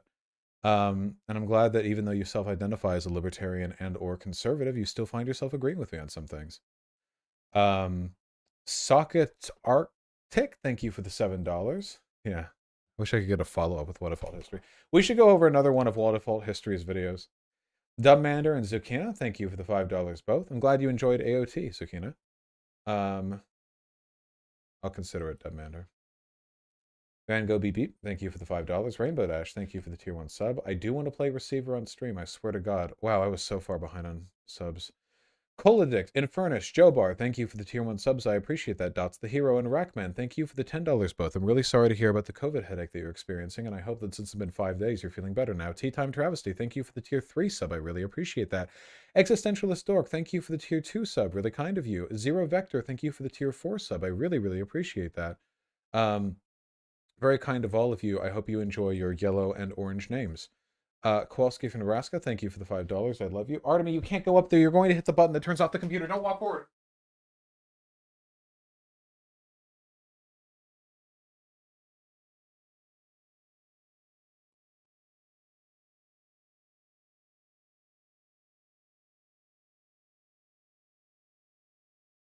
Zero Vector with the $20. I really appreciate that. Scathing Atheist, thank you for the $10. Rivera Life, thank you for the tier 4 sub. I really appreciate that. Very kind of you. One Western Millennial and Sorting Algorithms, thank you for the tier 1 subs both. Really appreciate those. North Dakota Llama and Jason here, thank you for the $5 both. Very kind. Sad Satan, thank you for the tier 2 sub. Yesterday I got hate rated by Sinister Sophia on Twitter for saying the slur insane. Sad, here to pay my dues. Hell yeah. Asban, thank you for the $10. Inventorying my unit's weapons vault. It'll be a good day. Don't blow yourself up with a grenade. JK Calinetta, thank you for the tier 1 sub. Likewise, Tequila Sunset, Koopa Shell 10, Somniostatic, Horace Me, very kind with all of you. Dun the Mido, Antifa Private 161, Random Sub, Bisudo, and Conciliator. Thank you for the $5 all. That's very, very kind of you. Now 8 days old. Badger, Dots the Hero, Dun the Mido, thank you for the $5 all. Done good with the 2 gifted tier 1 subs. Very kind of you. Nevinas, Bisudo, Mountains of Chadness, Pluto, Lumberjack, and Visra, and Bisudo again. Thank you for the $5, all except for Pluto, who gave $6. Very kind of you. Tomst and Bro Momentum 14, thank you for the $5 both. Hop Off Z, thank you for the 2 gifted tier 1 subs. Shack the Wap, thank you for the tier 1 sub. Really appreciate that. Dots the Hero, Schleppen Life, thank you for the $5 both. Linkman95, Red Shock Trooper, and Navinus, your boy Shamoy, Bisudu again. Zigabiz, What's Good, UUBBBRR, thank you all for the $5 donations. I really appreciate those. Random sub, thank you for the $3. Ro Kaz, Dr. Doorknob, Jazz Dog, Dun the Mido again. Norvo, Bisudu again. Save Point, Keelit. Keela's Zigabiz, Horizon Zigabiz again. These are TTS donos. Why am I reading TTS donos? Why did I not wipe these after the TTS stream? I remember these. No wonder there were so many. How long have I been reading TTS donos?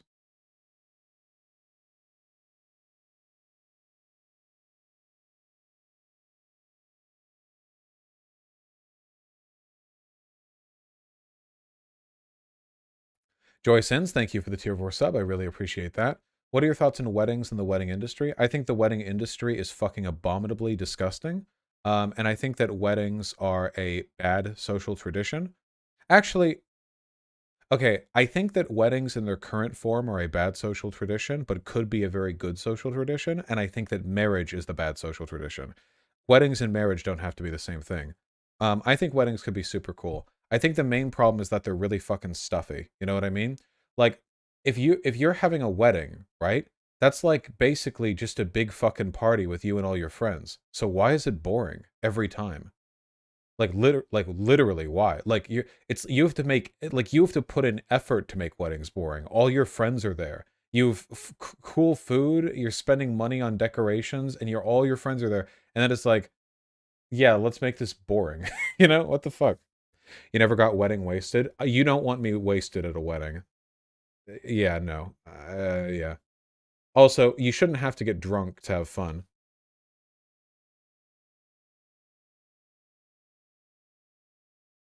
Yeah, people focus about like weddings the wrong thing, you know? Like shouldn't a wedding basically just be like honeymoon vibes? Like, hey, here's you and your loved one. Here's all your friends and family. Let's just spend the whole day having a great time or with you guys. The funny thing is, weddings used to be like that in like the fucking medieval days, right? Like villages, they would have like, you know, the wedding between like the farmers' kids or whatever, and they would like dress up the like main area with garlands, and people would just like have some soup and dance all day or something. That's vibes right there. For rich people? No, I mean even for like regular folks or whatever. Like they would do a wedding and it would be like, I don't know, wedding soup. Yeah.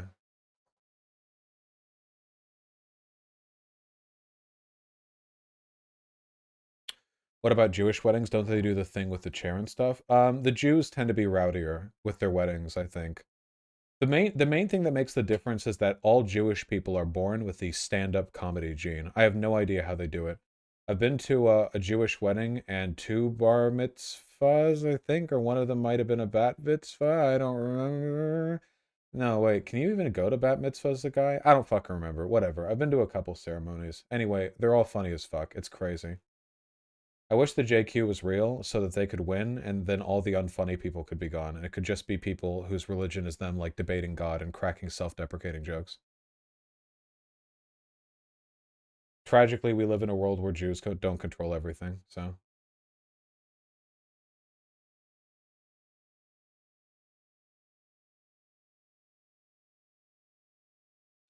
Kindred Reveler and Technor Jack Rabbit, thank you for the $5 both. I really appreciate that. I'm happy to hear that, Technor. Yeah, that is yikes. Kindred Reveler. Sneaker Stomper, thank you for the tier 1 sub. Really appreciate that. The Solace Plea, thanks for the tier 2 sub. Skating Atheist, thank you for the tier 3 sub. Really appreciate that. Cal Got Your Tongue, I'll give it a look. Thank you for the 5. There's some dude who wants to debate you. I've got to run! I meant to run an hour ago. I had so many donos to read, and also I like talking to you guys about 2B's ass. What are you doing? You cannot stand on the computer, and you cannot stand on the goddamn battery. Oh, he's so sad. He made a burp noise. I know it'll make him feel better.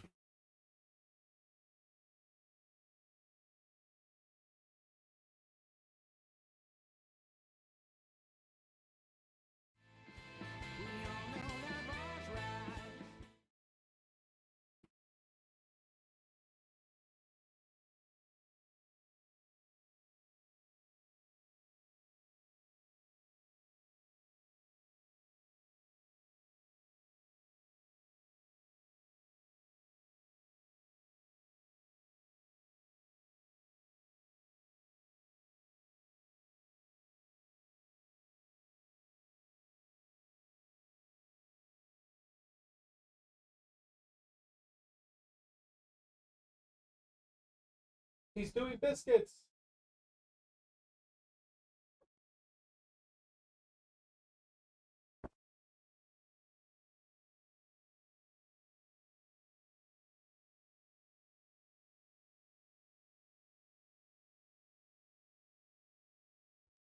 Good.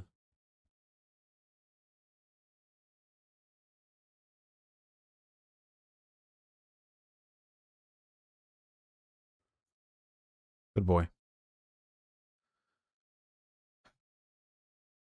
Ramen Wine Dash Scan, thank you for the $2. Check out Chinese weddings. Those are psychopathic. I know nothing about them. Probably next one. Finish Theologian. Thank you for the tier 1 sub. Vosh's Keloid with the $10. Vosh, we don't know where you went. We miss you. I'm so sorry. It could have never worked out between us. Chainsaw Chimera, thank you for the $5. Congratulations. I hope you get that goddamn job. Posada-chan, I'm sorry, I have to run. I love you. Miniatures later. I love you. Thank you for the $2. Pink Goblin with the $10. Behold my baby. Oh my god, what a cute baby. Let. Fromp.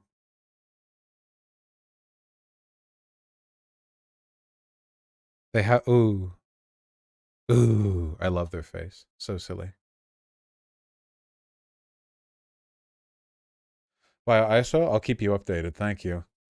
King Jar Jerk, thank you for the very kind $10. I'm doing it. I'm doing the slur. Racist. Tucker calls it a slur, so it's a slur. True! Get that flagged. That'll get you flagged on YouTube. Bio ISO with the $2. It's a commandment to make the bride and groom happy. Ugh. All right, folks.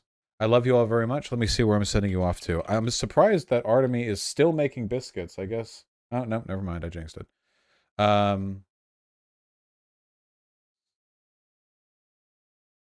The Surfs TV. Easy pick, easy clap. Easy life.